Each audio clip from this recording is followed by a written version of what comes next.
What's good? What's good with everybody this morning? Hope you're well.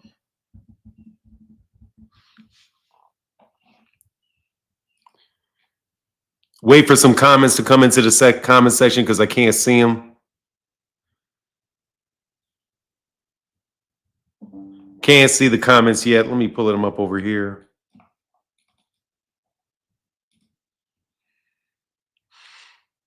What up, Windy City Assassin?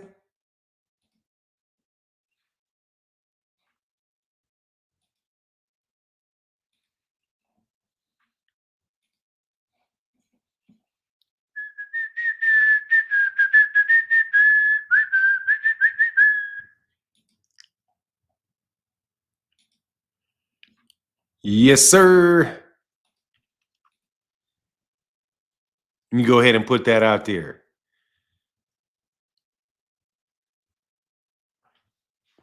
Ajay in the building. What's good?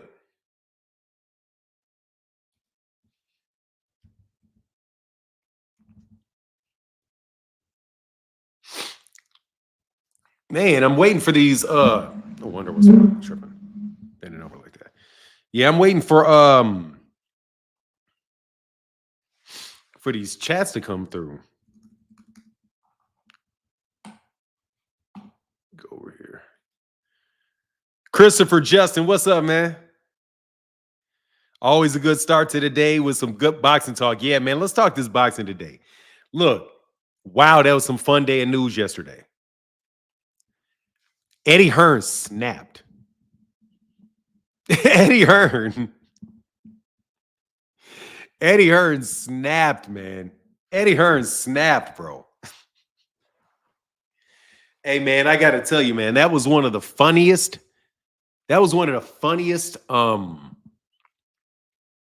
Diatribe or answers to a question I've seen from Eddie Hearn, bro. Eddie Hearn is a savage. I mean, they're all savages, but Eddie Hearn is a savage,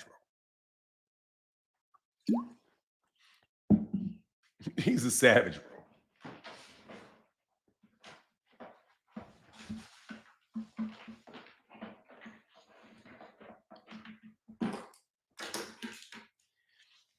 Yeah, dog. Yeah, Eddie snapped, bro. Eddie Hearn was about tired of everybody's shit. He has zero fucks left, bro. That ain't no joke, man. Eddie Hearn got 0 fucks left. Hey, man, I respect Eddie Hearn, man. Eddie Hearn earned my respect, bro. I mean, he's always had my respect, but he really has my respect now. Listening to him talk and the way he described that situation, dude, Devin got to grow up, man. But everybody's got to grow up, Devin. You know what I mean? So, Devin, look, man, it's between me and you, bro. Somebody show him this tape. Between me and you, bro. Eddie's right, man. Eddie's 100% right. Dude, you don't have a contract with him, man. So you're not a priority as his. You're not. You shouldn't expect him to make you a priority if you don't have a business relationship with somebody. You don't expect to make them a priority, bro. So he's not sitting there thinking all day long about Devin Haney. He's got Anthony Joshua. He's got a slew of other fighters. He's got television networks. He's got negotiations for fights coming up. Dude, that's a very busy man, dog. I mean, he has interviews to do to talk shit about you. You know, he's a very busy man, bro. You got to get that dude some leeway, some lead time on the things that you really want him to do. If you need tickets to a show, bro, you got to call way ahead of time because you're not signed to Matchroom. If you was with Matchroom, they would have called you up and said, "Hey, man, are you coming to the fight? You're going to be sitting right here." But you decided you didn't want that when you didn't sign with them. So it's just, dog, I told you, y'all blow, man, there's cats blew so much smoke up people's backsides, man, that people think that people believe it. It's crazy.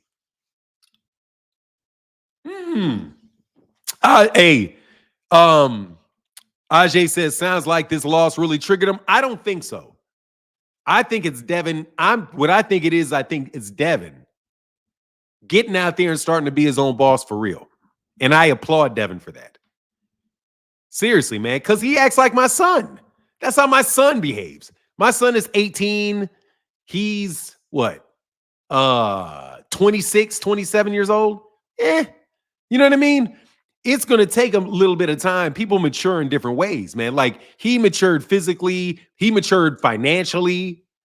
But other kids mature faster in different, they mature faster in different areas. So to me, it seems like Devin is not really a very empathetic person. An empathetic person. Like, I think hard work, dedication, focus, tenacity, bravery, all of those type of things can be used to describe Devin Haney. What is that, an adjective?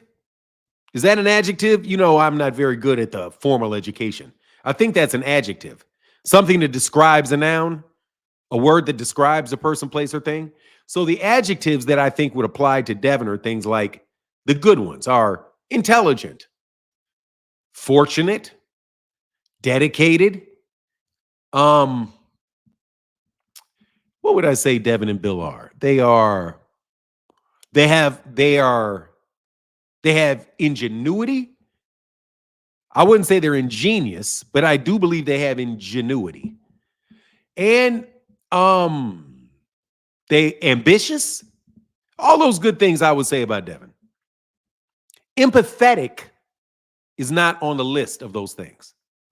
The ability to look at somebody else and put yourself in their shoes and say, hey, what is it like to be them right now? If I was them, how would I judge my actions? See, that's empathy. Or if I was in the same situation as somebody else was, say, 15-year pro, 10-year pro, really hasn't had a breakout fight yet, difficult to get fights, but have been a world champion, reigning world champion longer than anybody, and a young kid that is in a weight class way above me starts talking all kind of disrespectful with his daddy, saying my family members are not my family members, how would I react? And then once you know how you would react, not to use that in a way to manipulate them, but in a way to make your approach more palatable to them and more beneficial for them, so that you can enter into a partnership that could be mutually beneficial for both. And I just don't think that Devin Haney's reached that level of maturity in his life. But I do like the fact that he's stepping out and he's starting to do it. I'm glad that he made this mistake with Eddie Hearn. Because I'm going to tell you right now, dog, if he wasn't Devin Haney, man, you don't just walk up and talk. Dog, you got to understand, man, I know, Eddie, but you don't really know Eddie. You know what I'm saying? You know Eddie as the promoter that's trying to sign you. You don't know the Eddie that looks at you like, I don't fuck with this dude. He's not loyal to me, man. I got other shit I got to do. There's too much drama over here. And then Devin put that drama that he put on other people on Eddie. And I can understand, you saying shit about Gervonta because you ain't getting no checks from Gervonta yet. But you put that tweet out there about Eddie. Eddie's the one paying you. Eddie's was work. You literally got to go to Eddie to get to Turkey. That is, dude, that's isolating your friends from you. You're isolating your friends. That I'm telling you, man, them games, bro, this ain't the streets. This ain't the streets, bro. It's the boardroom, man. There's an etiquette to the boardroom. There's an etiquette to business, real business. All business is business, but I'm telling you, street business is podunk business. That's simple, uncomplicated business. When you get out of the street, you get into complicated business. I'm just telling you the truth. Everybody is talking about, I was a hustler, I was on the streets, I was doing this. Bro, that's simple business. Very simple. Arithmetic. Y'all are fucking with arithmetic. Okay? That's not All that Diddy shit, that's Diddy being a street nigga. That was Diddy acting in a corporate America like he's a street dude. What you doing beating people up, bro, and threatening it? Man, what the fuck is wrong with you? You stupid? I mean, I'm not talking about being a fabulous being. Are you stupid? That shit is going to put you in jail for the rest of your life, bro. He ain't but 54. Man, that man's about to spend about 35 years locked the fuck up. You know what I'm saying? Locked the fuck up. It ain't worth it, bro. He's the same age as me. He ain't even that old. As soon as he was no longer useful to people, bro, bow. And cats got away from him long enough and got their feet up underneath him, and somebody spoke up. Man, come on, man. That's what I'm saying. It's a maturity thing, bro. Puffy started doing that shit when he was a kid. That's why they give power to kids. Puffy got that shit when he's a kid. When everybody talking about Puffy, the thing they don't talk about Puffy with is that Puffy's a kid. I'm 24, man, myself. I'm older than him. He's walking across Howard's campus like he's a god with Biggie. The whole fucking place stops. Windows open. He's 24. That's what he was doing. Throwing parties, smoking, that's what everybody was doing. He just never grew up. Let's not overcomplicate Puffy. He never fucking grew up. He's still watching Scarface fucking movies and thinking that shit works and never realizing that Scarface dies. The Godfather dies. His sons die. Okay, that's a cautionary tale. Not one to follow. Not one to follow. You all are children. I'm telling you, man, the more I talk to y'all young black men, bro, the more I'm like, man, you know, right, I am an OG. Because y'all are kids. Hey, man, will you listen and skip the fucking line? Be productive and be empathetic. Eddie Hearn ain't gonna fuck with you. He'll fuck with you again, though. You just got to go and make sure you know that he knows that you know who the man is. And don't act like it's you. That's it. That's all you got to do with Eddie. Eddie, you're right 100%. That's it. And then you say, call me if you ever need me, Devin. And if he calls you at 1 o'clock in the morning, pick up the fucking phone. Hey, Eddie. Hey, Dev. I got some time to talk now. You know what I mean? Viterbiv and Bibble are over now, man. I got a little bit of time. Hey, will you fight this guy? Yes. I didn't even give you the name yet, Devin. I don't give a shit, Eddie. Give me the name. I'm fighting him. Give me the name, give me the date, give me the contract. And that will wash all that shit away. I'm telling you, Dev. You're a good kid. No Spence Fundora talk today. What happened? Did the fight get made? Did Spence Fundora get made? I didn't know Spence Fundora got made. Did it? Look, man, it's not complicated. You just got to be a respectful person, bro. No, yes, it is. Say yes, boss. Absolutely. Now you got it, Rollo, your dumb ass. When you're talking to your boss, do you know what you say?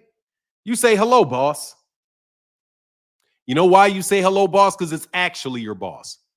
Now, if you're just walking down the street and somebody walk by and look at you, you don't say, hi, boss, because it's not your boss. Oh, they're saying January, that's what's up. Boom. We likes that. All right, thank you, Pull-Out Bandit. I'll get that done today. I didn't know about it. Spence Fundora in January in Dallas Stadium. Let's get it going. You damn right I'm not like you, bro. DJ OC in the place to be, spinning on them ones and twos. Shout out to my guy, DJ OC. Make sure you guys go subscribe and follow at mixcloud.com. Parlor of East Wheaton. Parlor of East Wheaton. The best music you guys gonna listen to, man. My favorite music in the world, man. DJ OC is my favorite. DJ OC, So Deep, Bone, my favorite DJs in the world. That's what I'm listening to. That's why I'm kind of off on all this hip hop stuff. But man, I like that. That's what's up. So January, let's get it. Let's get it. I like that. Let's get it. So, what do you guys think about the fight? I'm saying I didn't hear it. You guys got one on. You guys got one in on me. You found out about it first. When did that come out? Yesterday? Honestly, it's business, not make it harder than what it has to be. Honestly, it's business, not make it harder than it has to be. Yeah, I mean, I agree with that, Christopher Summers. Yeah, but you got to have a certain amount of, understanding that human beings got shit to do. That's it. What's going on, Just Do Boxing? Will Devin ever fight Tank? I think he will.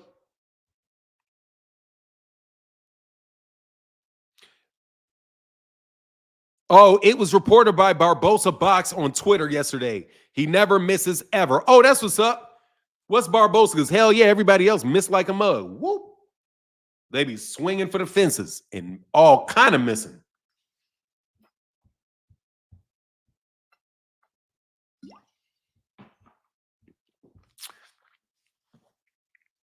So what does that mean for the WBO mandatory with Crawford?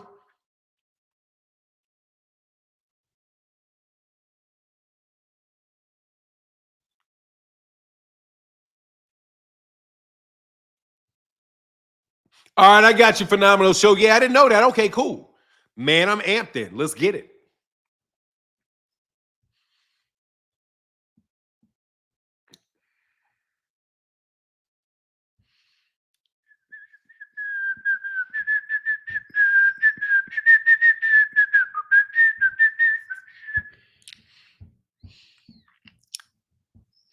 Give me 1 second. So yeah, man, I like that. That's cool. That is dope.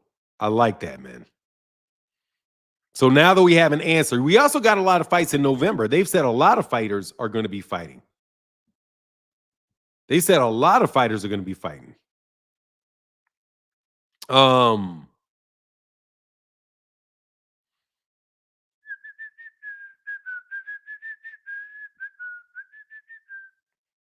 Man, I like that. Okay, I'll change the topic then. Good. We can talk about that. I wanted to talk about Devin because that shit was hilarious. Really, really, really, really, really, really hilarious. No. Oh, yeah. Yeah, okay, I got it now. Cool.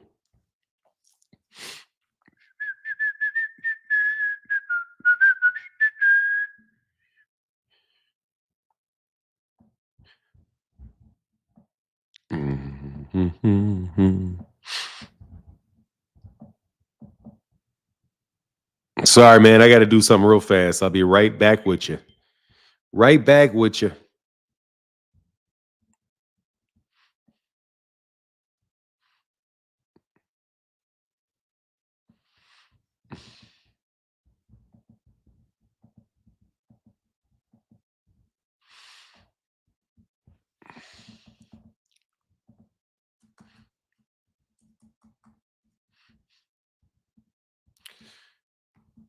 All right, I got you.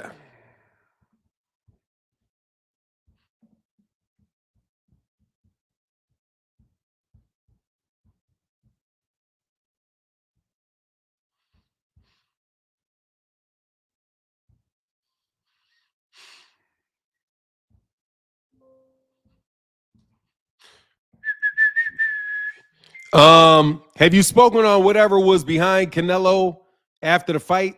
No, I don't even know what you're talking about. All right, I will do that. Said, hey, what is this? All I do is, all right, man. Look, Twitter, you guys suck over there at Twitter, man. Here's a link, man.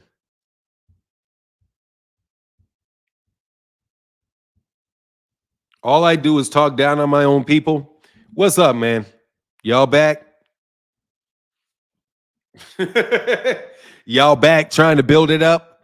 Crawford trying to get payday in fighting Canelo. Yeah, he's trying to get everybody's trying to get a payday in fighting Canelo. That doesn't mean he's not going to try to win the fight. Terence Crawford can win that fight. I like that fight for Terence.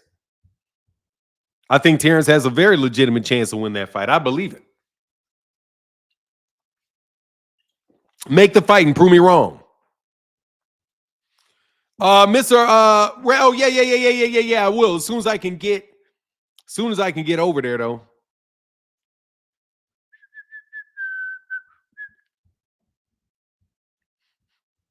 As soon as I can get over there, just give me 1 second.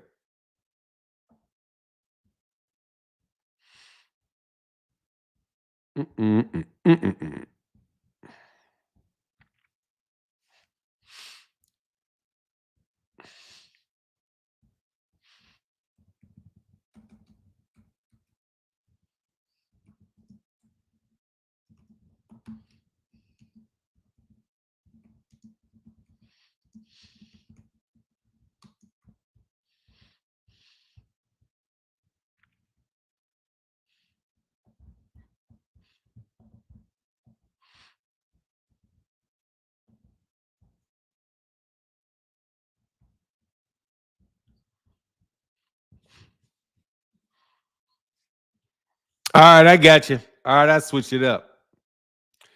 Okay, cool. Now we're actually talking about in this live stream, to be very clear, we're talking about Errol Spence's return now. I have changed the title and everything because I didn't get that news. So now we're all up to date.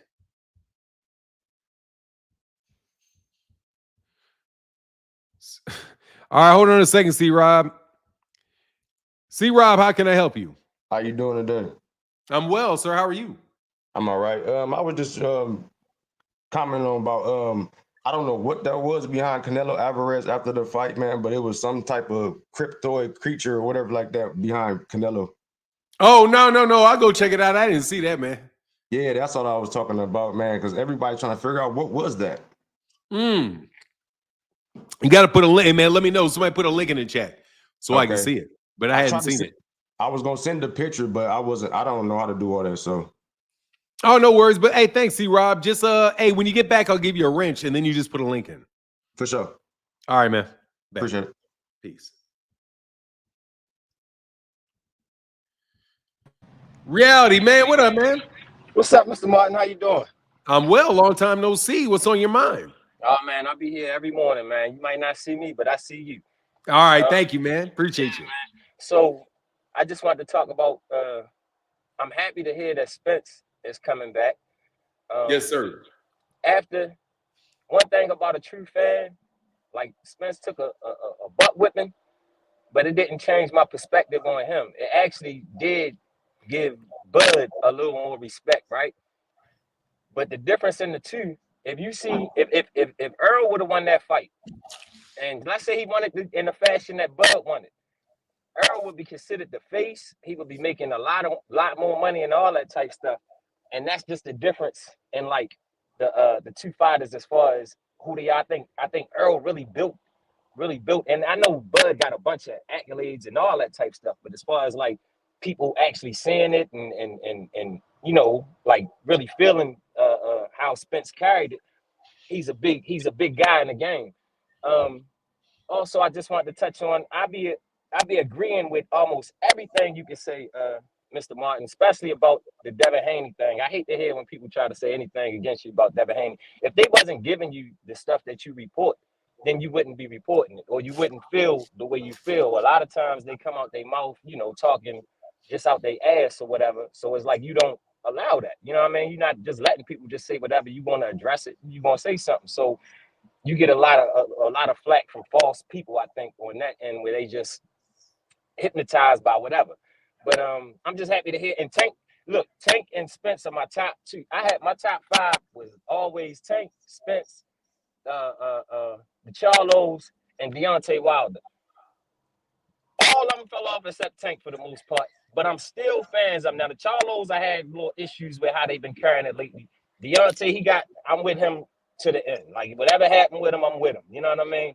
Yes, sir. How he carried it, and then, you know, a strong black man. He tried to stand like that, stand on principle and all that. So it is what it is. But yeah, that's all.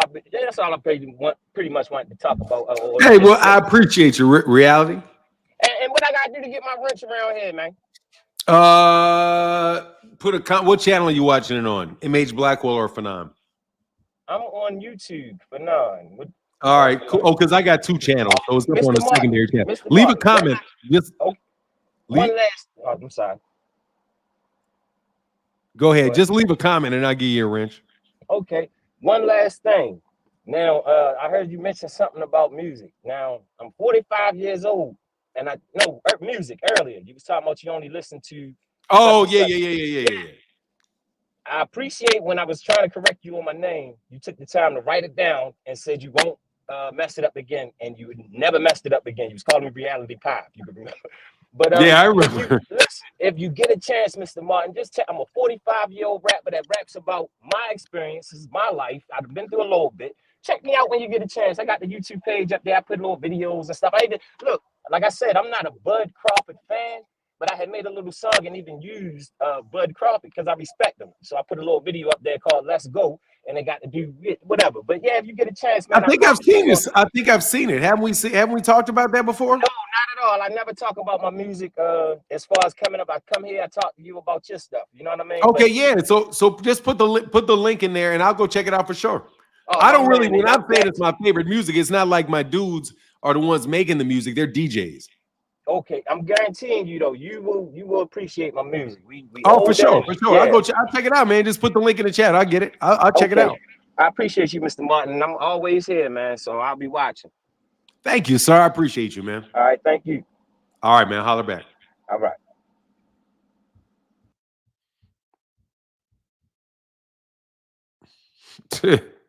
Can't trust somebody who don't like Tupac. Yeah, right. Yeah, right, Rollo.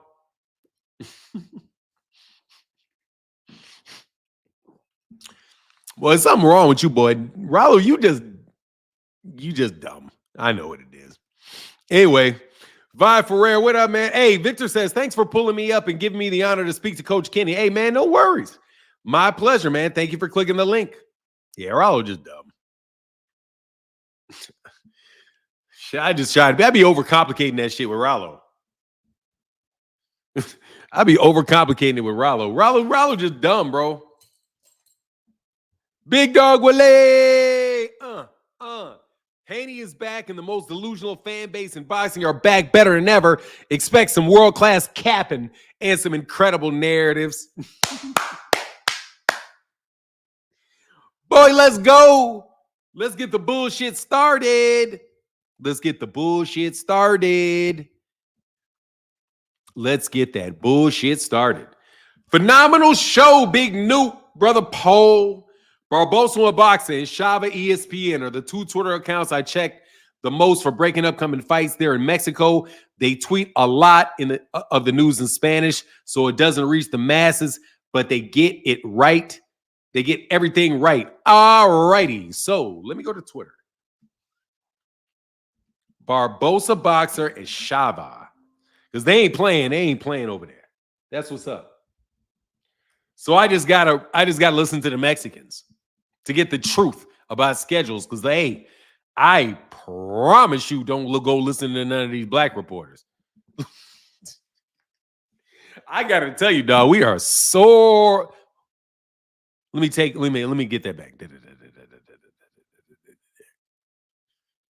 No, I would say like Ken Bouchard. If Ken Bouchard comes out with something, let me say him. No, there are. I'm just talking about YouTube.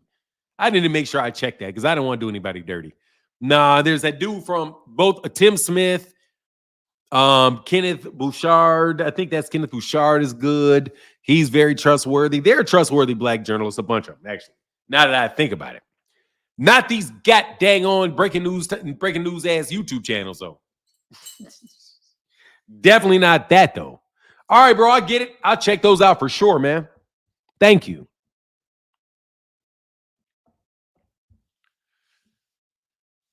Spence has been neutered. Dude, will you take your mind? Will you take Look, man, I got to tell you something, bro. We look at things. Thank you, Phenomenal Show. Let me tell you something, man. Spence has been neutered. Look, man, I have to tell you, Greg Cox, you got double dick references in here. Okay? You made 2 dick references in the same comment. Dog, get your suspect ass Cox up out of here. Thank you very much. He's been neutered. Cox, man, ugh. You know who that is. That's King. Ban you. I know you, King. Your funny ass.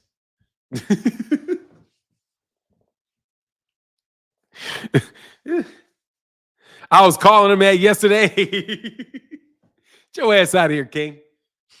We know who you are. Dudes are like, don't call me King. I'm so mad. Nah, dog. You're the same freaking bot, bro. Okay. Same bot, different name.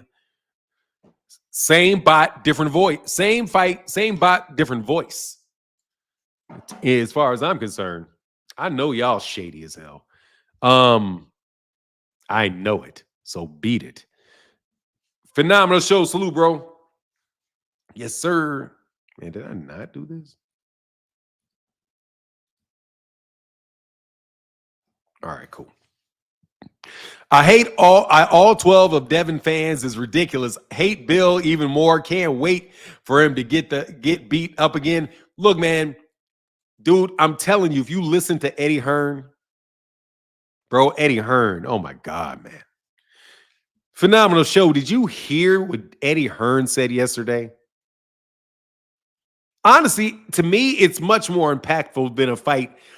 The Fundora fight makes sense because they're basically like, look, bro, that's just me telling you guys, I told you so. Terence Crawford, now when are they going to strip Fundora? See, they're going to strip Fundora. But Bud already says he doesn't want to fight in the weight class, man.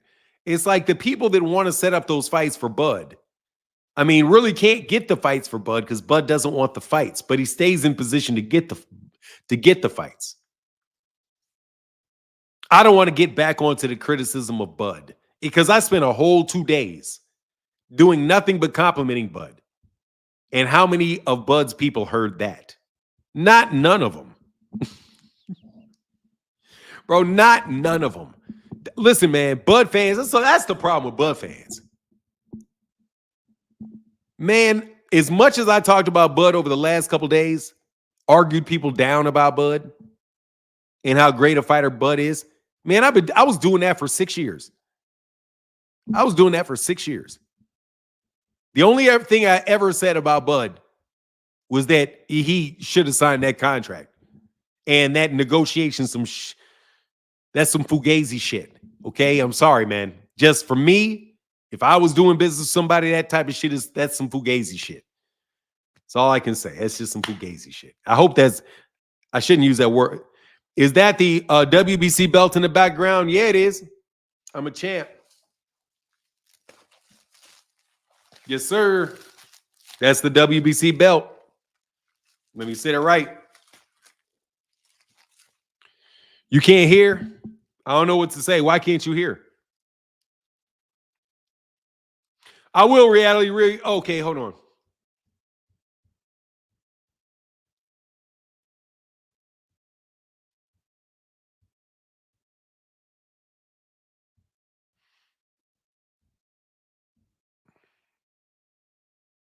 All right, I got you. Hey, man, can we get them likes up? Now I'm asking for likes because I have to look at the likes when I come over here. Forgive me. Let me not be a hypocrite. I appreciate y'all.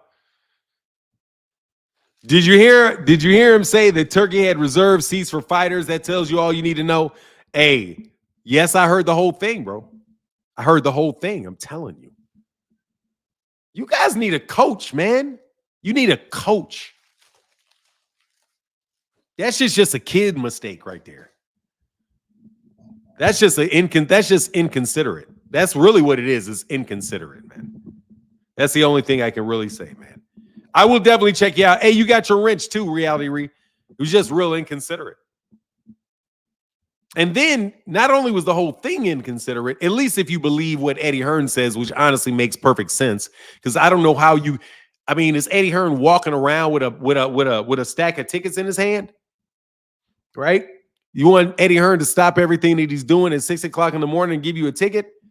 Bro, you're not at the top of his text, bro. You may be at the top of his text when he's not with a fight. Bud needs to stay at 154 and kill that noise about Canelo at 154 is really wide open with a lot of talent. Look, man, Terence Crawford is already in his 4th weight division, man. He's 38 years old. If he doesn't want to, if he wants to do that, do it. I'm down with Terence doing that at 154. I like that. I like that. I also like the idea of fighting. I also like the idea of him fighting Canelo. Again, man, I'm not getting in the way of fights, bro. I'll take either one. Okay? I'll take either one. If I'm eating at somebody's house and they say, "Hey, man, do you want hamburgers or do you want hamburgers or you want chicken?" Most times I'm going to say is, doesn't matter to me, man, whatever you're making. You know? Doesn't matter to me, whatever you're making. So that's how I feel about who Bud is fighting. I don't care, Bud. Just make up your mind on who you're going to fight and get it done. All right? And then please don't bait and switch me. As long as you don't bait and switch me, get to the fight and then start negotiating with Canelo and I need bigger guarantees and dropping out the fight to go fight somebody else. I'm not going to do all that shit now. Okay? So maybe now and then lead into the next negotiation, y'all can understand what I'm saying. Terence Crawford is a hell of a fighter, man. Terence, you're a hell of a fighter, bro. I know that. All right? However, okay, I promise you, even if I don't do it, if you get into an actual negotiation with Canelo Alvarez and he says he wants to fight you, and you say you want more money, because Al Heyman, because that's who you got to negotiate with, Al Heyman, because that's his advisor, probably you'll have to talk to Al. Because you got to go fight where Canelo wants you to fight.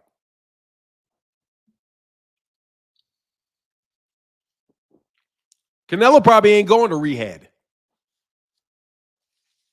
Canelo could say, man, May 4th, Vegas, Cinco de Mayo.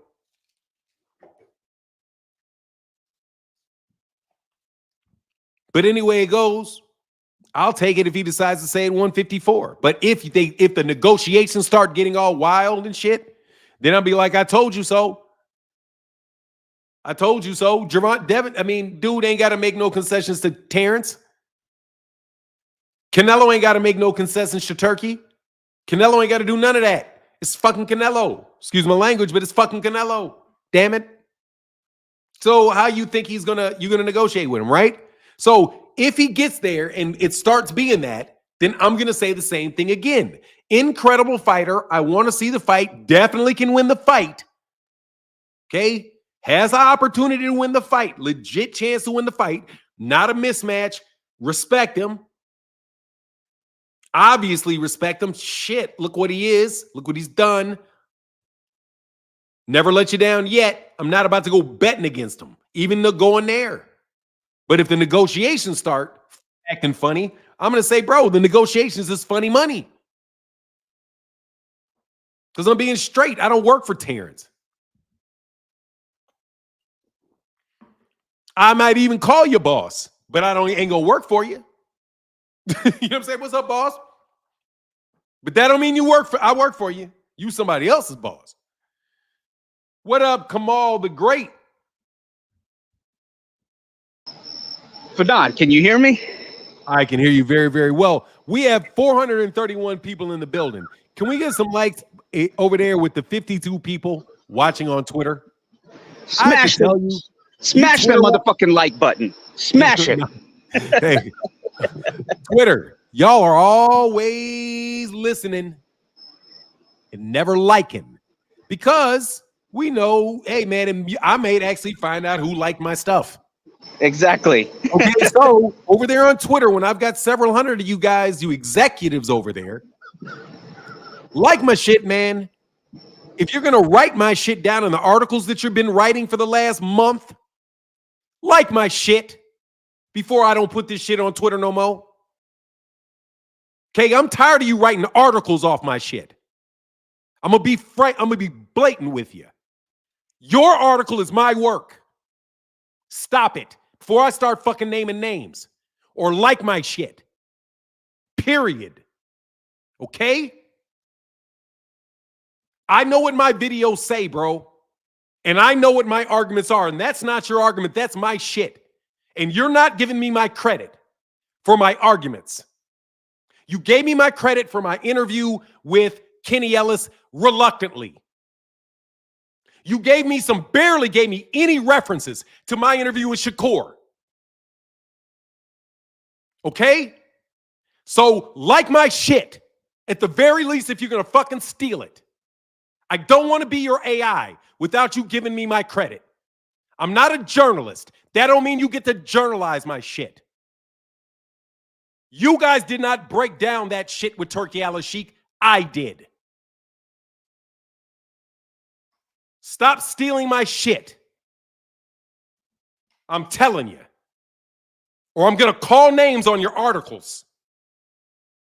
Because you guys are taking my articles like AI and rewriting them and charging people to read them. Stop stealing my shit, man. Stop stealing my shit. Yep. Go ahead, man. Have some integrity. Okay. You know, we all were in school. We all had to write research papers. And there's a certain thing is not stealing and plagiarizing and presenting something as your own. Citation, MLS, Stop plagiarizing American my shit. psychology. Stop play. That's what he said. Yeah, him. What he said. Stop plagiarizing my shit. Exactly. Exactly. Especially if you're getting paid to do so. That's just criminal, in my opinion. And we can talk about other stuff and consequences for doing something like that. That's ridiculous. So, Fanon, I got Dude, I ain't gonna lie, bro. I sat up and read over the course of about the last 3 weeks. I have read articles that are literally my live stream. Literally it. Thus, about a day after it. So stop doing that. And your videos, you guys are loosely basing off my opinion. Bro, I'd appreciate if you stop that too. Oh, Fanon, I don't know if you remember, me and you were talking about Roman Villa versus Jerome Boots Ennis and how that'd be a good fight. And the next day, Boxing News 24 releases our conversation, basically. I don't know if you remember that. This was about 8 months ago, maybe a year ago, when Boots fought Roman Villa. Let me tell you, bro, watch this shit. That's why I told you fucking bums who's most influential. I don't give a fuck how many goddamn viewers you got. They ain't stealing your shit and writing boxing articles off of it. Okay? Those are my arguments. So you guys are out there popping shit. I ain't no journalist, bro. Everybody fucking knows me. Stop stealing my shit. And I mean it. Before I turn into a fucking journalist and start writing about your ass. And I'm telling you, you don't want this pen. I'm a much better writer than I am a speaker. Stop stealing my shit, bro. And then buffing up your fake ass channels. Okay? And then calling them influential and subtly shitting on me by never giving me my credit for the things that I do. Okay? I don't understand how the fuck Tommy Hearns can call me and you fucking can't. I don't get it. I don't get why Leonard Ellerby can shoot me a note. You can't. If I told you the people that shot me notes, I don't name drop like you bums. But I'm going to tell you this. Only reason I say Leonard Ellerby is because he said, you fucked up, Martin. And I said, my bad, Leonard. I'll drop it. I'll change it. Cool. Boom. We was good. How the fuck did he know if I fucked up if he didn't know what I was and what I was doing? Okay, so stop fucking acting like you don't know me. And stop stealing my shit. And do your own fucking work. As soon as the tide changes, you want to start riding with the narrative. It ain't even your narrative. And I'm tired of you literally taking my shit and putting it in an article. Because you're doing it fucking shamelessly now. Shamelessly now. That's true. Doing it. That's right. Doing it. No appropriation without consequence.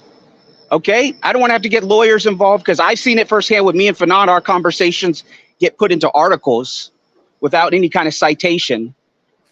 You're appropriating somebody else's perspective for free. And in some cases, you're trying to charge other people for our perspectives. And that's just downright dirty shame right there.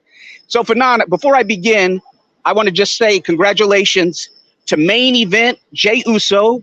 Uso Yeet for being the WWE Intercontinental Champion. Long time coming. Jey Uso is the champ. Got to say congratulations to Daniel Dubois.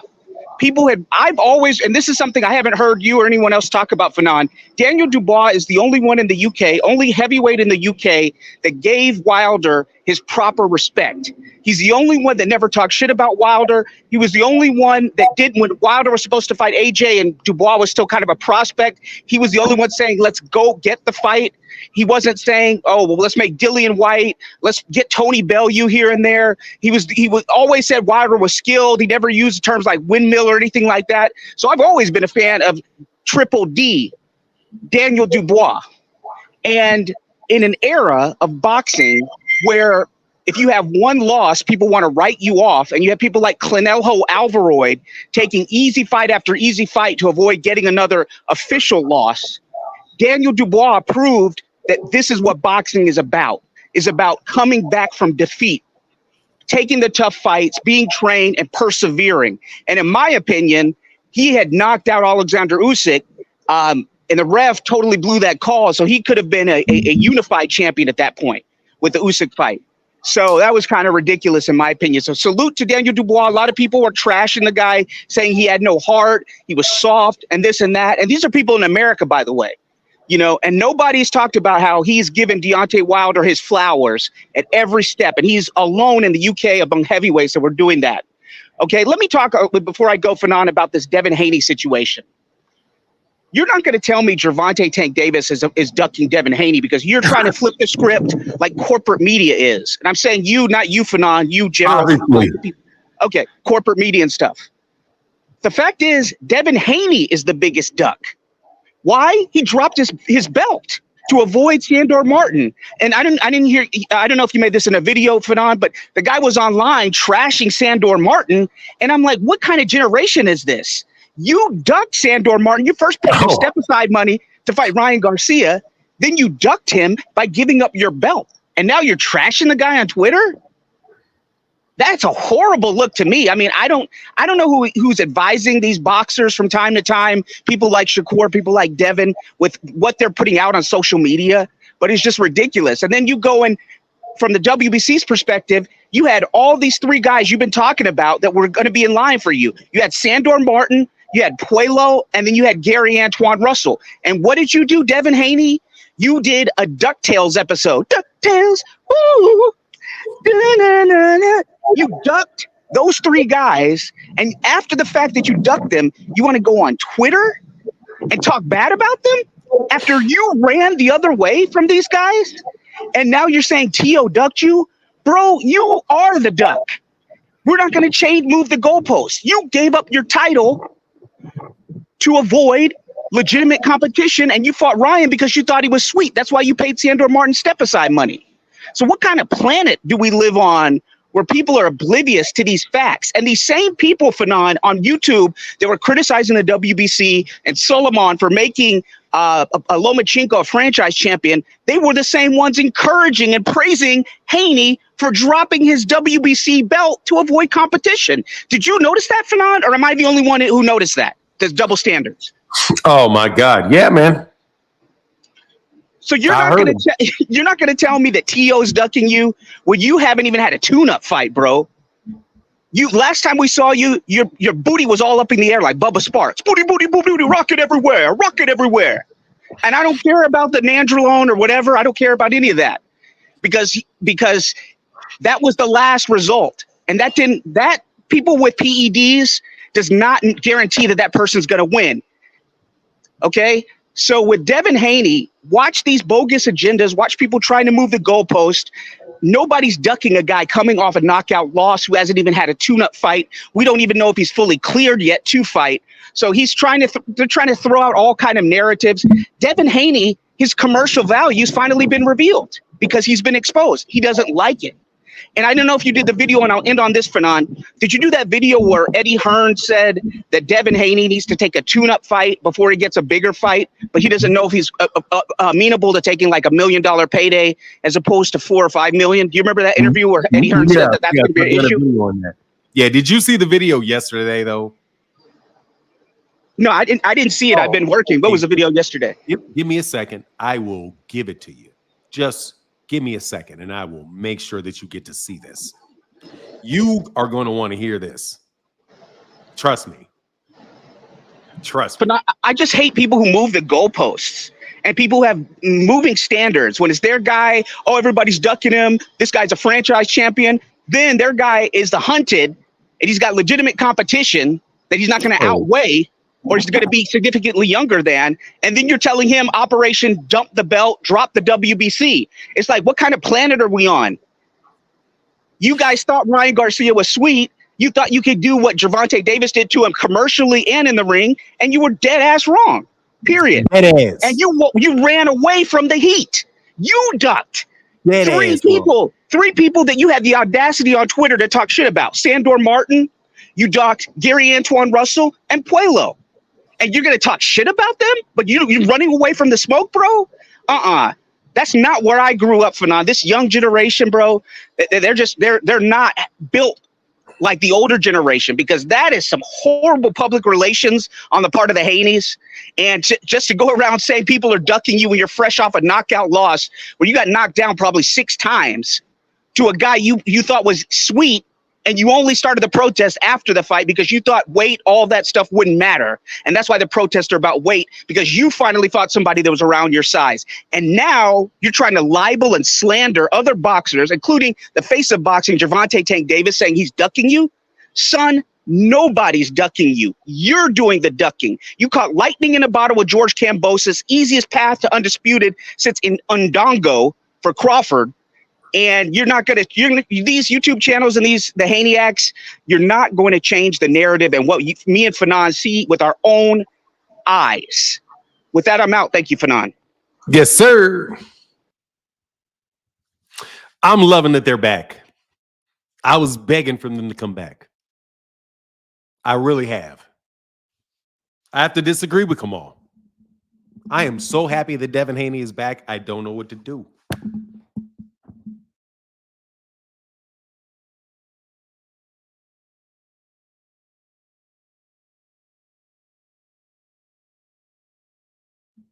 Can y'all hear me now? I touched that. How long was I out? I saw that I went on mute. Before I start going, tell me how long I was muted. I should be back. I saw it that time. That's why I kept it like this, so I can see if this mug is green or not. 6 seconds. Okay, cool. So we back. Just a little second. Okay, cool. No, I really, really want Devin Haney to come back. I really want Bill to come back. I do. Because they can make adjustments. Just make adjustments. Like I said with the other person that I talked to, man, when I was talking about to One Body and Yahweh yesterday on the show. It's like, man, you're not your mistakes. You're not what you do. Yeah, dude, Devin, you've been acting, dog, no joke, Devin, you've been acting an asshole. Just telling you the truth, okay? Friend, honest person. You've been acting a jackass. And so is Bill. Yeah, you have. Y'all made a lot of money. You did a lot of good things. You meet your goals. But in doing so, y'all acted some asses. So just when you come back, don't act an ass no more. That's easy. Just don't act an ass anymore. Chill all that shit out. Stop calling people ducks when you know damn well you can't fight them. Come on, man. Everybody know you calling somebody a duck. I'm setting a timer to when you call somebody a duck. That shit is overplayed, bro. You know what I mean? You'll be surprised how fast songs go out of style. You know what I mean? Like There was a song that was a really big song like 2 years ago. Man, cats act like that was a million years ago. They're like, man, I already heard that, da-da-da, whatever. We on to the next. Dog, so when somebody hears all them lies, bro, they're like, man, I ain't a liar, man. On to the next. They heard that song, bro. You're not going to play the same song again. You can't be like, I got a new hit. No, that's the same song, bro. He's ducking. You got more money than everybody today, but you're broke tomorrow. This dude's a hater. That dude's a hater. I'm only 29. I'm only 52. Come on, bro. You got to play a different tune, homie. You got to play a different tune. Everybody caught it. That's how black people change dances all the time. Because as soon as somebody's doing a dance that they like, all of a sudden you got a bunch of people choreographing it. So whoever created it originally are like, oh, well, let me do something else. That's how new dances continue to come out. Because people keep seeing that everybody trying to rip their shit off. So they just do something new. So you got to do something new, bro. You got to stop. You got to stop all that shit. Okay, calling everybody a duck is not going to work. Calling everybody a duck is not going to work. No. See, today's technology catches up quick. The promotional tactics that you could do when Ring Magazine was only coming in magazines, and that's the only, and you may look at the news every 5-6 seconds. You may look at boxing news maybe a couple seconds a week. And then the fight, and then that's it. The fight's over. Ooh, you guys are, calling each other on the phone or drinking about the fight. No, dog, this shit is happening quick now, man. Everybody, the rules, man, people are going to look up the rules, bro. There's a whole industry in busting people like you. If you've not noticed, every error in Kamala Harris' autobiography has been exploited. Anything she's ever said. See, that used to be just politics, but now people can do it now. They can do it real time. We can go back and look at the tapes of you lying about Gary. Okay, we've seen it. So just cut it out and just move on and do something different. That's it. You ain't a bad person. Bill's not a bad person. I want him to come back. Just stop that shit. Just stop it. And then we move on and see good fights.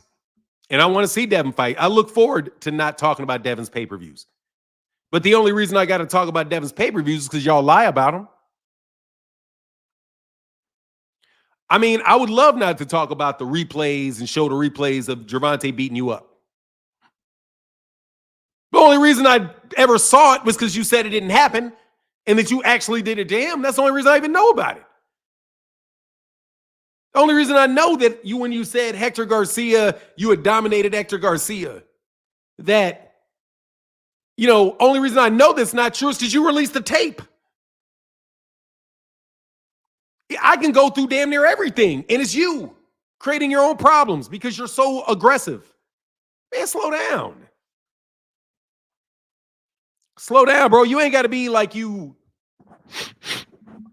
running 100 miles an hour. Slow your ass down. Slow your ass down. That's all I'm saying to Dev. I don't want him gone. I want him back and shining. But I am sick of having not being able to speak positively about Gervonta Davis without y'all running me down. Okay?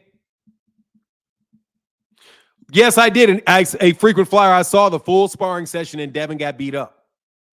Devin just got beat up whenever it was that Gervonta decided to beat him up. And Gervonta Davis Gervonta was half paying attention to Devin in the fight. That's what I noticed. I noticed that Gervonta wasn't even paying attention to Devin the entire fucking time. And if you don't believe me, let me show you. Since you want to bring it up, I'm telling you guys are the worst for Devin. Bro, I went into man, I've become a goddamn, man, literally, bro, I keep almost all the equipment on me because of y'all.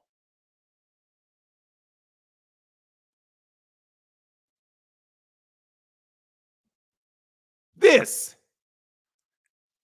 That. Look how little attention he pays to him. And then after that happened, he just turned around and beat him up all the way into the other corner. Bro, don't tell me what I didn't see. This is what I see. I know you don't like Dev. I know you really don't like Dev Frequent Flyer. I don't think you've ever really liked Dev, to tell you the truth. I don't really think you've ever really liked Devin, bro. Because why would you say that knowing I god dang well I got that on deck? Look, everybody want to know what was going on in the sparring match. This tells you right there. Gervonta is in the middle of the ring, and Gervonta isn't even looking at his ass. How threatening could this dude possibly be? No, don't look at bro. Don't look at the sucker punch. Okay? Don't look at the sucker punch. That's not what I want to focus you on. I want to focus you on the picture that you see right here, which is one dude absolutely not giving a shit about the guy behind him. He knows full well can hit him.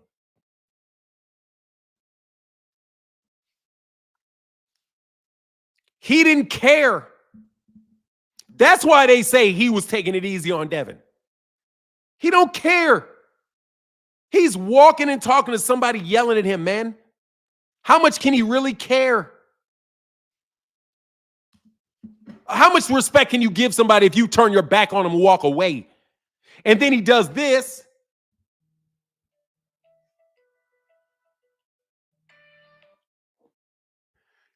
Then he does this. And bro, it doesn't even hurt him, bro.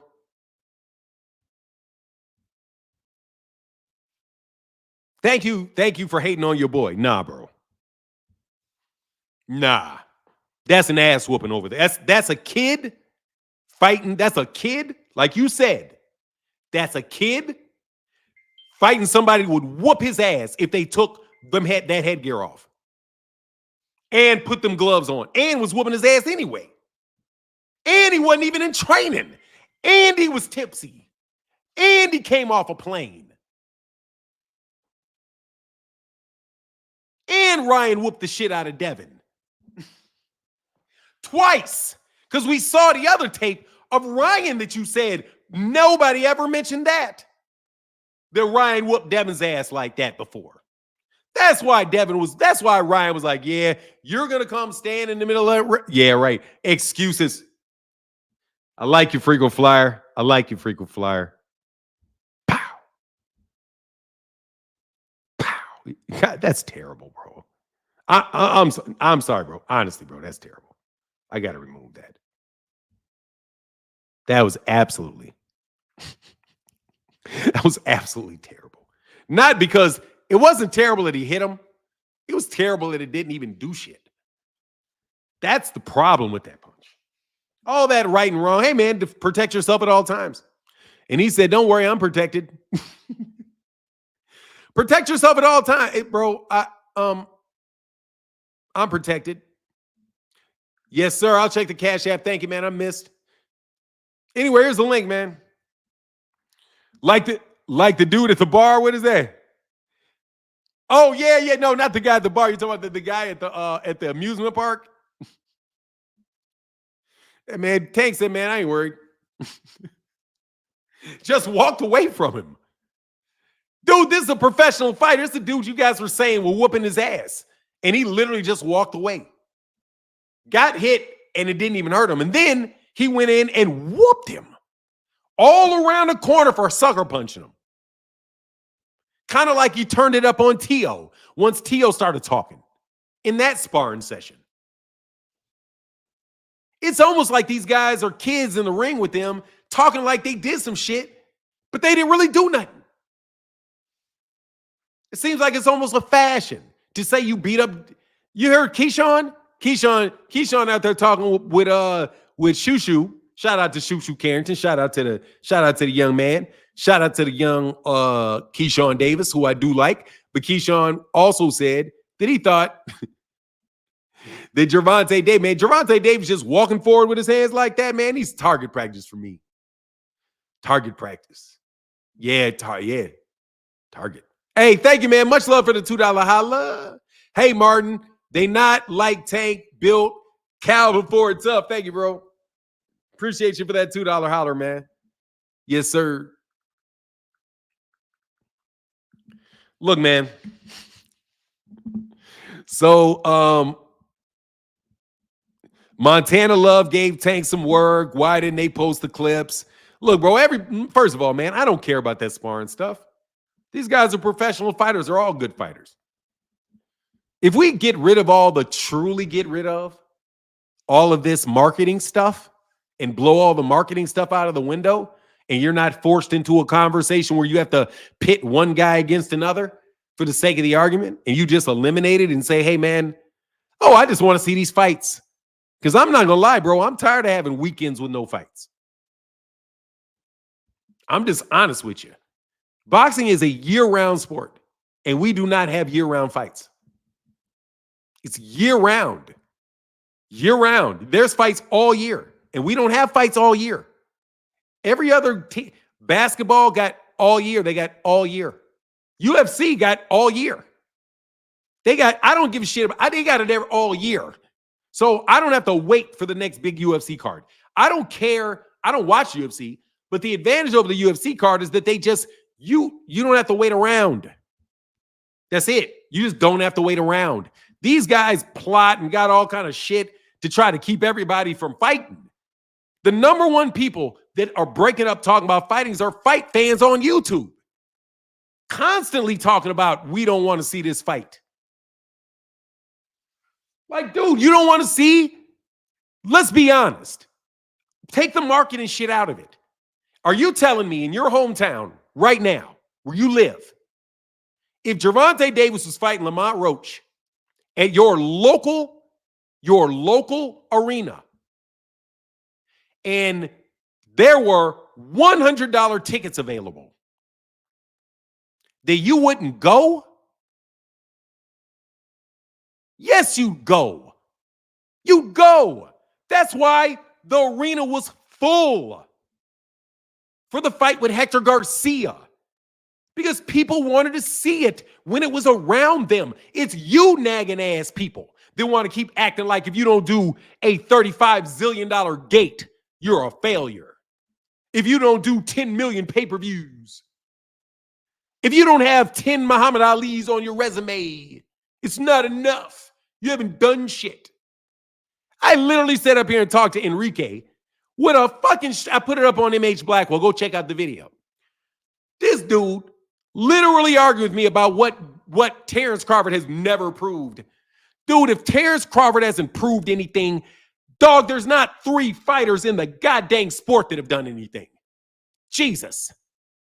Think about it. If Terence Crawford has not done anything, what has Teofimo Lopez done?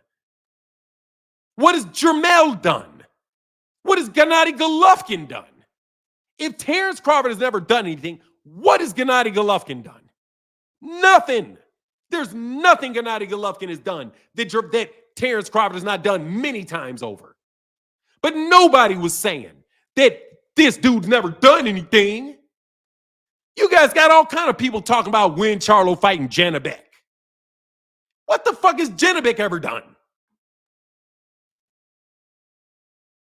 I mean, you guys are ridiculous. You just always telling me, constantly inundating me with why we should not watch boxing. That's the common of it. That's the common unit. That's the gravitas of your statement. Don't watch a Tank fight. Every time Devin Haney jumps out there and says something about how an opponent is whack and he's this and he's that, what you're doing is telling people not to watch the fight. That is not what Bob Arum does. Bob Arum, if you ask about another card, he'll say, hey, man, that's a good fight. That's their card. Cool. He's not going to stop people from watching boxing, bro, because he's in the business of selling boxing matches. What are you dumbasses trying to stop people from watching boxing matches while you're at the same time trying to sell the idea that people need to watch more? Talking about what you don't want to see. Nigga, you ain't seeing it. You don't have to say nothing because you ain't seen it. So what are you complaining about it? It ain't even happened yet. I can understand if it happened, it was bullshit. Then you can be like, that was bullshit. But no, you're calling it bullshit ahead of time. Meantime, the actual fight with Canelo Alvarez and that dude, Edgar Berlanga, was fun to watch. And the card with Turkey Al-Sheikh's card when Deontay with some of them cards was boring as shit. Because you have to see the fight to know whether it's exciting or not. But yet y'all just acting like it's not before you even get there. And I played with it and talked with it for years. But dude, at this point in time, man, for real, I want to see it. I truly want him to fight Lamont Roach next. So I can go to DC and see it. When they said that was going to be in DC, I was like, I'm finna kick it. That's what my emotion was. I'm not going to be nervous because I think Tank's going to win it. There's going to be a bunch of people from DC there. I bet you I can get front row tickets. I'm going to spend $2,000 on a hotel, but fuck it. I'm going to bring my little camera in and see if I can get a little ringside footage from ringside, because you best fucking believe that's where I'm sitting. I ain't got to worry about no dumb shit going on in Vegas. So I'm cool in DC. But y'all want to up and down the street, don't want the fight. Up and down the block, not wanting the fight. It sucks. That's terrible. You ain't buying it anyway. Shut your ass up. You're not even buying it, Rollo. Rollo didn't even go to New York. Rollo's mama buys Rollo's pay-per-views, but yet he's out there bip about fights he don't want to see. Negro, you don't want to see no fights you got to pay for. Dog, I'm so tired of y'all shitting on fights and shitting on, because if you can't shit on the fight without shitting on the fighter, how many strays has Lamont Roach taken this week? I'm telling you, if I'm sitting there and I'm Lamont Roach, I'm like, man, these pricks. I mean, I'm telling you, if I'm Lamont Roach, I'm like, you dude's a bunch of pricks, man. You don't know what I can do. I can beat Tank. I've already fought Tank. I know Tank. Y'all think all that about Tank. I don't think that about Tank. I'm about to go get Tank. Give me that fight. Let me make my money. But no, I don't want to see it. A bunch of dudes that ain't paying for it anyway, talking about what they don't want to see and acting like they ain't hating on Lamont Roach. Can Lamont Roach get a goddamn payday, please? You're okay with Berlanga getting one. Some of you're okay with David Avedition get a payday, but you want Lamont to get his money. Let Lamont get his money. He's a bum. He's trash. Nigga, he'll whoop your ass. He will whoop your monkey ass. I promise you. All you trainers. All y'all, let me break it. He trash. Man, he will whoop. That boy will whoop the shit out you. He's a world champ. We don't even get to celebrate an American world champion. We have another world champion. While y'all talking about all these people that are dominating us, and we on this argument about how America got all these champions and how good we are. But yet we got one right there, and you shit on him. Just to shit on Tank. Because Tank want to give a black dude a fighter. What happened to Tank don't fight black fighters? Tank trying to go, if what they said was true, Tank trying to go back to back on American black fighters. Ain't nobody else going back to back with American black fighters. And you American black people were complaining about it, saying all he does is fight Mexicans. So now I hear he can be fighting in DC in a fight I want to go to, and you Negroes come out bitching. Bitching about the fact that he's going to fight his second black dude. How many black fighters has Tank fought? You Negro, you said that shit for 3 years. How many black fighters they fought, bro? Watch how many black fighters did they fight? How Tank don't fight black fighters. All Tank fights is flat-footed Mexicans. Frank Martin. Oh, Frank Martin's never fought anybody. I don't want to see the Frank Martin fight. But he's black. Yeah, but who has he beat? What has he done? He's never going to win. It's not a 50-50 fight. Bro, How many 50-50 fights are there in boxing, really? They're all down in the lower weight classes. Because, I mean, in the lower rankings. That's the definition of being a top guy. There aren't a lot of 50-50 fights. I'm number one. How are you going to find a bunch of fucking 50-50 fights for Terence? You can't. Because Negroes ain't 50-50 with him. Truth be told, Floyd ain't never had a 50-50 fight. And we were telling you it ain't 50-50. Y'all thought it was 50-50. He was like, it ain't 50-50. And it wasn't 50-50. Tank Gervais, you know why Floyd ain't never had a 50-50 fight? Because ain't nobody 50-50 with him. Just like I ain't had a 50-50 debate about boxing, ever. Because y'all ain't 50-50 with me. That's why Claymore Rain, go take your ass, sit your ass over there. Because you ain't 50-50 with me. You know I was going to make you catch a straight, right? Hey, dog, if boxing going to be slow, I'm cooking y'all. So let me tell y'all, man, I want Devin back. I want y'all to have to get your asses. Oh, by the other way, I also need to, that's Devin and them, why I want them back. I want Devin and Bill back for their good. Because I want them to be successful. I would never wish any ill on that. Hey, dog, they got skin in the game. Devin got real skin in the game. Bill got skin in the game. I ain't getting in the way of nobody that got skin in the game. Y'all ain't got no skin in the game. Y'all winning either way. Just talking. Winning either way. I win either way. That's why I don't even get, and I'm telling you, I win either way. It don't matter to me what, as far as me personally, who wins and loses. It doesn't. I don't gamble. I'm not losing any money. And I'm going to like the fighters, and they still have their fan base no matter what.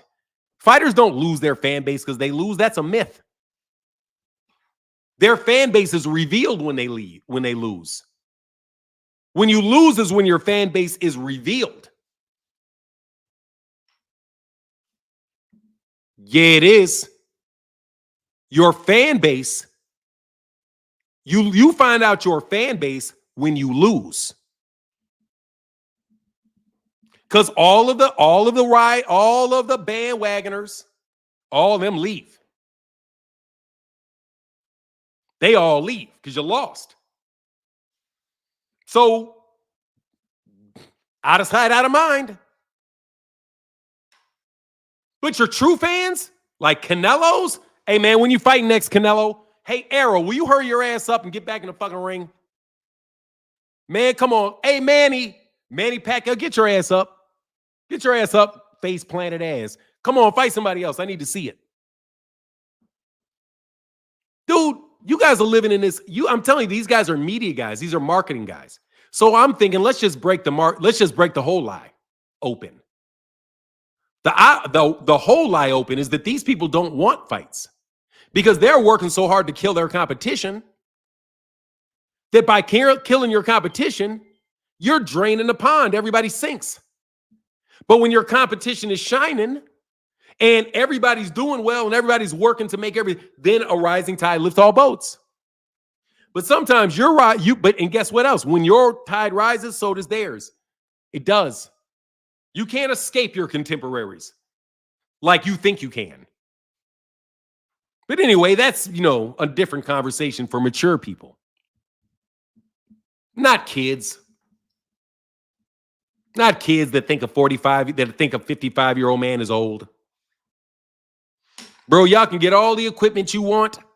You can get the shiny lights. You can get the great promotions. You can do all of that, bro. You're still a kid. You're still a kid. Y'all some kids. And I've been telling y'all, I'm not old. You just some kids. Y'all don't realize y'all kids. Y'all don't even realize y'all kids. We didn't realize we was kids. My daddy knew we were kids. And he was like, man, y'all kids. I'm like, no, we're men. I got a beard. I got a chest. I'm living in my own house, man. Y'all kids. Because y'all don't know the way of the world. Y'all ain't been around the planet enough times. You just became adults But bro, you still 50 years younger than that man. You don't think Bob Arum looks at me like I'm a kid? Yeah, he does. I talk to Bob Arum. Bob Arum looks like I'm a kid, man. Because I am to him. All that stuff is relative, man. You guys think they trying to convince. That's one big problem with black people. And what black people teach black people is we act like life's a race. It's not. It's not a race. I'm telling you, I sat on Howard's campus. Biggie Smalls walked right through that big ass courtyard with Puffy. And it's like the world stopped on the campus during homecoming. Tupac beefing, whole thing, all my generation wrapped in it. See, y'all kind of read about it. Me, I saw that shit as the news came out. From people my age, because that's how old they are. They're my age. So I know that Puffy is a kid when Puffy did that. People don't want to talk about that. They don't want to talk about Puffy being a kid, given a lot of responsibility as a kid. 23, 24 years old with millions of dollars in the world on him. Dog, you can make a lot of mistakes, man. You can believe things about yourself. You can think that the way that you got there is the way that you're going to stay there.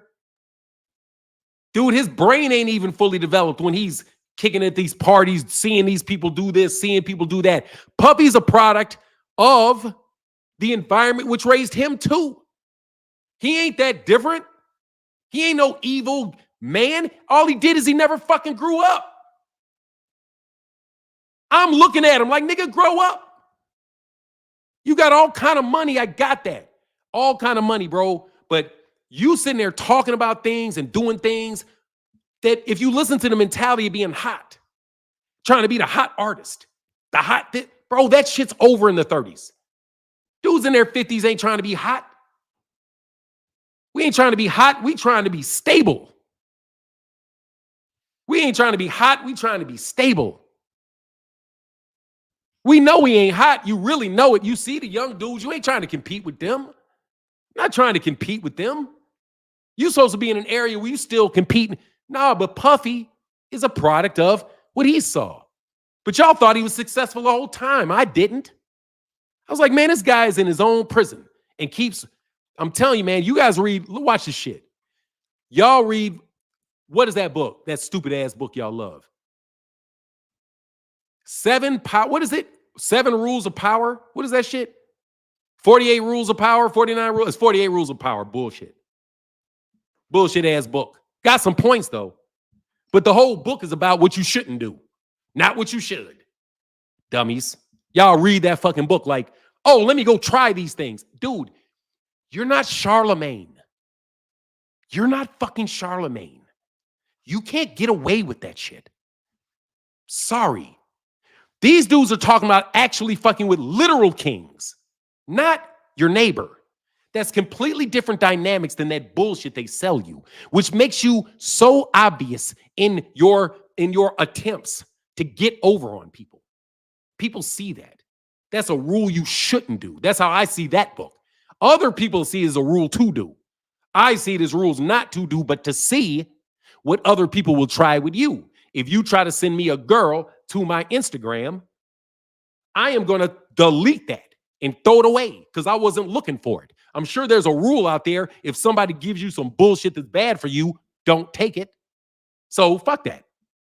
Right? But still, you just have to understand that that's how people operate.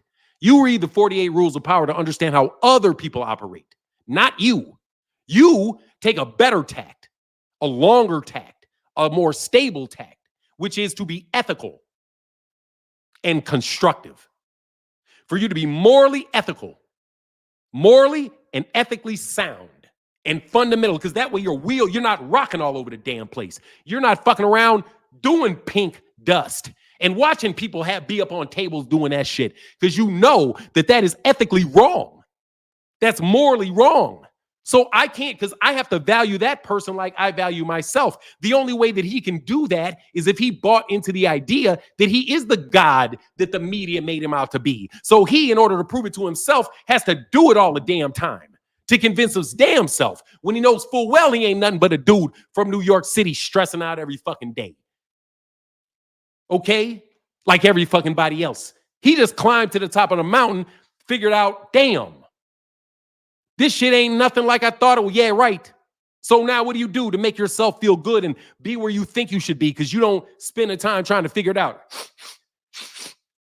And you cloud your mind with all kind of enticing things constantly that never make you happy, so you abuse. Dog, Puffy is no different than another human being.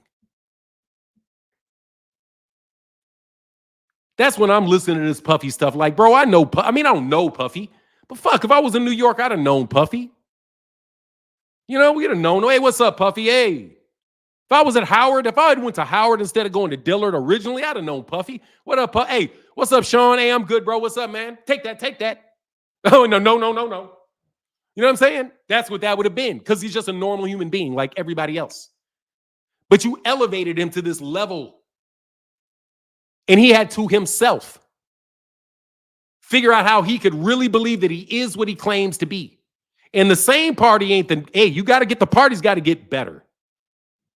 The party's got to get better. We can't do the same thing. We got to be the hottest. No, you don't have to be the hottest. No, you don't have to be the biggest. Dog, get 2 chicks, go sit down, bro. Go get 2 chicks, sit down. Cash your check, put that shit in a bank account. Fucking live your life. You're fucking Puffy, bro. But you wanted not to. You didn't want to be Sean. You wanted to be Puffy. And he changed his name 6 fucking times. Puffy to Love to, who the fuck is Diddy do it? I mean, bro, come on, man. Fanon, how expects us to have room for dessert after all this food of thought? Hey, man, it's all right, bro. Now I'm telling you, man, I'm not gonna fucking demonize Puffy. If you demonize Puffy, you can make the same mistake as Puffy. Bro, I'm a noob. I know. Bro, you don't know what you don't know. Dude, we noobs. You better believe we know about that. You better believe we know about that. Okay, you know about that. You know what it is to have the girls, to have the money, to have the cars, to have the drinks, the weed. We know it. But you grow out of that, bro. You grow out of that, man, and you become a constructive parent, and your role is now parent and professional, and you're out of that. You may dip back every once in a while, but no, man, you got to be in building mode, bro, because you got your kids behind you. And now what's up for Puffy's kids behind him? Now his kids got to sit there and deny that their mama wrote a book about their daddy because one of their brothers' daddies is out there saying that's what. Dude, this is fucking horrible for him and his family, and not worth anything that he's ever achieved to go through this. And you can protect yourself from that by being morally sound, not what they're trying to convince us to be in the movies.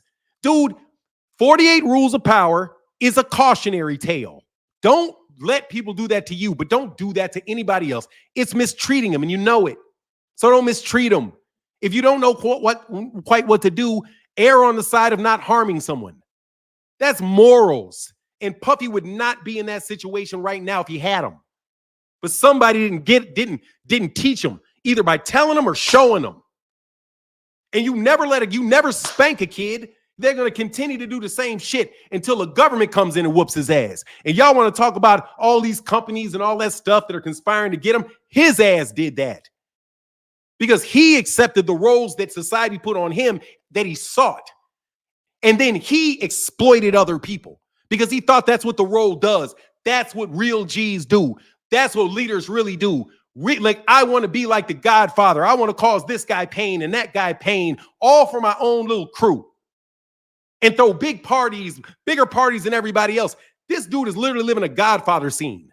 Literally got hats on, bro. They take that shit seriously, man. Especially when you're coated in drugs and alcohol and sex for 3 decades. 3 decades. He was doing this shit when I was in school. He's doing this shit last week. That's not what a grown man does. That's not the path of grown men. Grown men, that's just 30 years behind me. I would have probably done all that shit, except for the group stuff. But, you know what I'm saying? But as far as being a manipulative asshole, hey, man, dog, trust me. I've been a manipulative asshole before, bro. And I know exactly how to set people up if I want to set them up. If I got enough money to call a cop and have a cop slide over something, bro, I can do all that. We can all do all that shit. It's just called being dishonest and sneaky. It ain't genius. And it all bursts from immorality. Immorality, because when you are consistently doing immoral things, you have to learn to justify and compensate for your immorality and mask it for other people to find it. Because it's only a matter of time before immorality, which is a violation of the spirit of the law, will transfer into a violation of the letter of the law. And then you're looking now at a group of very highly trained lawyers that are connecting your moral violations with your actual actions and the laws associated with them. And your ass is going to be behind bars for 50 years. And you're going to have a bunch of ex-rappers and bodyguards and all that shit. Whoa, how could this happen? It happened because the decisions you made, Puff. And it all starts with mistreating people. Devin, you crashed early. Thank God for that. Thank God for that. Somebody told you, reality told you in the left hook of Ryan Garcia, bro, check yourself. Now that you're getting up, you got to decide what you're going to do for the problems in your life. I'm not saying that you got the same problems that Puff got or would do the same thing Puff got, but I think it's mighty ironic that you're in the picture with him. In a scuba outfit, in a bathtub full of baby oil, in a pool full of baby oil or whatever that is. Bro, that's got, hey, why you there? Flip Wilson would have told you years ago, man, I ain't there. What the fuck? You don't think I'm in a mansion parties? I don't know why y'all think it's so hard to get into a Puffy party either. I would just like to let you know. I don't know why you people think it's so fucking incredibly difficult to get in there. If you got any way, shape, or form, somebody talking about your ass in any way that touches his ear, put him in the room. Why? Okay, well, I want to check this dude out. Yeah. Give him some coke. Yeah. Let me see what he's on. Because he think he's smart, bro. Bro, you cannot outthink immorality. You cannot outthink immorality. You cannot outpreach immorality. You can't. It's going to crack you because laws are in place to protect those things. The law is there. The law, the only thing a law is a rule assigned to prevent something that people think is immoral. Because immorality is in the gray area, so we have to define a rule. That's why people say you can't kill people, because they think it's immoral. So they made it illegal. You think because it's not illegal, then that's not a problem. That's kind of like you getting a performance-enhancing drug, and just because it ain't on the list, you think that ain't cheating. Yes, it is. You're cheating the spirit of the law. That's immoral. It may not be illegal, but that's immoral. And it's only a matter of time till the rule changes, like it happened to Alexander Povetkin, and what was legal on Monday wasn't legal on Tuesday. Because enough people said that's immoral, let's codify it. Codification means to take something and make it a law. That's how, in verses, common custom. The Supreme Court really deals in common customs and morals and ethics as it relates to common customs. The legislature just fucking makes a law and says you can and can't do that. So that's why they're talking about getting rid of Dodd by codifying Roe. Every time one of y'all slip up on some shit, you change some moral shit and get people to figure out how and exactly can we codify this morality in the form of a law. Dude, you guys ain't getting out of shit. You're not that smart. You're getting got, okay? Eventually. And you're going to wonder what it all is. How could it all come together like this? Because you made it all. Because you made it all. And they absolutely will take advantage of you making it for yourself. But let's talk about Puffy for the next 19 months and try to figure out if it's a conspiracy about Sony. or whoever else. No, they're going to be beneficiaries, and they're rah-rah-rahing it, and they're going to say, go talk, go talk, go talk. And they're going to go get their lawyers and say, get my civil suit ready, get my civil suit ready. All they are is vultures at the kill. That's all they are. They're vultures at the kill. There's the corpse. Let's go get everything we can get out of it. It means all their rights. All this publishing. Dude, you understand they are having law firms having full-time sessions right now about how they about to split up everything that dude did in his life. He's going to lose everything. He's in a worse position if he never made it. He would have been better off. He would have been better off in the long term of his life and his family, of his kids, probably, maybe, God willing. I don't know. I won't speak for God, but hey, could be an argument that you would have been better off just, being a backup dancer and opening a fucking studio in the Bronx. Maybe you could have a YouTube channel doing rap history. I bet your ass would trade everything you got to have a YouTube channel talking hip-hop history and having somebody like you. Not the whole world sitting there waiting for the year 2025, the day of the execution of Puffy. 2025. And then you're going to have it's 2025. That's 7 + 2 + 9. You know what I'm saying? I mean, you're going to have some numerology type shit fly off on that. Anyway, man, like I said, bro, Dev, I want Dev coming back. David Price said, you a solid dude, dog. I didn't know. Respect. Hey, no worries, man. It's all right. There's a lot of propaganda out there about me. I'm a Tom. I'm a hater. I'm a this, I'm a that. No, I'm not. I'm not the things they said I was. Just like Puffy ain't what you think Puffy is. Puffy made a bunch of fucking mistakes, bro. And he's probably a drug addict. And it is very, very difficult to make smart decisions when you're drunk. You can't make consistent decisions well when you're high. I don't know if anybody ever told you that, but you can't do it. Now, you may say, well, weed's not a drug. Okay, but it takes you into a sphere of reality that is not coherent with their reality. When you imbibe an intoxicant in your system, you adjust your perception of reality, however minutely or extreme. You are no longer on the same reality plane as somebody that is sober. You will not make good decisions in that state. Just like you will not really enjoy music in this state. Because in a state of complete sobriety with music, you don't get the emotions that you can when you leave and you feel a little bit more of the emotion. But dude, you need to be Mr. Spock with your business decisions. You need to be stone cold sober when you make the decisions. Stone cold. I mean, for real. Before you make a really good decision, you need to be clean off weed for at least 3 weeks before you make a sound decision. You need your synapses focused when the pressure's on. In life, the pressure's always on. Okay? You're using medicine, which is supposed to be spiritual in nature, to help you vibe with the universe or understand deep principles, but you're doing it for day-to-day decisions? No, bro. No. You guys underestimate the true power of the spirit. You cannot imbibe that and increase your insensitivity and at the same time make earthly decisions, bro. That shit's gonna go bonkers in your life. Sober the fuck up. That's what Puffy needed to do years ago. Sober up. You're strung out, man. You're making bad decisions. And nobody's gonna say it's the drugs, bro. They're gonna think it's you. Because that story is better.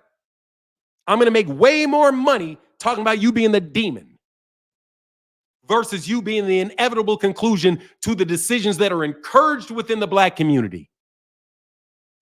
I was told myself personally in the things that I see that I was never as successful as Puffy was.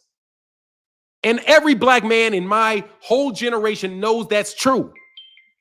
I went to law school, had a job, I did my thing. I was nowhere near as successful as Puffy.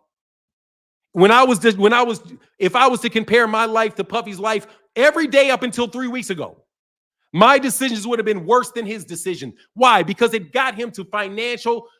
So he got it because it got him influential, because it got him famous, because it got him wealthy. He made the right decisions. The bus driver made the wrong decisions. The truck driver made the wrong decisions. The garbage man made the wrong decision. The school teacher made the wrong decisions. That's why they're not where he is, the one and only, the star, the superstar. Boom, and exploded. He's dirt. And now the next day, what? I'm glad I never went through nothing that nigga had. I don't want nothing he has. I am so happy I never got it. If I was supposed to be that level, if I was smart, I'm glad I'm dumb. Because I don't want that. I don't want that, and nobody wants that now, but it was always there. So maybe we should stop thinking we're better than people, huh? And stop thinking other people are better than us. And just trust that God got a path for us, or whatever you got a path for you. And you're going to be constructive and morally sound in what you do and the decisions that you say. And that's going to keep you safe from your own mistakes. Because I'm telling you, morality is central to the law. And you want to know why the biggest trap to black men going to jail, it's immorality. If you knew that I refused to sell drugs to my brother because what I'm doing to my brother, you'd never be in jail for selling coke, Rollo. Would you?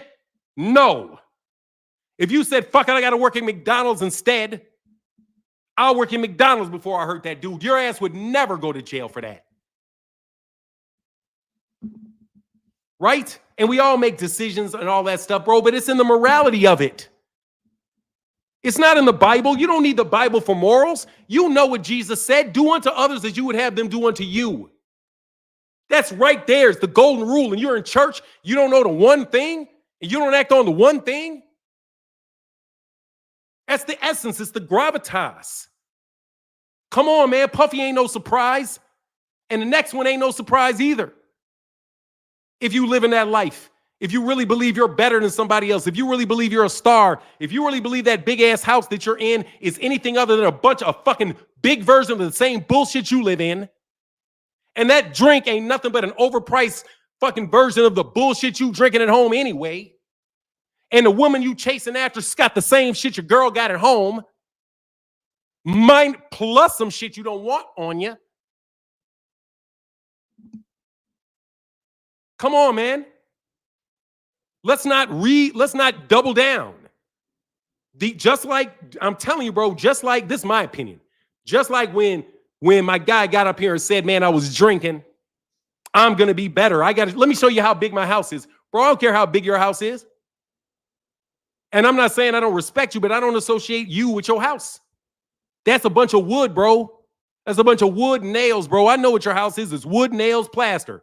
It's got 4 walls. Shit got doors coming in and out. You got a stove. You got a refrigerator. You probably got a backyard. You got a car. I don't know if you got an electric stove or a gas, but you got a stove. Dude, I know what you got in your house, bro. I don't give a fuck how big it is. I know you man enough to have one. And I know you ain't squatting in somebody else's. Hopefully you didn't shoot nobody to get it. But I don't care. Really. Because I've been in big houses, bro. Dude, I've been in monsters. And I'm living in a monster. Bro, I'm living in a house, bro. My wife and I had problems.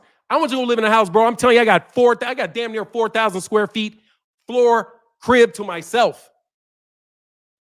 To myself. With TVs the size of walls, bro. And I was never more depressed than when I wasn't with my daughter and my son in the little house that I had, bro. And after that happened, bro, it's hard to even get me out of my house. Because I'm figuring, bro, why do I want to go anywhere else, bro? I wasn't able to be in this house. I damn near never want to leave it. Oh, man, let's go to Italy. For what? This shit ain't in Italy. See, I'm just saying, be more mature, young man. Come on, man. Y'all, they tricking you, bro. You think the only thing that they telling you bad is that blacks were slaves in Africa, but you don't want to sit there and talk about your own life priorities? Basically the moral consequence of capitalism and your willing participation in it, you're all Toms. That's why I had that conversation. Though none of y'all got right to be calling nobody a Tom and a coon. Because we all timing and cooning to get by in some shit that we got to get by on. It just depends on what the perspective that you got of it is. Okay, I just think hey man, I know what's going on, bro, but I still got to feed my kid. But anyway, bro, Dev, dude, you're no better than anybody else, bro. And anybody you see, bro, you literally got to think you're no better than them. And they are no worse than you. That's confidence. That's confidence. That's not, when you think you're better than somebody, that's arrogance. When you think you're as good as someone, that's confidence. If you think you to live, because the arrogance is you comparing yourself to someone else. Confidence is not a comparison. Confidence is a belief in self. Arrogance is a belief in your superiority of another person. So that's why the very proper word that Eddie Hearn used was accurate. You're arrogant. You think you're more important than all these other people. You think you don't even have to really call me. You don't even respect me enough. Bro, you know, who the fuck is texting me at 6 a.m., man? I'm Eddie fucking Hearn, bro. And you're hitting me on my phone at 6 a.m.? My personal phone line, bro, is 6 a.m.? Really? I was up to 4 o'clock in the morning, man. I was up to 3 o'clock in the morning. I get banged by you at 6 in the morning, telling me to do some shit today, bro. Don't you know I'm losing money? Bro, you're inconsiderate as shit, homie. You might as well ask me why are you going to ask me if I'm going to buy you a ticket to my funeral? You know what I'm saying? Like, hey, man, I want to go to Eddie's funeral, but hey, man, he didn't buy me a ticket. Bro, get up there and go, bro, if you support me. That's what, man, bro, come on. That's what I'm telling you. Y'all have to have empathy for people. I can empathize with Puffy, bro. I don't say I agree with him. I ain't never liked him. I ain't never worshiped him. I'm telling you, Biggie, I ain't never worshiped Biggie, never, not a day. I ain't never worshiped Puffy Combs, not a day, never. Never looked up to him, never wanted to be where he is, never had any respect for him, nothing. Nothing did I want of his. Y'all are the ones shocked that a bunch of people trying to climb up his backside, walking in his front door, in his house. That he ain't watching these people because maybe he thinks these people are out to get him. He should because he's out to get them. But that's what y'all say. That's what New York, that's what New York is. That's what black culture is. It's gang warfare. It's gang warfare. Thug life. Thug life. He got, you talking about what Puffy did. Puffy got cats in LA threatening him. Don't he? Let's not write that shit out the story. That LA most definitely has some shit on Puffy. Puffy wasn't just walking around feeling comfortable with them dudes, and they weren't feeling comfortable with him. So you have this big, stupid gang war that don't have no reason to fucking do anything. Dude, let me tell you what I thought. I thought this is a gang war with rich people. These dudes are stupid. You're rich. What are you fighting for? That is telling you, my whole take. After all that stuff took down and everybody got super popular and all that shit made people money, they glamorized it. But what it really was a bunch of stupid rich dudes with big arrogant ass rich dudes with too much time on their hands, starting stupid shit out of ego.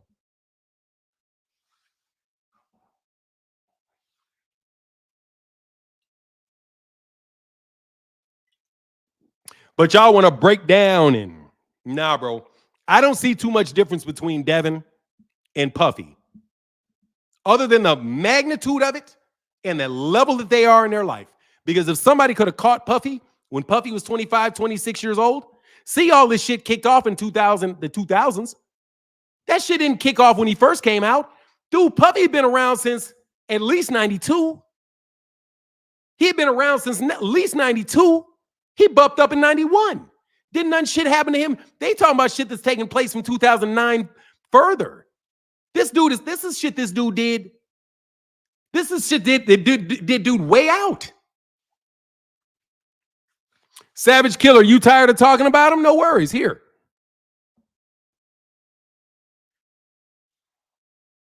You don't have to come back, Savage Killer Queen.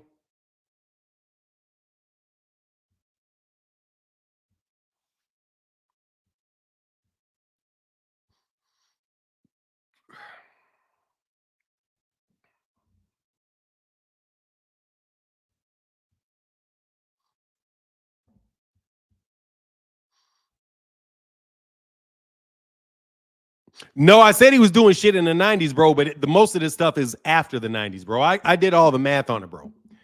This shit started happening with Kim Porter. He's got the stuff on Biggie, bro, but he was clean on Biggie. The stuff with Puffy started that really started getting him, and it was when people started coming out after that label started falling.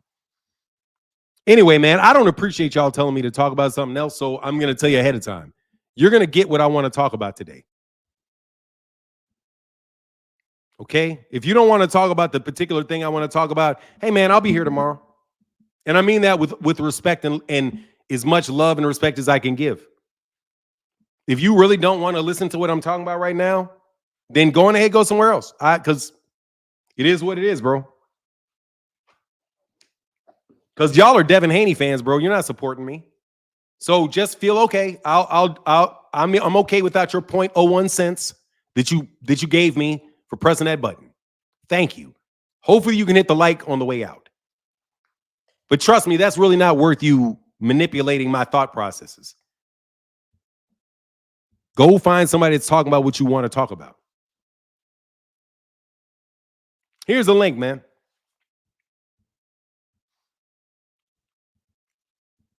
What do I have to say, though? You can put it in a super chat. But as far as Errol and Fundora, though, I told you. Savage Killer Queen tried to tell me what to talk about on my channel. I blocked her. Yeah, man. Bro, I remember when a girl asked me to sell dope. I was like, man, we broke up. I would have been married to somebody different probably if she hadn't asked me to sell weed. And took some of my money out of my car. I was like, man, I really like this girl. I was thinking about it. Second her ass said that, I'm like, oh, you don't want good for me. You want good for you. You know what I'm saying? You don't want good for me. You want good for you. I'm okay.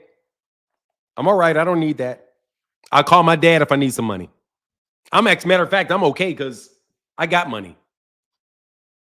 You don't have money. I have money. You don't have money. So what the fuck do I need to do that for? You go do that shit. Diddy is a terrible person. Don't you understand what conservatives think?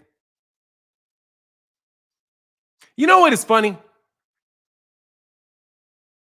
When I was first studied political science, I was a political science major in undergrad. Shout out to Dillard. When I was first introduced to the idea of liberalism and conservatism, it was introduced to me as a philosophical difference in the view of human nature. A conservative is somebody that does not trust human nature and that they believe human nature is selfish and individualistic, and that if you do not conserve things that you have, then other people will take advantage of you. And it's a very negative, it's a more of a negative view into human nature is what leads people to be a conservative. That's what a conservative is.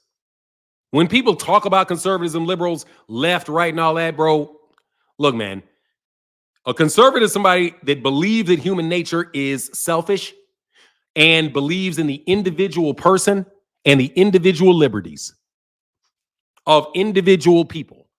And because they need their individual liberties because everybody else around them is evil and they have to protect themselves. Okay, so that's why they're hesitant to anybody changing their cultures, changing laws. That's why they're very, very strict with the definition of the Constitution. Because they believe human nature. If you change these things, that's because these people are trying to get over. They're trying to do this. They're trying to do that. They're trying to kill your kids. They're trying to steal. They're trying to steal your jobs. See, that's why you get all of that talk, because of the basic philosophy that underlies conservatism. Liberalism is supposed to be a worldview that people are good by nature and that we're communal and we could trust one another. Democracy in itself is a liberal idea, not a conservative idea. It's a liberal idea because you believe that in human beings, all of us are equally endowed with the ability to govern. Hence, all men are created equal. Truthfully, conservative motions do not believe that all men are created equally. Or if they do believe that they're all created equally, they believe that they're all created equally evil. Which is why they call people evil anytime you do something that is against their law. Okay? And so they want to take it out of the human and they want to give it to the devil. Evil is an excuse to get somebody out of something. If you say somebody is evil, that's not them. That's just meaning their essence is bad. If you say it's the person, then you have to address their decision-making process. And you have to address them individually. It's not an excuse to say it's not evil. He's not some unembodied malicious spirit from outer space. No, he's a prick from New York that got gun happy and manipulative. And he just got manipulated with guns and guns in people's lives, where other people are in hospitals or people are out there doing other things that are destroying people's lives, like bankers that run Ponzi schemes that drive people broke, ruin whole people's insurance. How many people did Bernie Madoff destroy? There's no comparison between Bernie Madoff's victimization and that of Puffy Combs, because one was grabbing booties and the other ones was stealing everything they owned.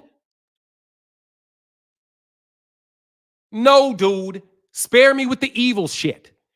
He's just a prick that was put in a situation that he manipulated and took advantage of and harmed a bunch of people, and his ass need to go to jail if he did it, and all his money need to go back to those people that he took it from. That's it. Not evil, because if it's evil, I can't solve evil. I can solve little pricks with big attitudes who think life is who thinks life is a gangster movie. We can deal with his ass. We're going to put him on death row. Death row will handle that. Now, I ain't talking about Puffy. Okay, so we don't need all that evil shit. We just need to know what you did. We want to know why you did it, and we need some laws in place so that you can't do it again. Somebody else can't do what you do. Me sitting there wasting my time talking about his spirit. Nah, you waste your time with that shit. Put him in trial. If he's guilty, throw his ass in jail, take all his money. Take whatever you need out of his shit, give some to his kids. And I mean it. Give some to his kids. Don't steal everything and ruin everybody's life. Ruin his ass. And take enough of his shit, put it in his kid's name, let their ass go on and live their married lives if they didn't have nothing to do with it. So, because we don't have to punish the kids. Okay? We don't have to punish the kids. And you are punishing the kids when you're out here just saying all kind of conspiratorially shit that ain't even happened in court yet. I'm feeling sorry for his kids. Don't nobody give a shit about his kids. Okay. Hey, Dallas Rogan, what up, man? What's happening, man? Look, I had to hop on here, man, because the last 3 days, man, I'm about to change your name to the Prophet, man. You out here, man. I'm like, God, I'm like, is this done turned into a spiritual channel? I don't know what's going on. It's Image Blackwell, bro. I got a second channel and I'm doing 2 shows. Oh, okay. I gotta get back subscribing to you. Because I got a different channel now, but I got to get back on your subscription. But I just want to send a shout out to you, man. Like, you're doing your thing, man. It's so fun. I was listening to you talk yesterday about how guys are just how people are trying to have a what were you talking about with Terence Crawford? Like, does he deserve to fight? Yeah. Everybody. But it's so funny because I went and listened to another channel the other day, and just this conversation about Javante, like why he chose this guy and he need to fight this guy. And like you was educating yesterday, like it's not that simple for him to fight these guys. So I just want to hop on here and say, man, you're the realest in the sport right now, man. You're telling the truth. I know because I've watched these other channels just to see what they're saying, and they're really all about this malarkey, man, and just trying to make it decisive. You know what I mean? Like to get fans being decisive instead of just being fair. And calling it what it is and not being such a fan of one person that you can't talk the truth of another person. So you're one of the few ones that do that, man. I just want to thank you about that. And what you're saying about Puffy as well is 100% correct. There's so many people that's down on him right now that if they were in the same position would do the same thing. You know, and that's what's so crazy. In the 90s. How old are you, brother? I'm 47. Okay, I'm older than you, bro. Let me tell you, in the 90s, because you were more like early 2000s, right? Yeah. Bro, let me tell you, in the 90s, everybody was fighting to be him. Yeah. Dude, that shit he was doing, bro. Dude, cats used to do that shit at college, bro. Cats, dude, all he's doing is take college life and put the shit on a bigger thing. Cats throwing parties, sending girls and shit, spiking drinks. Spike drinks at a party, bro, for real. These motherfuckers act like these pieces, like shit ain't been spiked in parties for. I'll tell you even one better. I even thinking about just in high school, like in 11th, 12th grade, I knew most guys were running trains on girls. And I mean, this was, I didn't mean to throw that in there, but I'm just saying this was like, this was most guys. This wasn't even like me. I was never into that. You know, I just, my didn't roll like that. Not knocking them, but most guys, this is what their conversation was. It was about get as many girls as you can. If you can take advantage, take advantage. This was the thinking of most people. This wasn't like it was one out of every 5. This was 3 out of 5, 4 out of 5. You know, so what you're saying is right on point, man. And let me tell you, man, I'm telling you, true story. And I'm ashamed of myself for this. No joke. I'm ashamed. I'm going to say this, but I'm ashamed of myself for this. It took like years for me to be ashamed of myself. I'm a noob. So that's what the fuck we do, but not the trains. I'm not doing that shit. But it was more like competition. So he can get the most. So like some dude get 30 girls, another dude get 25 girls, another one get 10. And it was pretty much like that was the thing, man. You were literally just trying to knock down as many chicks as you possibly can be in the 90s, bro. That was competitive, man. And he's got all the dime pieces around him. And it wasn't even cool for dudes. Honestly, they say he's gay. I don't know, bro. I think he makes a dope addict, bro.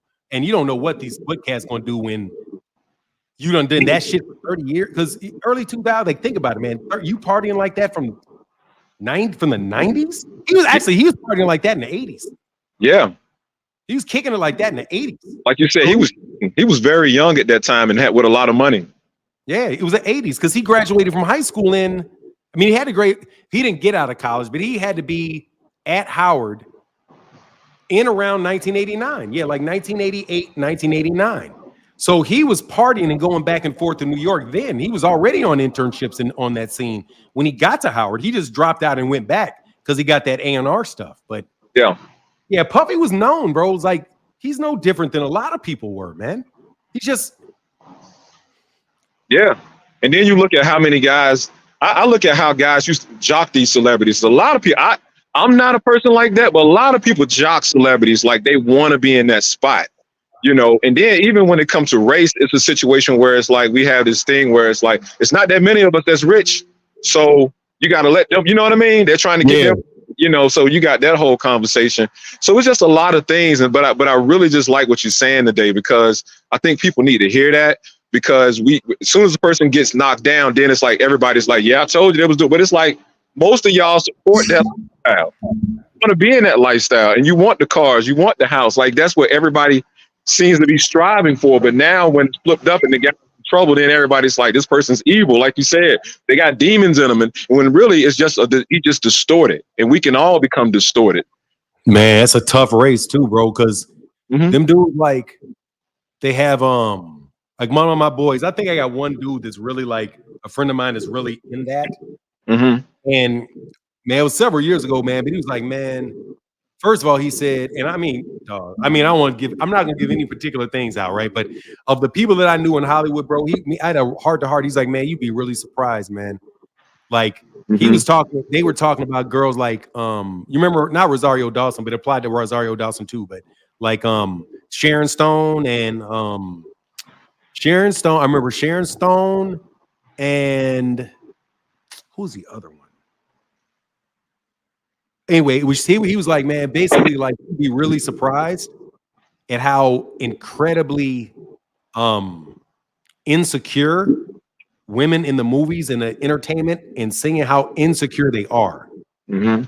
And that men really can, like, they're like, bro, you'd be surprised. Regular Joe Blows be like ruining these chicks' lives, bro, because kind of like that Amy Winehouse thing. Like, they're terribly insecure because they're always on stage. So they have to make everything just so because everybody's judging them. They're judging every performance. So there's a lot of and then they can easily be replaced by the executive. So there's just a lot of there's just that the nature of that place. And Diddy is the same thing. He has the same insecurities because he can easily be passed up. The next guy can easily come on. Yep. So it's like but you can see those same things that take place just in everybody's life, man. Like it worked, like your job. If you get that committed to it, yeah. You're right. I think, and it's funny. I just saw an interview with Halle Berry recently on what was she on? I forgot what show she was on, but she got a movie out. She was an interview. And I thought about all the relationships that she had, all the issues that she had. And most people are like, man, Halle Berry shouldn't have any issues. You know what I'm saying? But it's like she can't, but from our viewpoint, it's hard for her to have a healthy relationship, with a man. So it's like you said, there's something there. It's something. Well, I mean, my thing is empathy. Like if I'm Halle Berry and I'm trying to figure out like, what is she about? Yeah. And I really do think this is something that people can use, a tool people can use in their life. Yeah. You say, okay, and it's not going to get you 100% there. Okay. General, okay, so the generalizations that allow people to manipulate people by racism, by saying all these people fit into the same kind of class. Yeah. That particular shit is a manipulation of a natural tendency, which is empathy. If you look at somebody and I look at you and I look at what your life experiences were different than mine, I know what some of them are just looking at you. You're a dark brown complected man, and I'm not.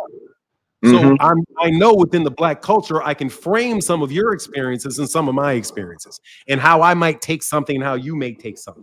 Right. And be sensitive to it walking in, right? Or you may think that I'm like, that I'm some, you may not know necessarily, you know what I'm saying? I'm from Chicago. So, but anyway, that's what you should do. So for Haley, for me, it's like, okay, she's rich, number one. That's a problem because she can always leave. So what ties her to 99%, what ties her to a man isn't have anything related to what 99% of people get tied to men. She's more like a man in that regard. You're right. You know what I mean? So she's the one that's going to pay the bills. Even if somebody's paying the bills, the man is going to be like, yeah, I'll pay the bill because I want to be a man. But then she could look at it like, well, are you insulting me because I know I got the money, let me pay. And he's like, no. So you got that dynamic going on between who's the man and who's not the man. Yep. And then you got all kind of conceptions about her that's wrong because if you listen to her talk about who she is, she says she's Black. But you may look at her in your own personal experience and see her as something different, or not know that she's an actress and realize what her true personality is. She has to look at all those things when she's dealing with somebody. That's right. So she tends to be with watch this shit, ex-celebrities. Lower level celebrities who can deal with celebrity, who don't have to feel too bad because he's an artist. Like the guy she's married to or dating now, he's an artist. He's got his own public name, his own personification,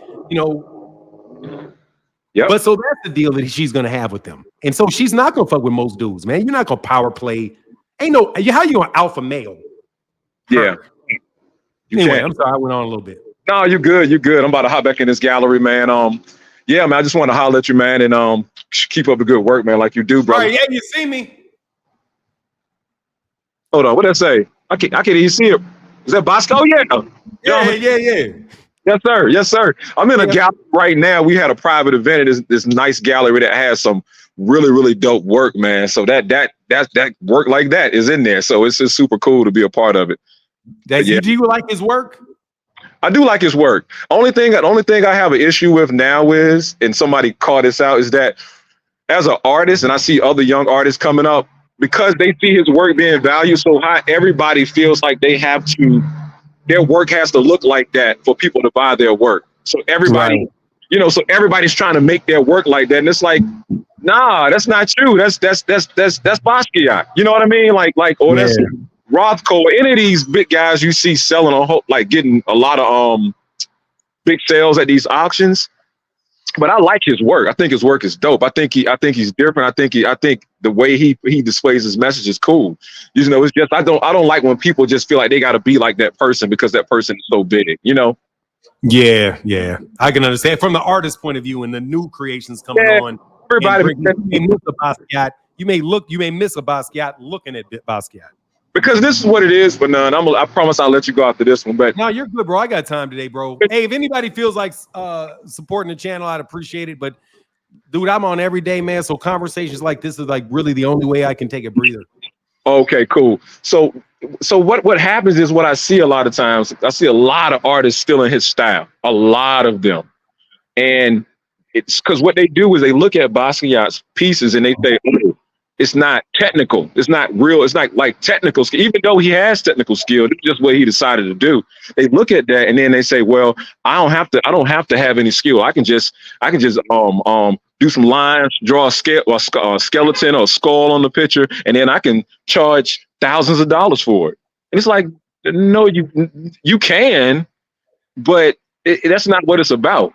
He had a real reason on why he was doing what he was doing. So I'm always like, I love what he does, but I want other artists, just do what you do. Even if you don't sell right out the gate, just do what you do. It's not about that. You know what I mean? But yeah, I'm gonna sit back and listen to you, brother. All right, man. I appreciate the education. Thank you, Mr. Roquan. No problem, man. All right, man. Deem the Great. What up, man? Hey, Fanon, can you hear me, man? I'm outside. Yeah, I can, but I'm not gonna call you Deem the Great anymore. That sounds too much like Dean the Great. Now, I ain't the biggest fan of him neither.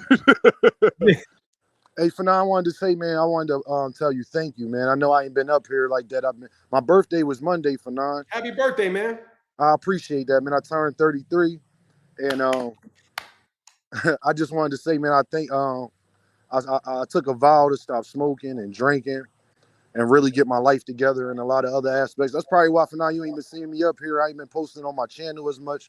You know, sometimes you just need to step back and focus on the things that's important. And not saying that my content and things like that not important. All my supporters that's listening in the chat, y'all know I appreciate y'all so truly. Everything you were saying, Fanon, man, I just want to say, man, you was completely on point. And for somebody that's, 20 years, younger than you or whatever, man, I just wanted to say thank you, man. Because I needed to hear that this morning, especially after I made that vow. It just made it even more clear what I got to do. Because you was 100% right, Fanon. I had to apologize to the mother of my children. I think sometimes us as men, Fanon, we forget. I think I'm a hellified dude. You know what I'm saying? And they believe the same things.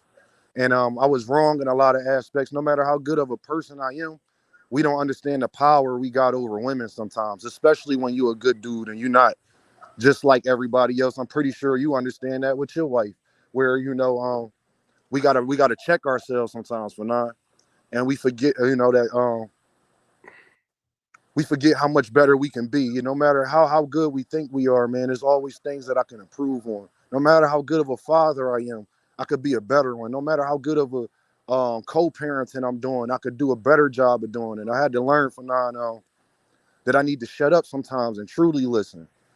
Not hear them, truly listen to them.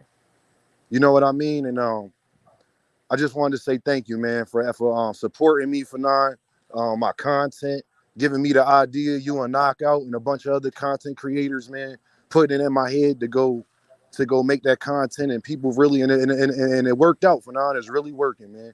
And as far as like the guys my age, man, when you hitting your 30s, man, all of that dumb stuff, man, the partying, the drinking, the smoking, the womanizing, man, it just don't. I never felt complete afterwards, Fanon. It still was something missing. No matter how many women I done laid down with, Fanon, it's still a void missing there. You know what I mean?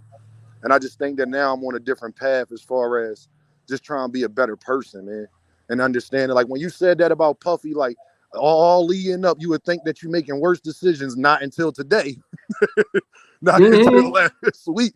I don't want none of it. You couldn't pay me to be Puffy right now. Exactly, bro. He was a kid playing. Know what he was? That was a kid that didn't mind jumping over the fence into a zoo. Straight up. You dumbass, stay behind the bars, bro. That's a fucking zoo. You want to be king of the zoo? No. You know what I mean? You want to be king? You want to be king of the zoo? Okay, wait. Don't worry. Can you hear me? Tigers die young. Lions die young. That's why I'm telling you these metaphors can you hear fucked me? up people use, bro. Yeah, I can hear you. Can you hear me, Fanon? Yes. I had to back up. I can hear you, man. Hey, Fanon, can you hear me? Yes. You can hear me? No, I had got a phone Yes. call. That's why.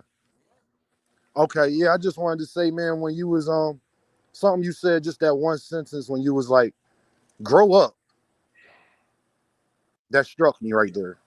Because no matter how Grow mature up. I think I am, no matter how Bro, much of a kids, man I a think. lot of times, bro, I'm telling you, man, this is age, bro, really.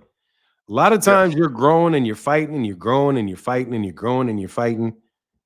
And eventually, man, you realize, bro, that sometimes, man, somebody old person told me, man, you got to relax and crank. Bro, Yes, shit sir. ain't built in a day, man. Shortcuts, those words mean something, bro. You know what I'm saying? Yes, sir. Life is a marathon, bro. It's not a sprint. 32 years old, you're a kid. Straight up. But for me, I would Yes. tell you, bro, don't even go through all that shit, bro. Just, you made a mistake, forgive yourself for it, write it down, and push. That's it. Don't even waste a lot of time judging yourself. For real, don't judge yourself. You're you. Judging yourself don't make no fucking sense. Judge your actions, bro, and line your actions up towards your goals and be very objective about that shit. That's what the real world is for. The real world is for the objective. The spiritual world is for the subjective. Okay? Your life as it relates to other human beings, you need to make sure you are very, very objective and practical in it. Your wife, your girl is not your girl. She is just her. And that helps. Like for me and my wife, even when I say my wife, I have to understand that that is a Eurocentric viewpoint. That she is my property, mine. So when I say mine, anytime I say mine, there becomes a defense there because it's mine. I'm telling you. I get that. That very basic understanding of human nature and the goodness of human nature versus the evilness of human nature, basic will derive all your decisions. If you believe that your girl is a self-autonomous, trustworthy person, then you don't have to spend much time controlling her. I agree with that. Because she's not yours. I'm telling you, it's not yours. The things that you do are not you. That's when we believe we're Christians, but we don't say give God to what is God's. What is God's is everything, including you. So to the extent that you create yourself to be the universe, that's called being self-centered. When everything is about you. But if you're selfless, you're not the center of anything.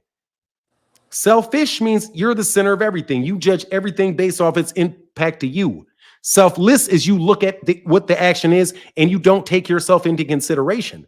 And if you look at your wife in a selfish fashion or your children in a selfless fashion, take yourself out of it. What's best for her?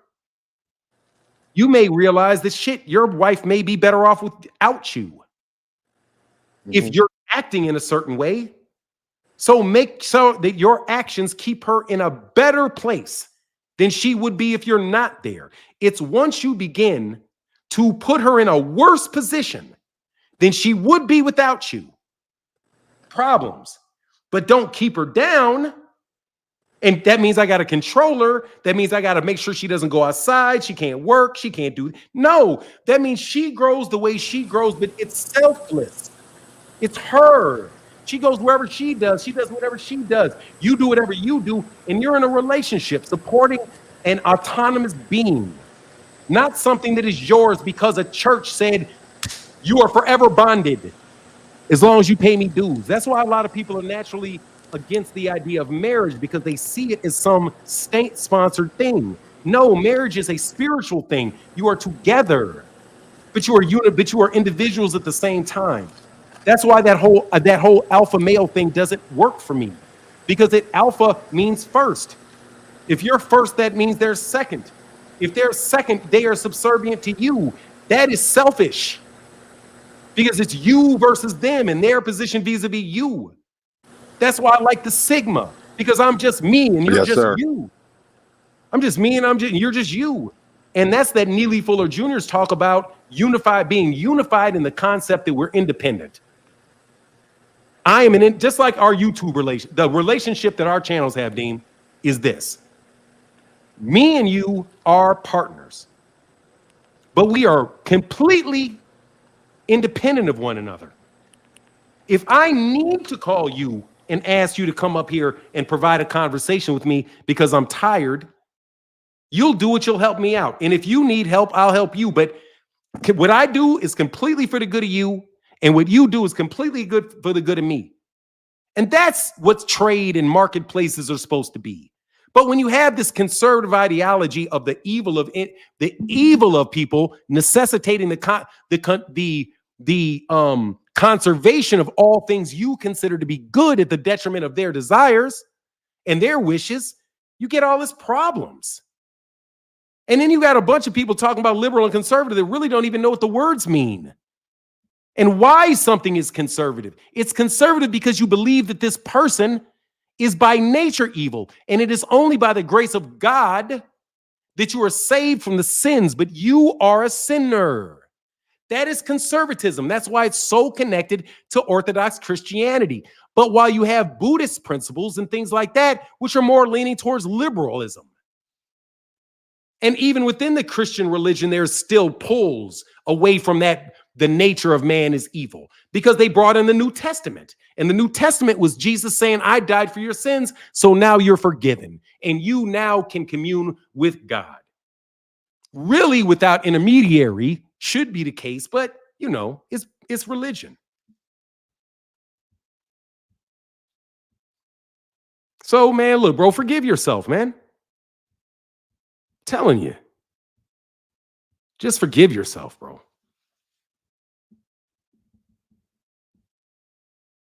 Sigma, yes, man. I had a therapist tell me that that's a category I fit in 2 years ago. I had no idea what it was then because you always hear the alpha beta. Why would you have, how do you have to, how can you repay God, bro? I don't even understand what y'all be talking about when you use these words. Seriously. Maybe I'm too literal.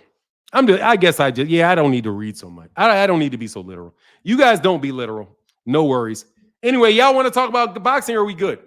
Put a 1 in the chat if you've liked the conversation because I know it's not necessarily boxing this morning. I just wanted to have a little fun. You know, I just want to get a little, and I do want to separate myself from you all. Okay? You put me in that car, bro. You're not me, man. Y'all are not me. Bro, I can't believe y'all put me in that goddamn car. Bro, I'm not a journalist, man.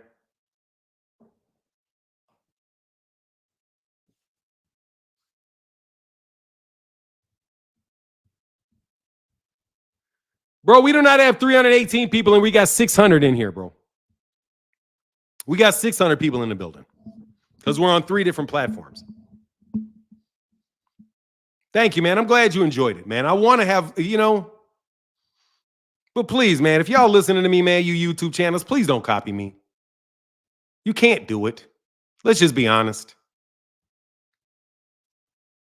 Let's just be honest. You guys are talking about kitty shit. Kitty shit. I don't even understand how grown men can't look at another grown man and understand what that grown man went through. You ask white people to do that shit all the time to you, but you won't do it for another brother. Puffy's ass gonna go to jail forever, bro. Rick Tim said we are not born into sin. Therefore, you have a more liberal idea. You have a more liberal idea of creation. Rick Tims, you believe in the innate. You believe that God is within. Conservatives do not believe that God is within. They believe God is without punishing you.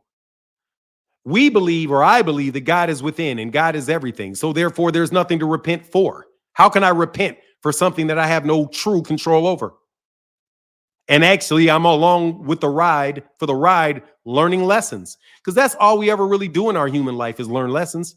That's the only thing of value we do in our life is learn lessons and overcome problems. And we all have problems to overcome, and we all learn every day that we're here. So maybe that's the reason we're here and not to serve somebody else. Because that whole story tells us that we're here to serve someone. You are here to, that's a slavery mentality, bro. But you guys don't ever, but Rick, you guys don't want to ever talk about philosophy. How are you ever going to get to these conversations if you never actually talk about philosophy? If all we ever do is talk about politics, sociology, sports, the economics, how can you have all these disparate conversations, bro, and you never talk about the philosophy that undergirds it all? That's why I don't believe y'all. I believe most of you are pseudo-intellectuals. Even the intellectuals, I think, are taking a pseudo-intellectual approach to it. You have to get to the philosophy of it. You don't even understand what a conservative is. But I'm talking to people about conservatives left and rights. You don't know the difference between the right and a conservative. Everybody, y'all can't, and you talk about contracts like y'all talk about politics. Dude, leave me alone. What's going on, Enu? Hey, what's going on, brother? I kind of came in on the back end, but I'm assuming that I heard some conversation about Devin, his behavior somewhat, and this little P Diddy thing going on.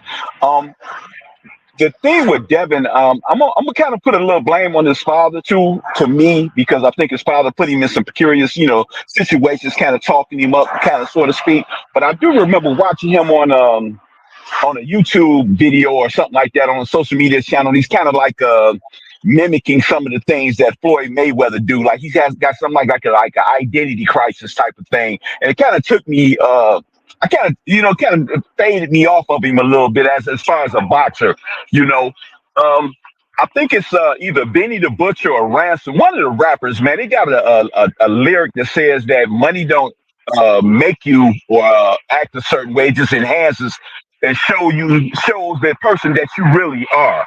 You know Yes, what I'm saying? Yeah. So, and then and not to just belabor the point on him, I hope he gets a chance to get himself together. I'm not sure what happened with him and Eddie Hearn, but I think, like I said, I put a lot of the onus on his father for that particular situation because his father was just talking too big as far as I'm concerned. Now to the P Diddy thing, I do want to say this, man. I had put a post on one of my websites, not my website, but on my social media site where posing the question of like, what was the first mistake Puffy made? And a lot of people had, they pointed the finger at him about his arrogance and this, that, and the other thing.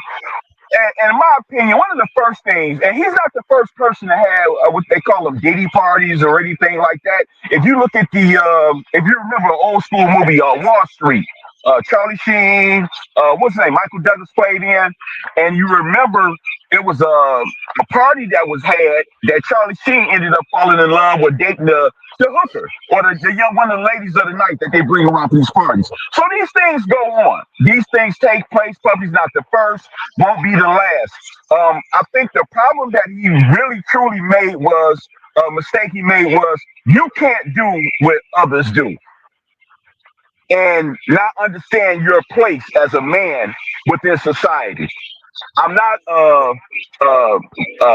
making excuses for him, or neither am I trying to bag on him. I think if he's guilty of any of these things that he's charged, I think he deserves to be prosecuted or go to jail or whatever.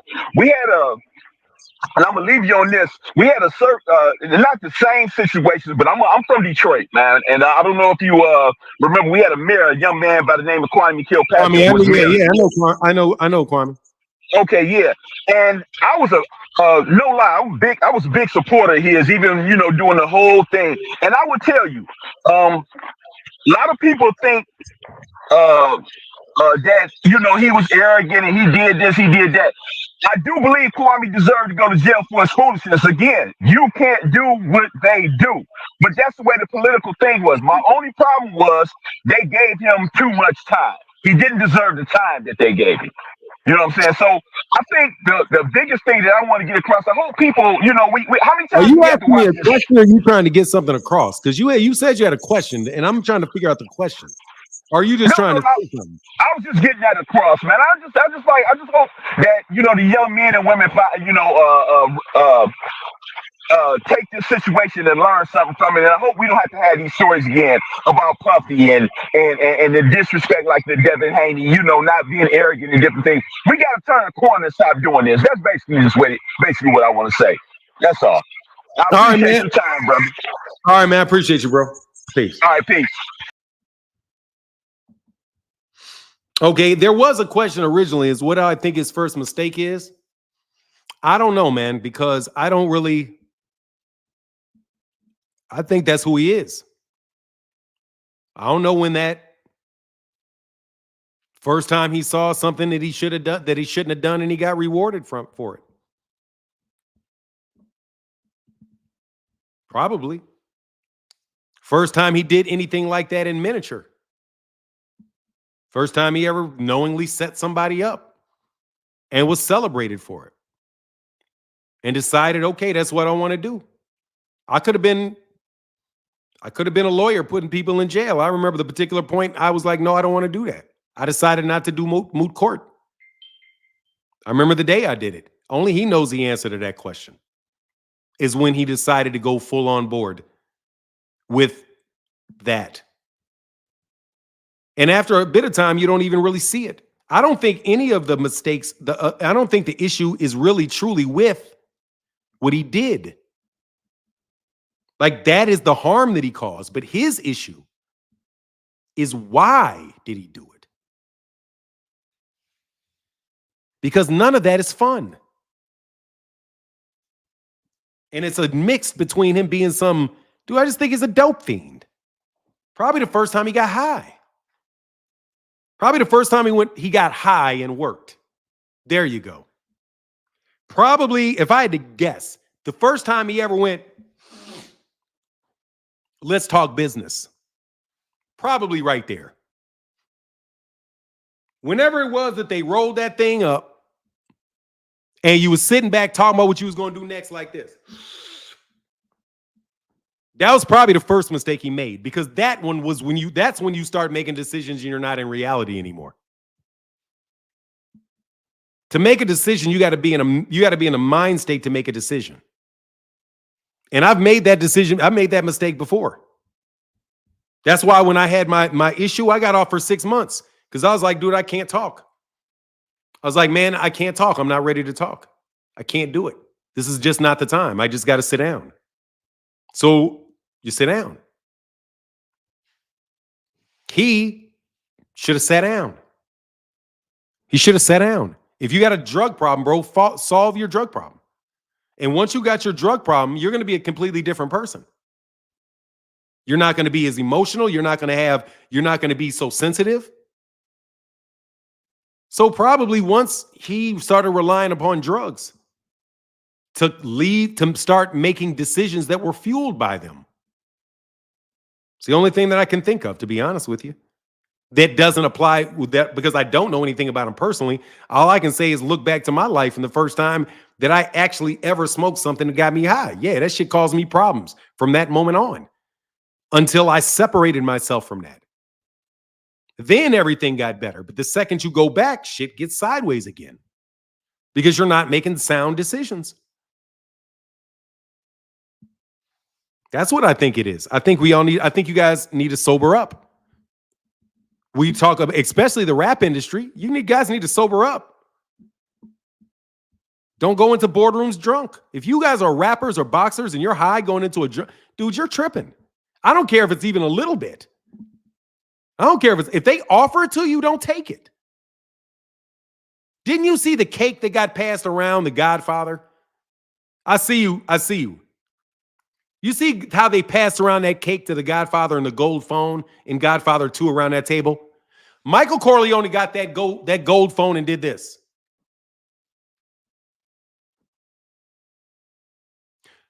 Hyman Roth got that gold phone and did this. Eyes never touched the gold phone. Eyes on each other.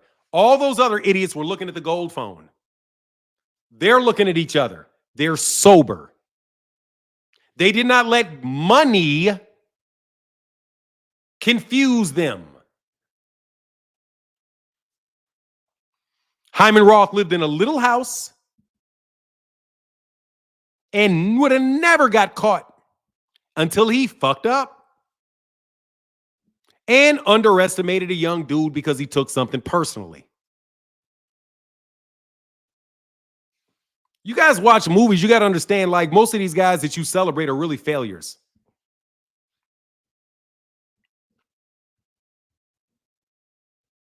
King Switcher, what up, Alan Sostain? In the building. Oh, my wife is, hold Hold on 1 second. I think my wife is leaving me. Hold on, I think my wife is heading out. I gotta say goodbye to my wife. Give me a second.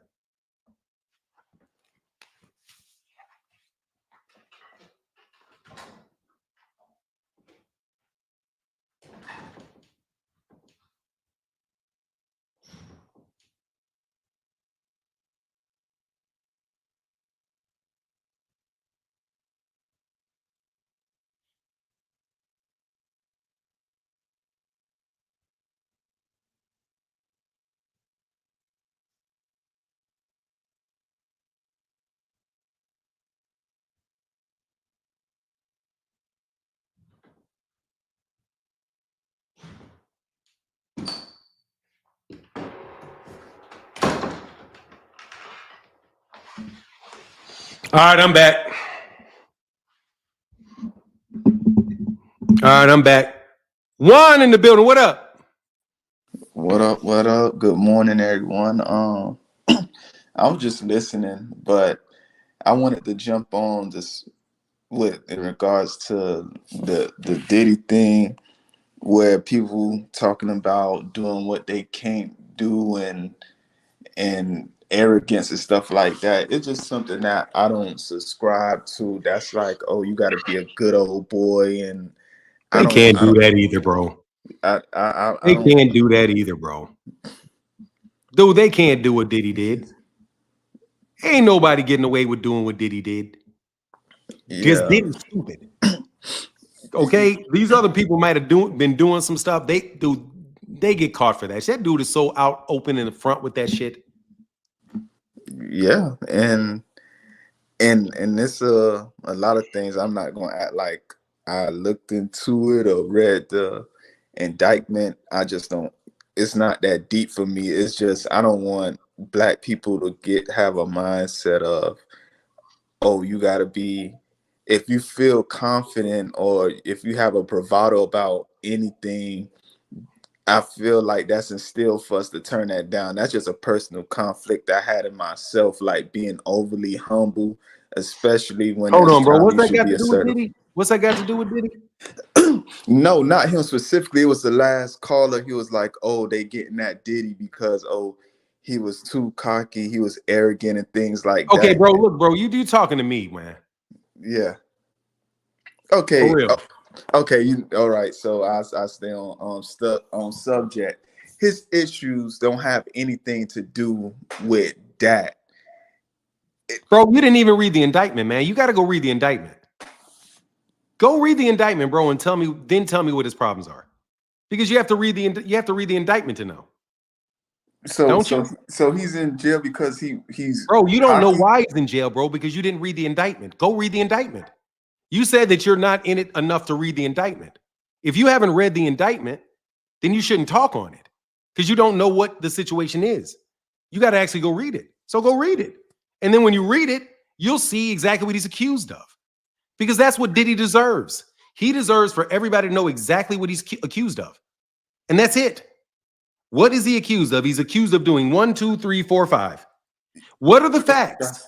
Yes, but bro, seriously, man, let's not make everything this big overarching huge thing about the whole political structure and the social and economic and spiritual future of black people.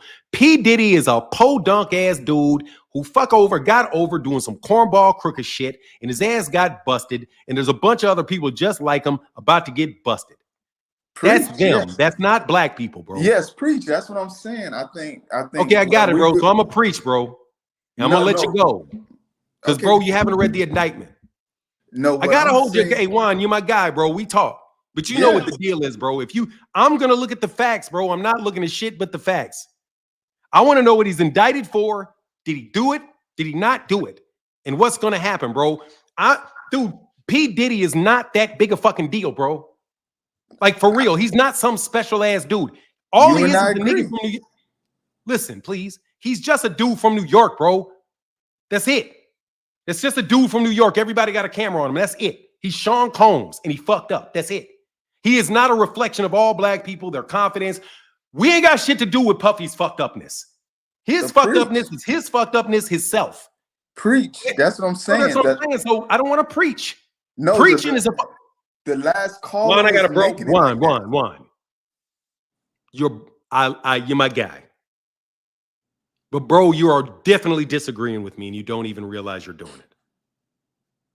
You are actually arguing with me by the things that you're saying. Because I didn't agree with anything I didn't necessarily agree with what he said. Okay, yes. Okay, however, but the things that you're saying, you're making Biggie big. You're making Puffy some big guy. He's not. I don't see Puffy as a big guy. He's 5'8". Dude that was a freshman at Howard the same year I was a sophomore at Dillard. He's a dude from New York that got rich and a movie producer who ripped a bunch of people off and his ass is going to jail. Just like my boy I went through high school with. There was a really nice guy who wound up going to jail for insurance fraud. That's all he is. He's a fucking criminal. And they're going to wave his face in front of everybody and act like he's us. He ain't us. And I'm not going to ever hold a conversation in which I act like this dude is some reflection of us.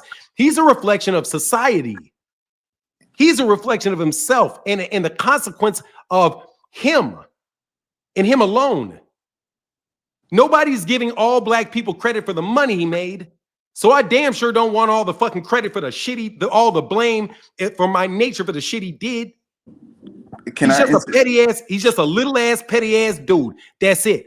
And I've been telling y'all calling this dude Illuminati and this and that and this and that. Bro, all that dude is a fucking crook. And he ain't even the world's biggest crook. He ain't even nowhere near the world's biggest crook. Exactly. Can I interject? No, I gotta go. But you can say the last thing, bro. But interjecting, nah. Okay. Juan, you want to compete with me, bro? No. I think you conclude. Let me conclude then.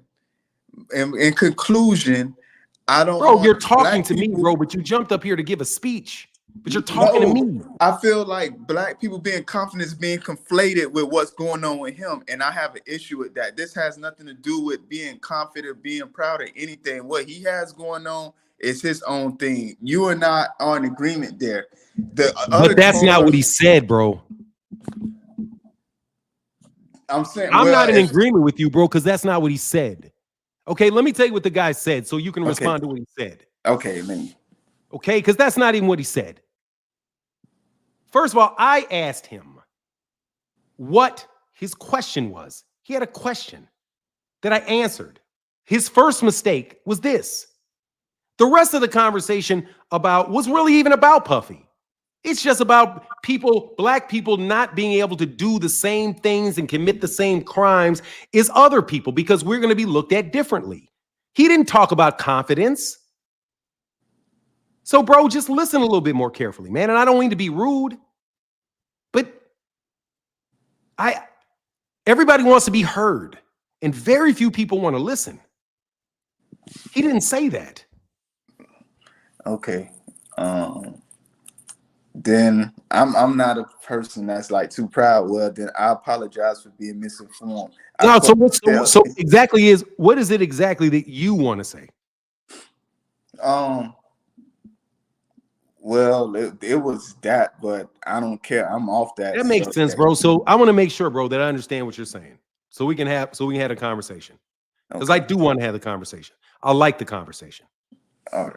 So, confidence.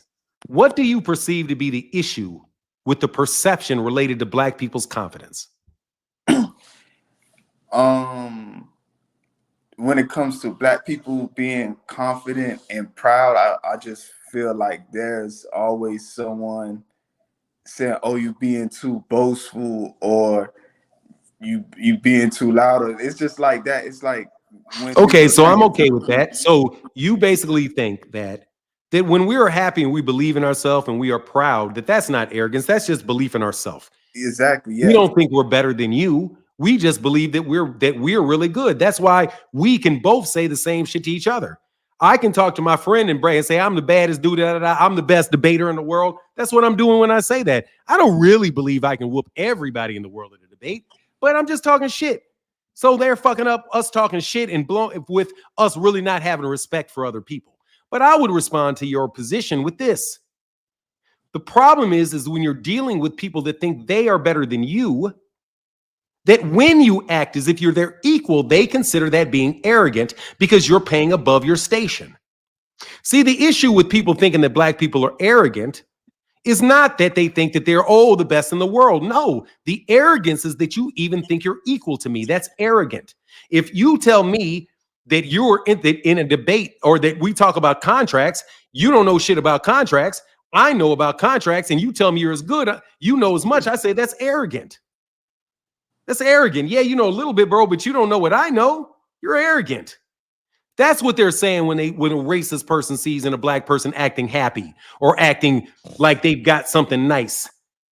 They think, well, this person thinks they're as good as me, or they think they're better than me, and they're actually worse than me. How arrogant. That's why they say we're arrogant, because they think we should think we're less. They think we're less. That's the answer to the question. That doesn't have anything to do with Puffy. Exactly. I'm sorry for cutting you off. The question with Puffy is whether or not the base, brute, savage, sex-fueled, obsessed brute is really like us. That is what we are if you give us any power. That's the fear for us with Puffy, is that people say, well, you see, that's what happens when you let a young black man do that. But I will say no, because that happens to white people all the time, that they go to jail. There's a billionaire dude just got sent to jail for that goddamn, what is that shit he did with the what's that bullshit ass currency? That crypto shit, the cryptocurrency. All that crypto billionaire went to jail, bro. He didn't get off. And his story don't sound much different, minus the sexual stuff, but that ain't even happened yet. Because who knows, they may get his ass with that too. Yeah. Dude, a lot of times, bro, black people take their own internal self-centeredness and take that into the view of the world. That's the separation, bro. The legitimate racism and all that stuff is very, very real. All the stuff that we say happens really happens. But, bro, when we're talking to other people, bro, we got to look at it. We can't take it from the look that we are the center of the universe all the time in every conversation. Because you'll never get anywhere because they're not in our universe. There is a certain amount of selflessness that is going to have to take place in order to even understand where somebody's coming from. So, no, Puffy to me is not a big deal. He's not a big deal. I've never thought highly of him. Tupac either. All you guys get pissed at me when I say Tupac ain't Jesus. Bro, the reason I say Tupac ain't Jesus, I've been saying Tupac ain't Jesus as long as I've been saying Puffy ain't Jesus, because they were both competing for who was going to be Jesus. Was it going to be Bad Boy or was it going to be Death Row? Was it Tupac or was it Biggie? Was it Tupac who was with Death Row at the time? Yeah, whatever the fuck his name is, big dude. Suge Knight. Or is it going to be? It was a battle between Suge Knight and Puffy. Yeah. So I'm like, dude, they're both playing the same thing, and it didn't surprise me at all. They wound up having casualties on both sides because it was fucking stupid the whole fucking time. But that's not us, bro, because everybody else in my generation, bro, let me tell you. Same people sitting around there watching that are the black people right now that are your doctors, your lawyers, your people running for vice president that people don't want to even act like she's black. The meantime that y'all are doing all this celebration of Puffy is a get that black dude. The chick that you say ain't even black is out there getting degrees. Bro, those couple people on top are not us. And I've been telling y'all for a while, bro, they're not us. When what's his name? I'm sorry to do no disrespect to what's his name? Kendrick Lamar said, they not like us. Nigga, you ain't like us either. What you mean? You ain't like us either. You like them. He ain't Kendrick Lamar. I love his music. I know he's great. But bro, if you try to deify this guy, if you deify him, that's why they have in Islam. I do believe, no disrespect to Islam, why you're not even allowed to make a picture of the prophet. Because they don't want you to draw a picture and frame somebody's mind of what he is. No, you're not going to. You're not going to put him up. You're not going to idolatry. That's idolatry. That's in the Bible. I can't even believe it took me that long to do it. That's idolatry. I am not going to idolize Tupac. I'm not going to idolize Biggie, Kamala, Malcolm X, Martin Luther King. I've been arguing with Martin Luther King about Martin Luther King and what Martin Luther King said for 40 years. And that's I'm only 50. I've and that's disagreed with actually him a since I was propaganda 15 years old. strategy, though. They What? like to. I said that's a propaganda strategy. Like especially when you go to World War II and all that time, like they make sure you put the figures that they have in control. Make sure it's on their walls and stuff, so you idolize and don't question any decisions that they make. I'm just inspired. That was interesting. That came across some of my. Thank you, man. Well, I appreciate you, brother. Yeah. Thank you, Juan. I appreciate chopping it up with you. I'm gonna get down. I gotta good? get back to work. Nah, do you feel understood, bro? Yeah. I think we got back to Wells on track. I think initially you think Yeah, I'm I was froggy, making bro. a I'm telling you, conversation. bro. You just please understand me. I'm just like because, bro, like, man, we need to respect the education of people, man. I had an argument with, I'm telling you, young men, young women, everybody. Dude, you got to respect what people know, bro. It cuts through a lot of stuff, really, because most people, we had a guy on a panel. I'm telling y'all have no idea how much that dude knew. Like, you have no idea what he's done and how much he knows. And people that didn't know anywhere near what this man knows just bowled over him. And I was listening to this like, man, these cats don't even know what this guy's done, man. Yeah. All right, man, I'll get back. No problem. Appreciate it. Yes, sir. Anytime, bro. So when I'm talking about politics, bro, seriously, come on, man. Let's talk about philosophy, bro, please. Before we talk about any politics, I need to know your philosophy. If you don't have a philosophy, then you don't have anything. Everything else that you know is going to be spinning around in your head until you get a philosophy, a real one for yourself. I have a real philosophy that starts with my perception of reality and moves forward, which is why it's not hard to talk about 10, 11, 12 different subjects. Because the one thing that is consistent is the existential question that underlies it. But no, what we are not well educated enough to be pointed into the direction to get it. And I'm telling you, we're going to continue to be tools of people until you have one. I changed what Neely Fuller Jr. said. Neely Jr. said, and I respect him, man. I love the dude. Until you understand racism, white supremacy, racism, what it is and how it works, everything else you know will confuse you. Well, let me change that. Until you have your own personal philosophy into the nature of existence and your relationship thereto, everything else that you know will only confuse you. And you will be marched around the block by any Bill Haney or Puffy Combs that comes around you. Because you will never see the forest for the trees. Ever see the forest for the trees. Because you will continually get a tree put in front of you. He was in a jungle and he didn't know it. He thought it was a metaphor. It wasn't. And he's getting eaten. But he's not anything more than that, bro. He's not anything more than that. He's no less than you, no more than you. You are the microcosm. He may be a semi-macrocosm of your microcosm. But there is a macrocosm over his microcosm that will be the same. Puffy's actions is just, who knows, Vladimir Putin's on a small scale. Who knows? It may be Elon Musk on a small scale for all we know.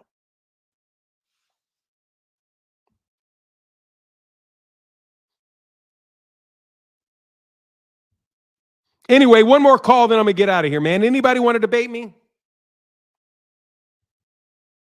Anybody want to do a video on that?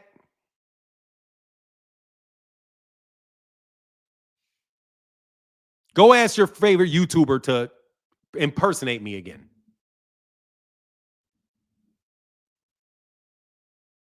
I don't think you can impersonate me, son. I really don't. I really don't. Puffy enjoyed being that dude for a minute, though he now realized he was just, no, he's still high. Dude, he'll come back his next life and figure that shit out. Puffy will figure it out in his next lifetime. Or he'll figure it out in jail before it, but he gonna rot in that bitch. That's for sure. Jesus is real. Dude, Janks, let me tell you something, son. Jesus is a man. You're not a Christian, dummy. Jesus was a man. Jesus, the Christ. The Christ. Christ is ever living. Jesus can get put in the grave. And through Christ, he can be resurrected. So, sir, when you say Jesus, you should be saying Christ. Because truthfully, although they're one, they're actually two, which makes three, which is the Trinity. And the math always works. But I don't think that you're really a Christian. I think you're just somebody that went to church. Otherwise, you wouldn't say what you just said. Jesus, yes, is real. Christ is not corporeal. What do you call it? Corporeal. You know the saying, you know what the full word for real is? Corporeal. Having a body, corporeal. Jesus is not corporeal. But he is spiritually real. Oh, let me guess it. You went to Sunday school and you want to preach to me. You went to Sunday school, huh? I did too. I'm a Christian for 55 years, bro. I know Christianity. But you don't. You don't know the basic philosophy of the Christian church and their view on a human being conservative in that the nature is evil. And it was actually the evilness of mankind that made its fall. And now, through Jesus and the wisdom of the way of God, we can be redeemed and become non-corporeal with death.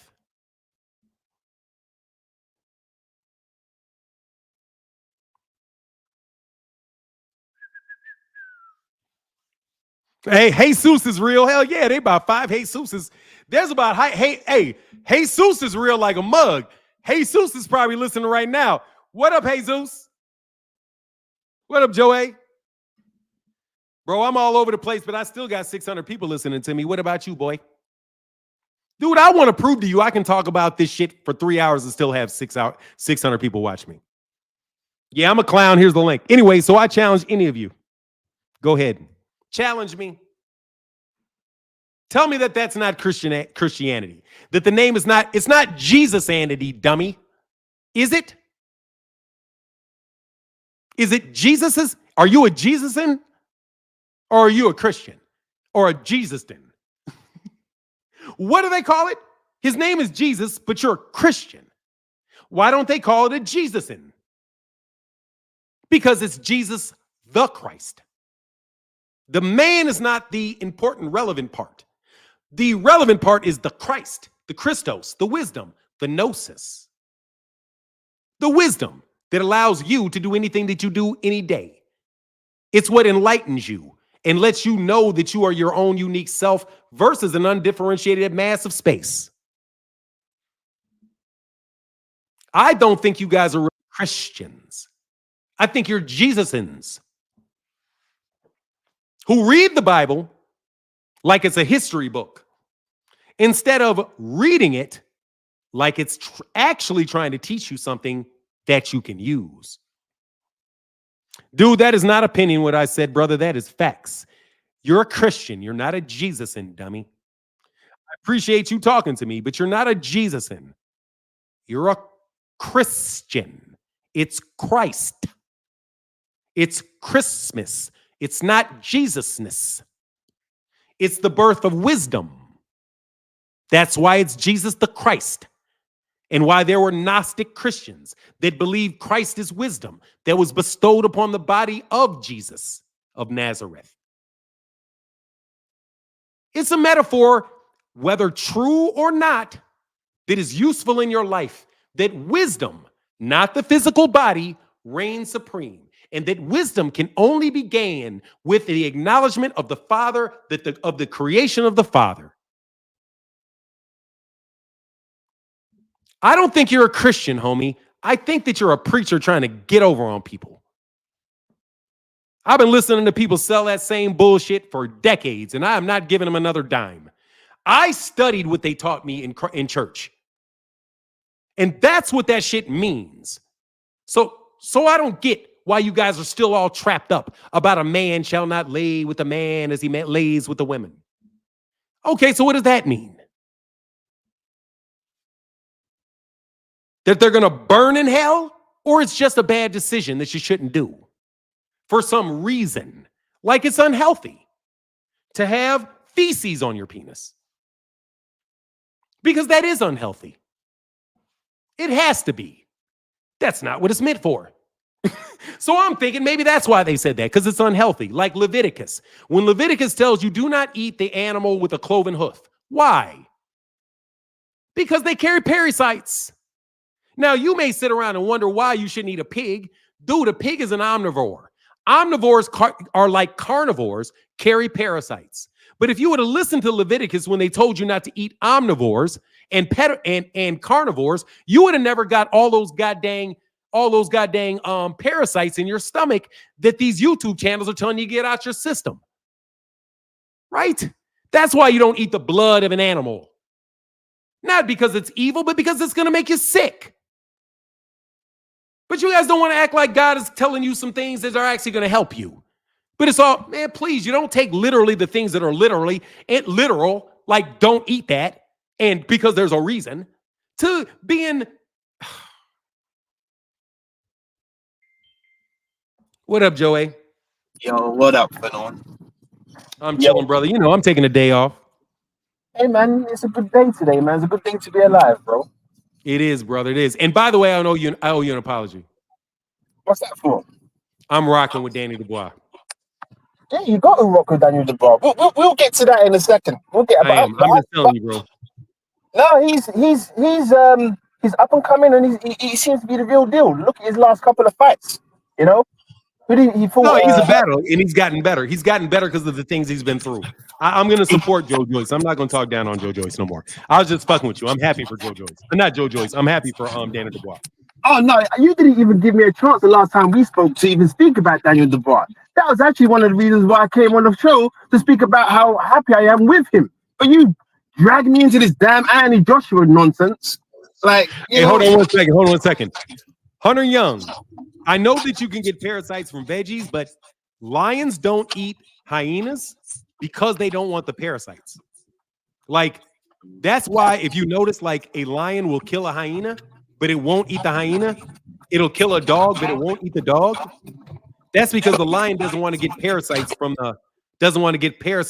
the carnivore, because it's a much larger chance that you're going to get worms and things like that from meat than you're going to get it from grass or fruit.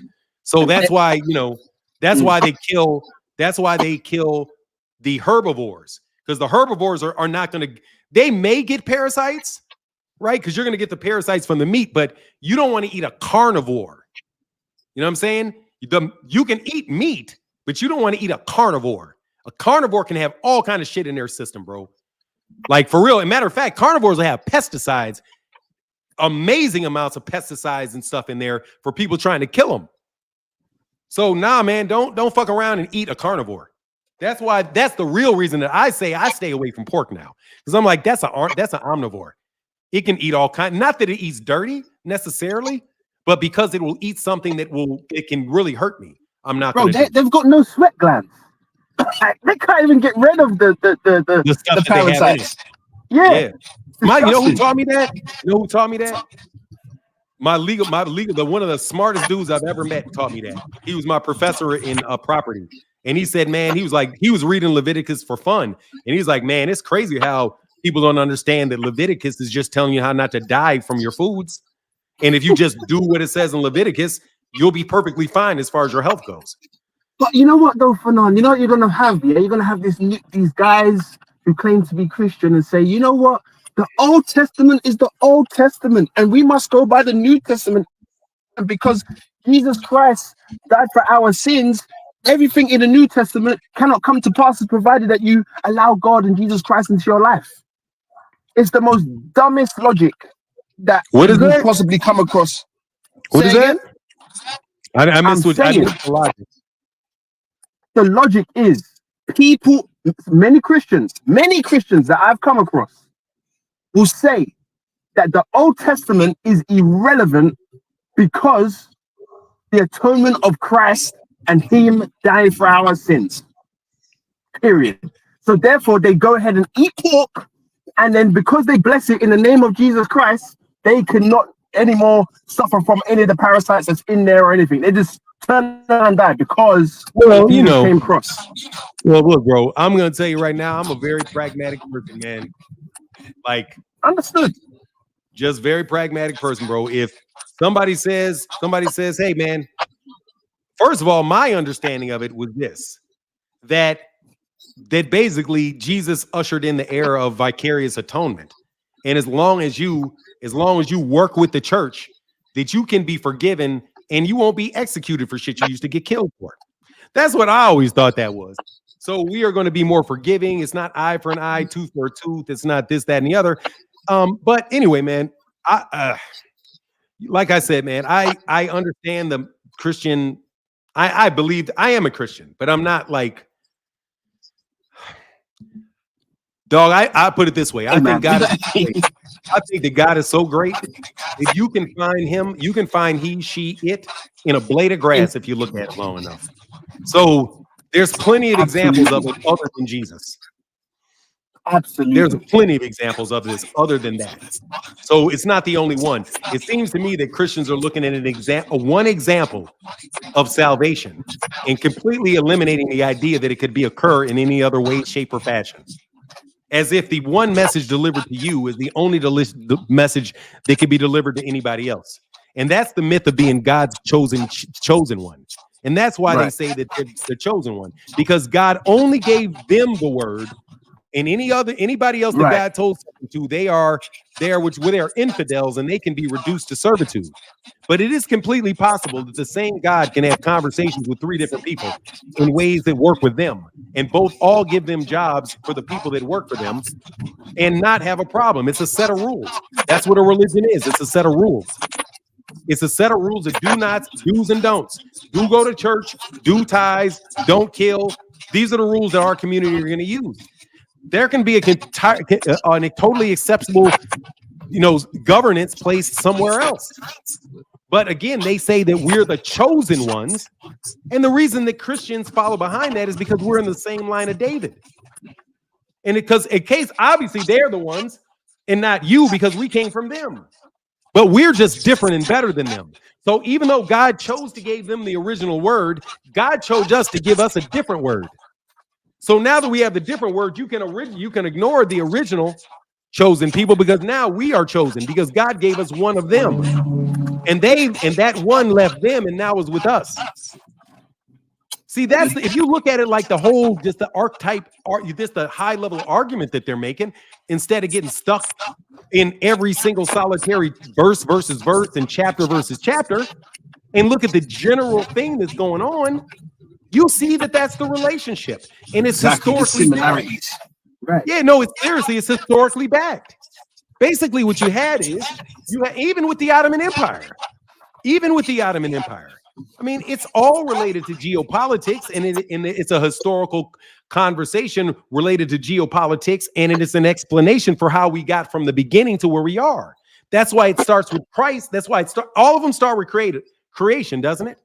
I don't know what, like, for example, the Christians do not do away with Adam and Eve.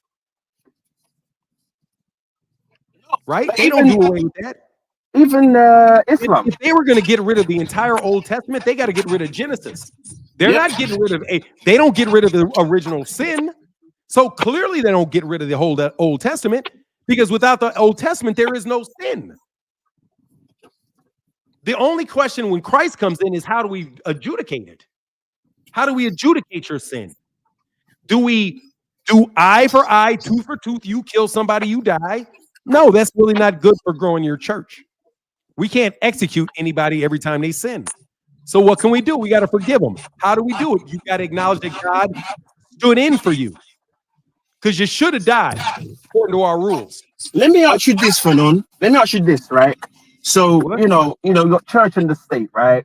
And when, I've gone to several churches since I've been here in the United States. We're talking, church is different than religion. Right. Yes. However, they push their ideology centered around the books that typically are religious books. Now, right? do you believe, or what's your thoughts on the way the church uses religion for their attendees? Do you feel as if it's liberating, or do you feel as if though it is just another ploy for them to have a little bit more control? For whatever reason, whether it's money or... I can tell you my church. I can just tell you my experience. I'm not going to talk about other people's experiences. My experience in church is this: that people believe deeply in God. Deeply. We believe deeply in God. I believe that Christians believe deeply in God. I believe deeply in God. Not even believe, I know. I don't even believe, I know. And the further I got away from the Christian church, the more I knew it. But I think what we do is we have confused the church, the building that you're in, and the preacher there as if he's your personal intermediary to God. He's not. He's reading a book. You got to understand, the dude is reading a book.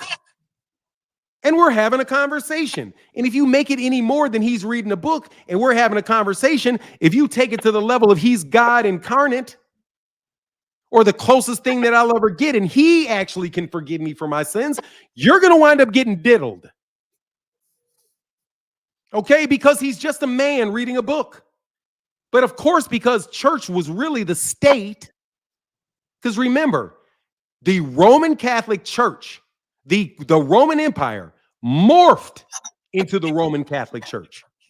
And then the Roman Catholic Church morphed into Catholicism and Protestantism. And then Protestantism morphed into Baptist, Lutheran, Calvinist. Orthodox. But it was all birthed from the same core. So what my take on it is, we really, really believe in God, but we're confusing the religion and the governance of the religion with the subject matter of our reverence. God is with us, and church, and you are supposed to help me recognize God within me. And you can teach me to have a personal relationship and recognize God from all the experiences that my elders have had. If we understood that and could do that, we could direct children from young ages to wisdom much earlier. Why don't they do that? Okay, it's not good for the state. They don't, first of all, because it's a state. And the job of the state is to organize people it's to organize things. Yep. So they have to organize everybody. And so science is a religion. People what they want to say is that basically science is a religion. It is a non-spiritual religion. It is a set of rules and approaches to solve problems related to the life of human beings and the world that we exist in. And they even go all the way back to a theory of creation and what is going to happen in the Exodus, the broad expanse of the universe. These scientists and astrophysicists are doing the same thing that the biblical scholars were doing. And that's why they're literally arguing with them. Copernicus, if I'm using the right name, and these guys, a lot of these guys they were priests. Oh, absolutely. See, these guys in the universities are priests. If you don't believe it, what are they wearing when they graduate? We wear black gowns and hoodies. and we're initiated. It's literally the same thing. You see it in your face, but you don't think that that's what that is.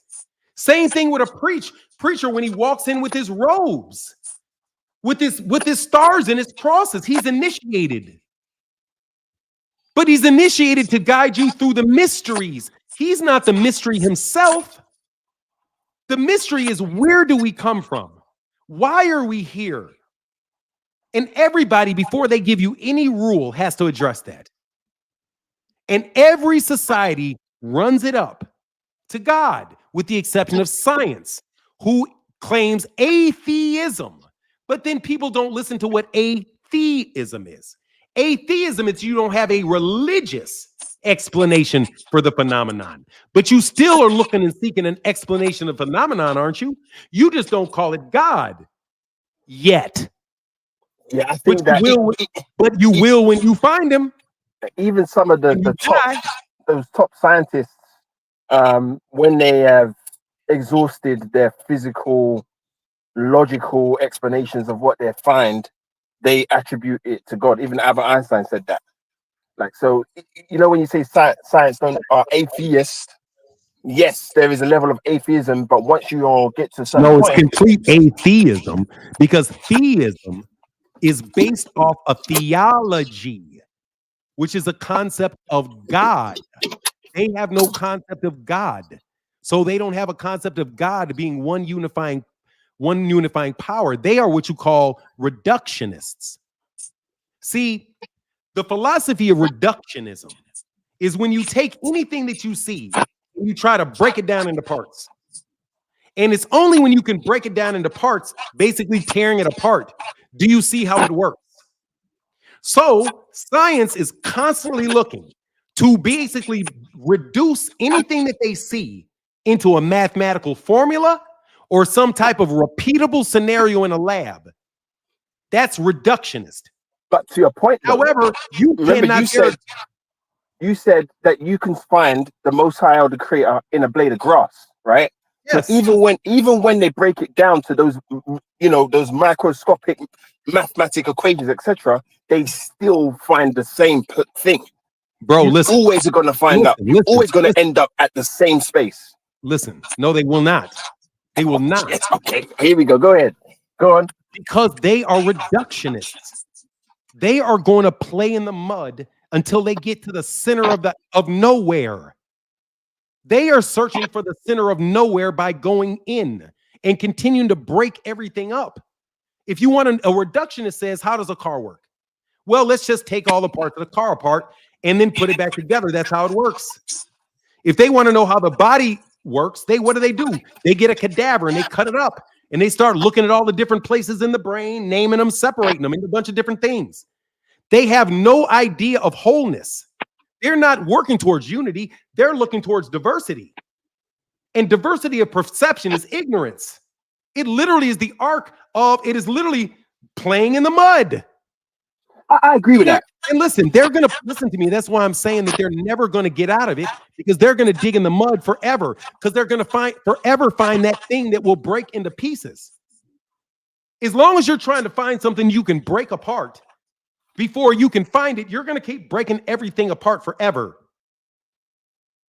Because everything is going to break apart, because it's not the purpose. The purpose is non-corporeal.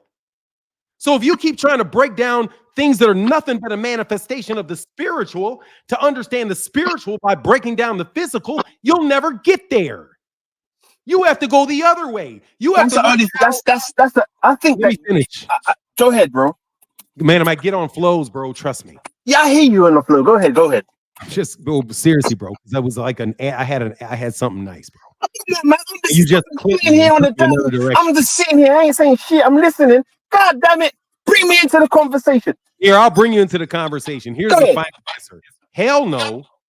Scientists will never come to the conclusion of religion, because their basic premise is nothing that is not observable and repeatable is real. And here's the thing. They're right. Nothing that is not physically repeatable is real. But the question is not whether it's real or not. The question is whether or not it's true. Because my thoughts are not real. You cannot touch my thoughts. You can't test for my thoughts. Only thing you can test for is to see if these little electrical things go off. But you can't test for when I'm actually thinking. Yeah. So that is non-corporeal, but it's real to everybody that thinks. So since the basic sense of observation is not corporeal, as long as you try to make it real, which is short for corporeal, body, a real body, flip it, corp real. You know how Spanish has? Yeah. Go ahead. Flip that word back like they would say it in Latin. Not it's corporeal, right? Which is us, it means a real body. They only believe something that has a real body. But guess what? We didn't have a real body before we were born. Absolutely not. And we don't have a real body when we're gone. So you're saying the entire existence of everything. See, they don't take into consideration non-existence because they can't touch it. They're immature kids. That's why the Africans, shout out to the Africans. That's why the Africans said that the astrologers of France and the Western Europe thought about space like children do. They think about it like they're playing in the mud. But they're saying that's not what it is. That is us. And what they did, and I'm telling you, the way they steal from the Africans are crazy. They named it a monad to explain it. They were like, well, maybe everything is different, but it's got the same essence. So it's not like a hierarchical structure. It's that the essence of everything is the same. But the essence can be expressed in multiple different ways. Brother, that is African. Yep. But they address that. That's the basic fundamental differences between until we believe Sheikh Atidiop. Until we believe Sheikh Atidiop, until we listen to the Africans that began civilization, and honestly, you're African, so I'll tell you. You guys hoisted yourself on your own petard because you created this jail we're in. You created civilization. And you did it for a very noble reason, I'm sure. But that civilization that was created morphed into this. So it's not surprising that the originators of the entire system are the ones that people look at so aggressively when they suffer from it, even if you think that they didn't have anything to do with it. And I'm saying I talk to a lot of like archaeologists and what do you call it, the people that study history, bro. I'm telling you, black ones, they all sit back and they're like, man, what the fuck did black people do to make white people hate us so much? And then Dr. Henrik Clark said it. Dr. Henrik Clark said we invaded them. We invaded them. And we as black people don't want to look at that. We invaded them. Wait, hold on. We invaded who? Africans invaded Europe. Africans have been in Europe before even the point. But how did you listen though? What Henrik Clark is saying is this. You're right, but nothing good comes from colonizing people. So when the Moors went into Spain, this is a prominent fact. Spain ain't rebuilt itself since the Moors came. Italy really hasn't rebuilt itself since the Moors came. Whenever you have somebody invade another organization and do that, it never really works out. That's why the United States is going to progressively be in the situation that it's in, because when you occupy people, they don't want to be there. Hey man, I've got one question for you, right? And it's really important as what you just mentioned. I know we're completely off topic, but I love this shit. No worries. Bro, 1492, yeah? 1492, the Moors decided to leave Europe, right? Yeah. And 1492 is when this clown Christopher Columbus came over. But there's something missing. You're missing something. Yes. Okay, go ahead. You're missing something. You're missing something. You're missing the papal bull. See, when the Ottoman Empire, right? There's beef between the Ottoman Empire and the Romans. Because I do believe the Ottoman Empire came after Rome. Am I right? Yeah. Yes. The Ottoman Empire came after Rome. So I'm sorry, I kind of got off topic. What was the specific again? 1492 is a Oh yeah, the papal pivot. bull. So what happened is Yes. this. So they initiate a papal bull. And a papal bull is the Pope said that I basically allow Portugal and Spain to reduce to servitude all infidels. Infidels are anyone that do not believe that the Roman Catholic Church through the Pope is the emissary of God, which means all Muslims are infidels. They're all infidels. If you don't recall, the slave of Africans actually began with the infidels. It began with the Arabs. Yeah, that 100%. Yeah, It was way before Middle Passage. Yeah, so it was the battle between the Christians and the Arabs that transitioned the slave trade from an Arabic slave trade to a Christian capitalistic Western Hemisphere slave trade. Wait, pause. So that happened 1492 also? Bro, I think it's a papal bull of 1396 or something. You gotta look up the papal bull. Got you. But the papal bull preceded Queen Isabella of Spain and whoever the person was, because you remember they work for the Pope. The monarchs work for the Pope. So the Pope was getting massacred by the Moors. The Moors run the whole shit. Listen, because there's other people listening. Okay, go so ahead. The church, the Pope, told his subjects, which were who? The Portuguese and Spain, not Britain, not Ireland, not none of them yet, not Germany, not none of them. Portuguese and Spain, that they could reduce to servitude the infidels. So Queen Isabella of Spain, after she was allowed to do that by the Pope, got the church's blessing, then reopened the already existing trade ports out of Africa and started stealing people and taking that same path straight to where they were taking them before. But they called it a slave trade. And what they said was that we just discovered these people.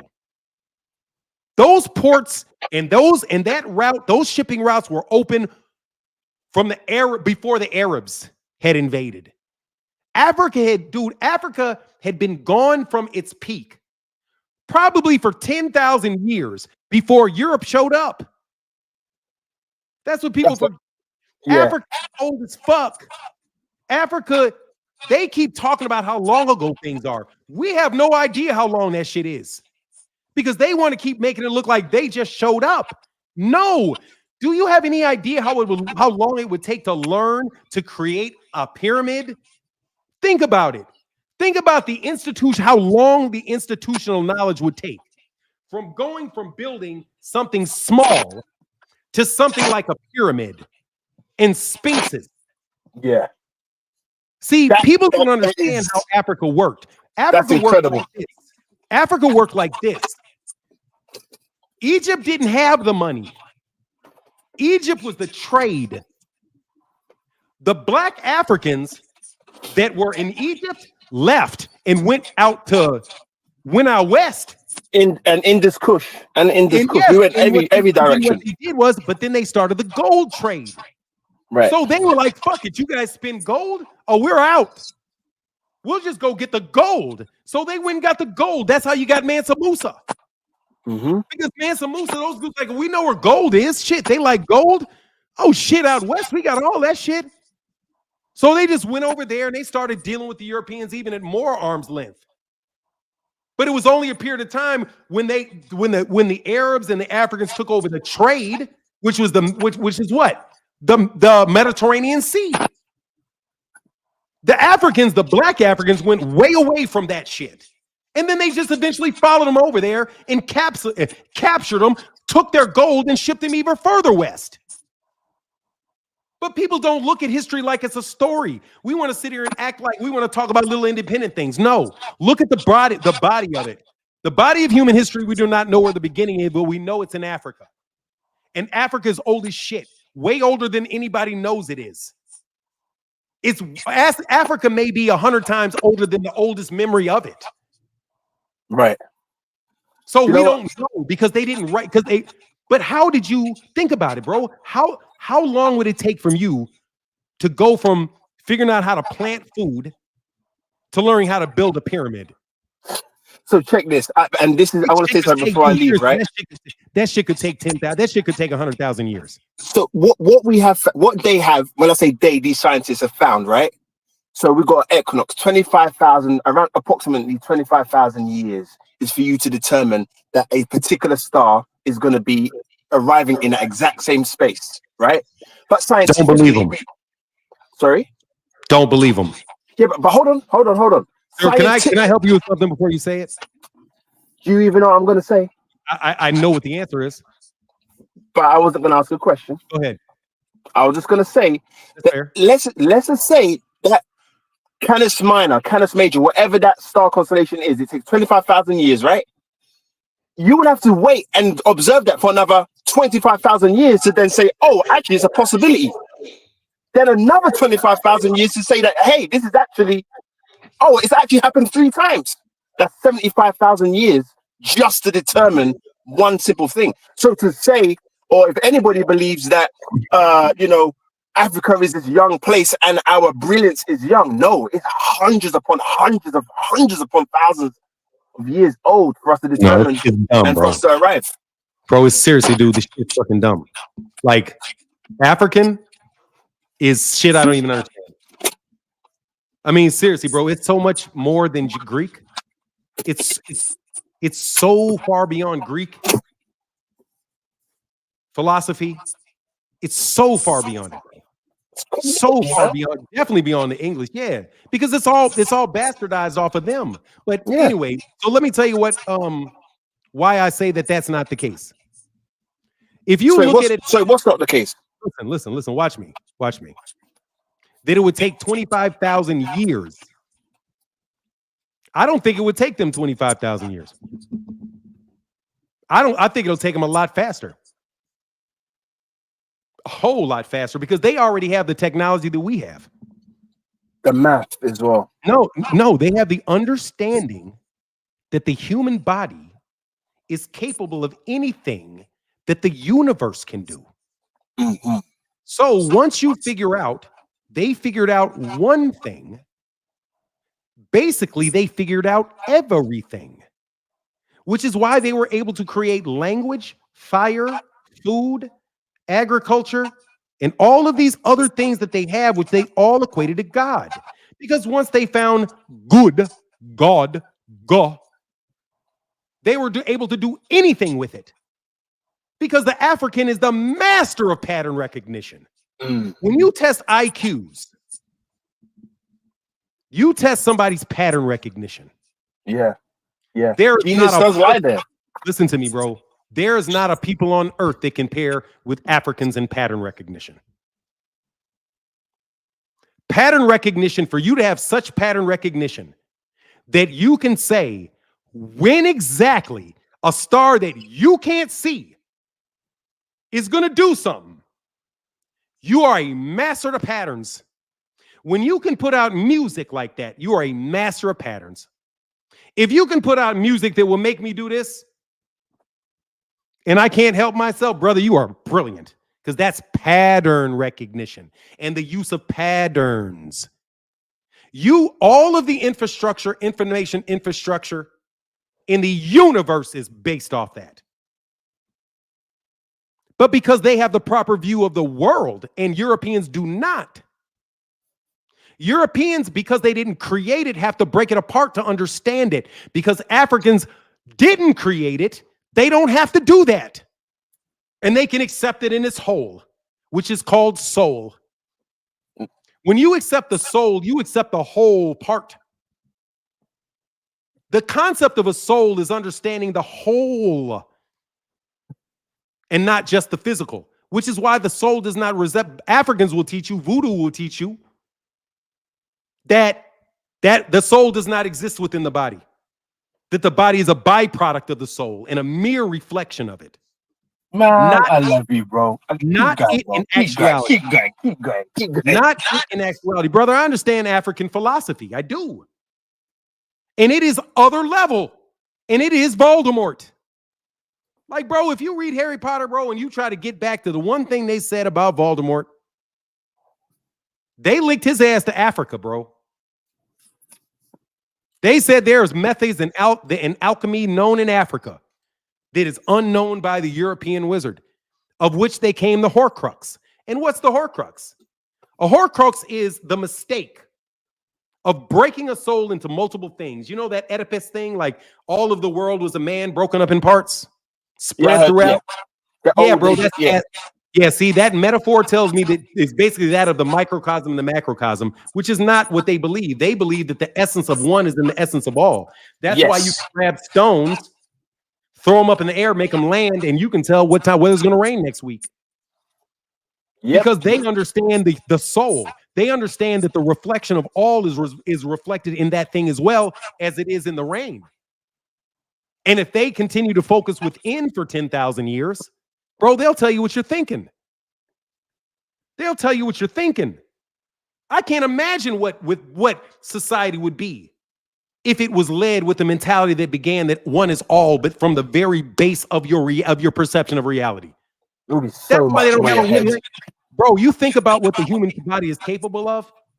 Early Africans may not have even needed to write things down because they may not have even needed to talk to speak. We didn't. Didn't even need to speak to talk. Let alone eat. If you want to take it there. Bro, there's Africans, I'm telling you, bro. If you extend the logic of all of what we know and extend it, there's a black African somewhere that literally can do things you would never believe a human being could do. Because he understands that there's no difference between he and you. And his power of empathy, practice power of empathy and emotion could turn your little books about manifestation and manifesting. You know how they say they write these little books like say it, see it, believe it, receive it. Yeah, what's it? Power of what's that one? The secret. It's the power of manifestation.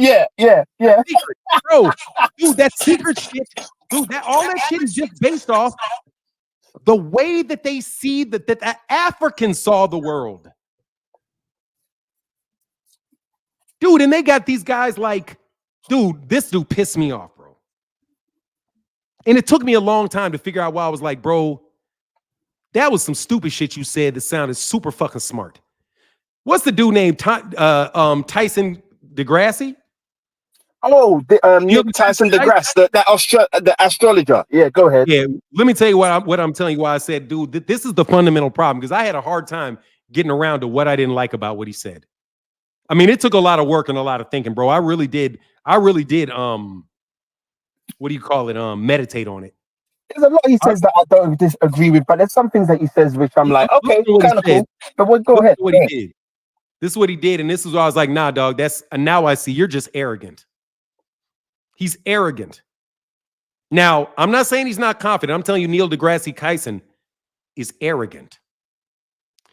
Because he believes that he understands more, and the way that he sees the world is the only way to to solve a problem.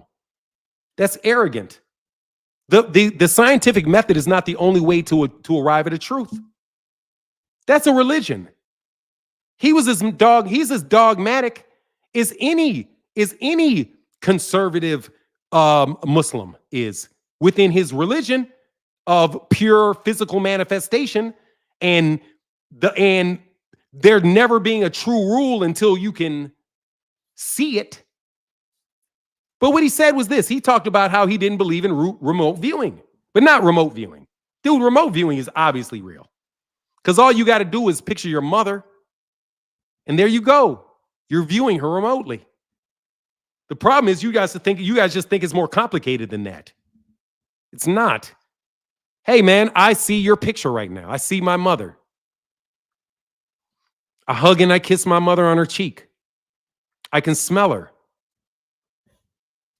I remotely viewed my mother. Now, I didn't remotely review her in what she's doing this section, but I promise you I can smell the smells. I know what the hug feels like. But you just call that, that's just imagination.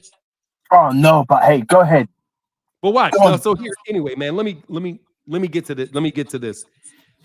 Okay, so the way that you have artificial intelligence and AI, bro, I got tired of AI in about 5 minutes. I was like, okay, I get it. That's what I get it. I get what they're doing with AI. It's not all that, bro. Really and truly, it's really not that. It's really just theft. It's just high-grade copyright violation. That's really what it is. I mean, it is. It's high-grade copyright violation. But guess what? It is remote thinking, though. It is an example of somebody being able to take the information that you know from a place you can't see and utterly breaking you down to the gravitas of your opinions. Honestly, though, Fanon, AI is just a physical representation of the Akashic records. That's all it is. Sir, it is the essence. It's never going to even get to 1% because the elements are missing. It's the element of instantaneous will is missing. It can never replicate. Go ahead. The reason that it will never work is the following. We do not live. If you look at it from a reductionist standpoint, where you can break everything down and rebuild it, where you play God yourself, it's possible. But since that's not real. And what is real is that you are your own miniature version of the essence of existence and non-existence. That means that everything you touch has to have by nature that same thing. You cannot take or create anything outside of God. Absolutely. So AI will be confined by its limitation, which is its being a subpart of the original. And the echo hasn't hit you yet. See, people won't even think about it like this. How long does it take the sunshine that is on your face to get to you?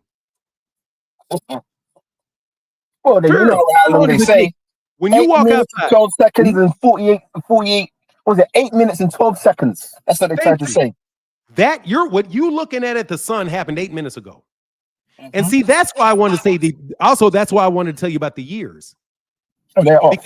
Because if you look at Einstein's theory of relativity, which isn't really, it's not that fucking complicated, which, I mean, it amazes me. But basically what he does is he proves it scientifically that works for them and it's testable. And guess what the genius of it is, at least from what I understand, somebody can tell me if I'm missing something. That the physical world is relative to your experience. Yep. That if I'm running, and guess what? You don't need a truck to do it. If I'm running like this full speed, right? And I look at my hand while I'm running full speed, my hand looks like it's still. Mm-hmm. But to the person looking at me from the side, they look like it's moving and it's moving fast. Which tells you that your perception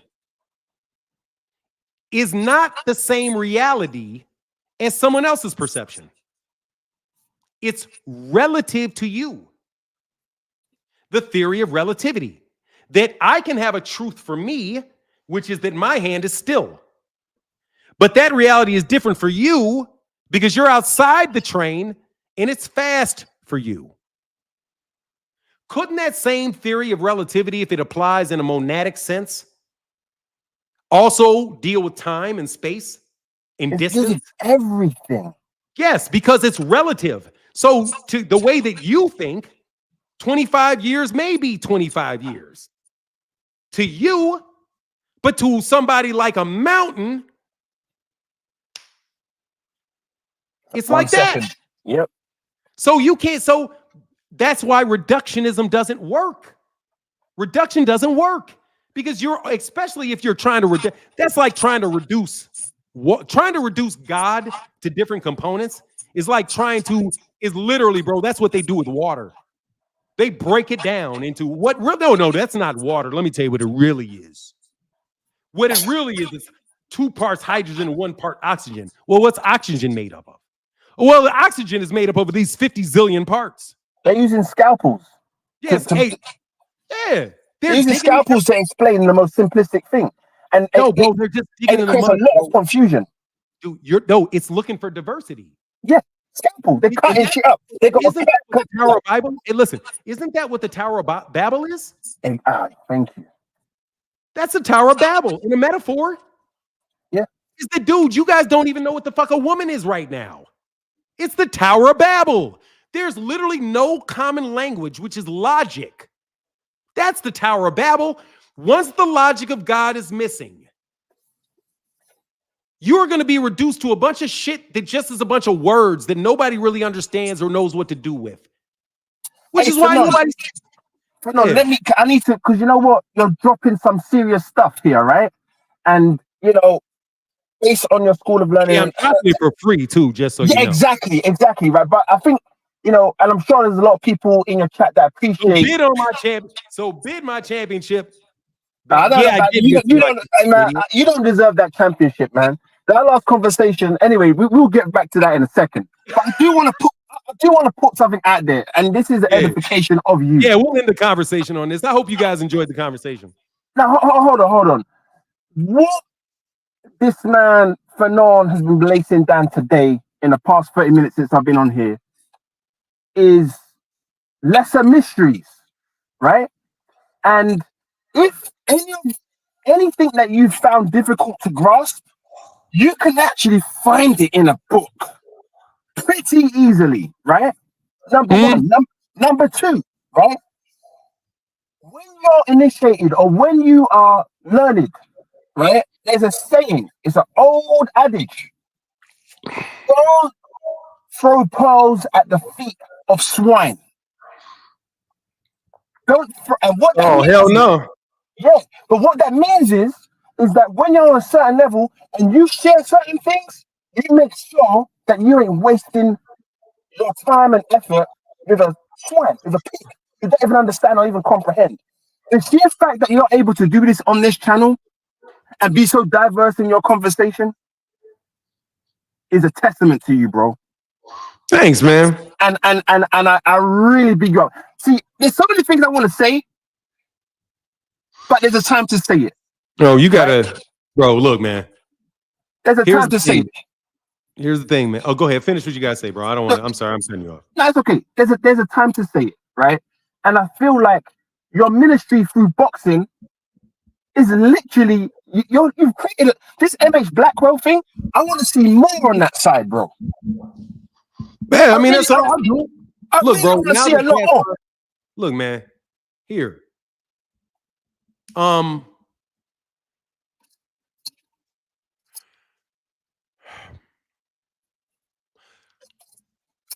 I don't really I would never talk about this if somebody wasn't copying me.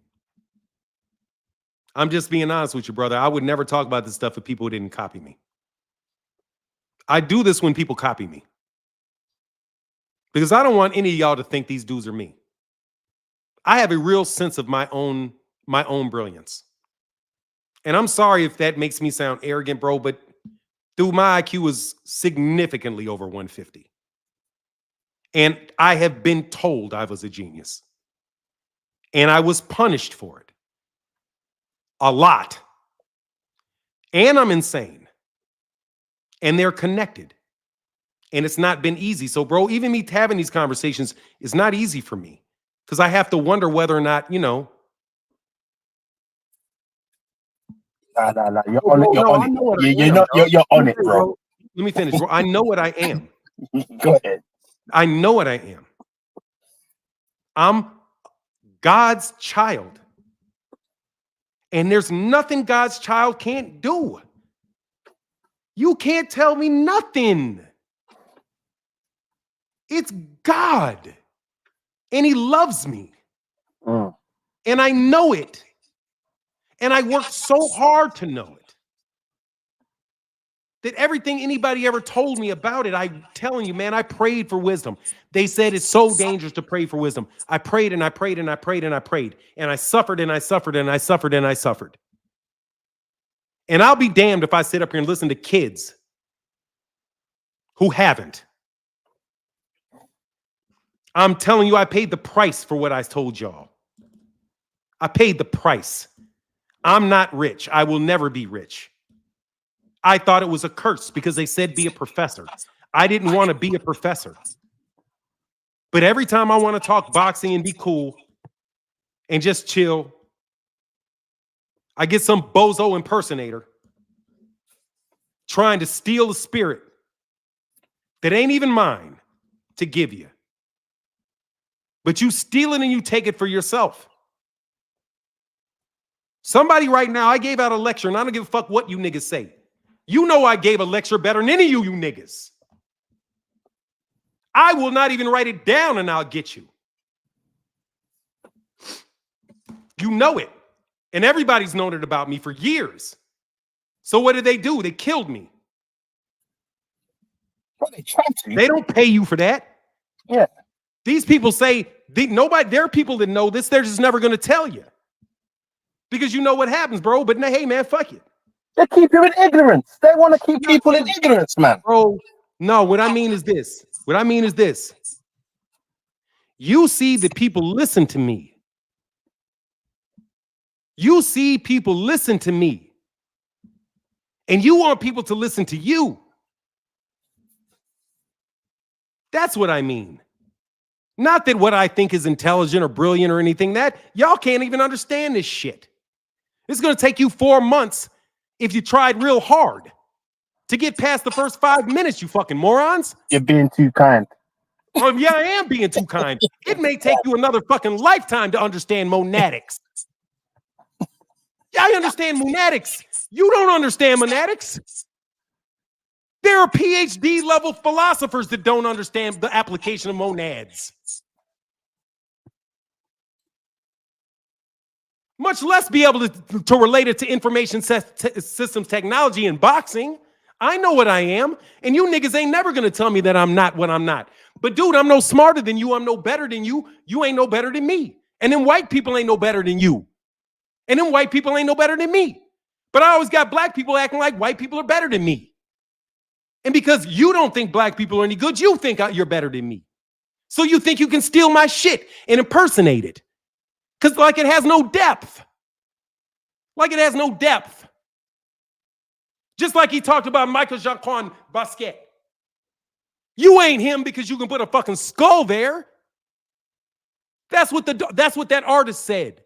Daniel Wokemore said. He's like, man, I'm pissed off of these artists. Everybody, yeah, but quiet. He was whatever, Basquiat, whatever his name is. Dude, he's excellent, but I'm tired of people trying to be him. Bro, I'm excellent.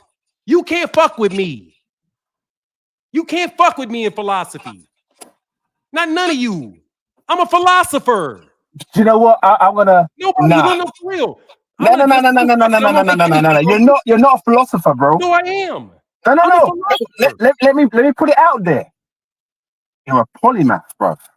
What's a you mean in polymath? Polymath. You mean multiple what? What's the math? Oh my God. Multiple what? So we're gonna get there, right? You could have it quickly go on the dictionary. Polymath.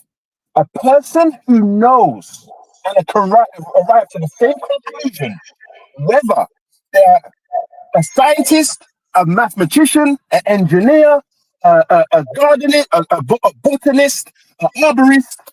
They study multiple areas and arrive at the same conclusions regardless of wherever they're speaking from. Nah, that's backward. That's backward. That's not me. It's not, but that's okay. No, listen to me. Let me tell you what I'm telling you. No, but it's not, but go ahead. Okay, so I don't trust me. Listen to me. Can you trust me that I understand you? Oh no. Do you believe that? But when you say that, you discredit. Listen to me. What I just said. No, I didn't. Go ahead. Dude, trust me. I know what you mean. Go ahead. If I have not displayed my ability to understand yet, go ahead and listen. I understand. I really do. Yeah, I'm sure you do. What you see is this. What you see is this. You see me talking about politics and sociology and business and boxing and religion and literature and philosophy, sociology. I can discuss all of those things at depth. History, I can discuss all those things at depth, in depth. Maybe not into the depth of a PhD in that particular subject, but far deeper than most human beings can on all those areas. Yes. So, but let me tell you, but let me tell you how you do that. It's a trick.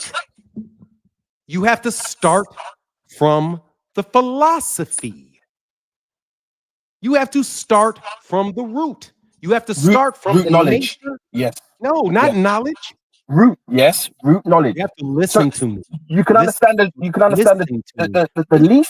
If you understand the root, you understand the leaf. If you understand the root, you understand the trunk. If you understand the root, you understand the fruit. All right, let me help you with something, bro. Let me help you. Somebody okay. told me I don't need it.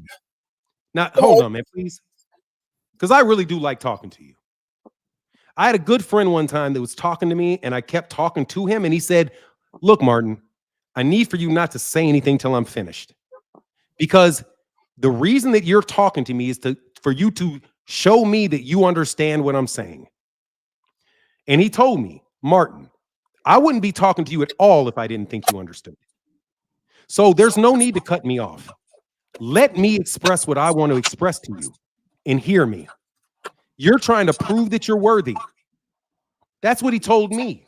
And I took it to heart, and I was like, you're right. Every time I'm cutting off him, it's because I want to communicate to him that I understand. You don't have to communicate to me that you understand. I know you understand. That's why I'm talking to you. If I didn't have respect for you, deep respect for you, I wouldn't speak to you. Believe it. Because I don't cast my pearls in front of swine. I don't. Never. You're not swine. And neither is anybody else that I talk to. I cast my pearls to other people to catch them and use them. I'm giving you my pearls. That's it. So when I'm telling you, no, I see the phenomenon that you see, but I'm the one that has it. So let me tell you what it is. I start with the philosophy that we are all one. That there is something called the illusion of diversity. That we believe things are separate because that is our physical perception. But only thing we truly are is a reflection of the will of God. And when I say will, I'm going to look at it from every possible dimension that I can. Ethically, physically, because those are different things. Moral, spiritual. Physical is the earth. But if that is true, it should show in everything. So I'm not looking for everything else. The only thing I'm looking for is God. When I'm talking sociology, the only thing I'm looking for in sociology is my God. When I'm talking about math, brother, the only thing I'm looking for in that math is my God. When we're talking about boxing, the only thing I'm looking for in boxing is my God. Because I know that if he is in everything, then he is there. And if he is there, I have to be respectful and I have to pay attention, lest he chastise me. I am a child of the one so much greater, that there are multiple greater than he. Because when I had my spiritual moments, which I will readily call psychic breakdowns. I don't have a problem. You see it as a breakdown, that's fine. I saw it in my personal experience as a absolutely mystical journey in which I saw multiple levels of everything. So much so that it just keeps breaking and breaking and breaking. And I kept taking my logic as far as I could take, and it just broke into smaller parts until at a certain point of this, I didn't even feel real anymore. Because all my constructs had been spread so far apart. And then it came back together with rest and food.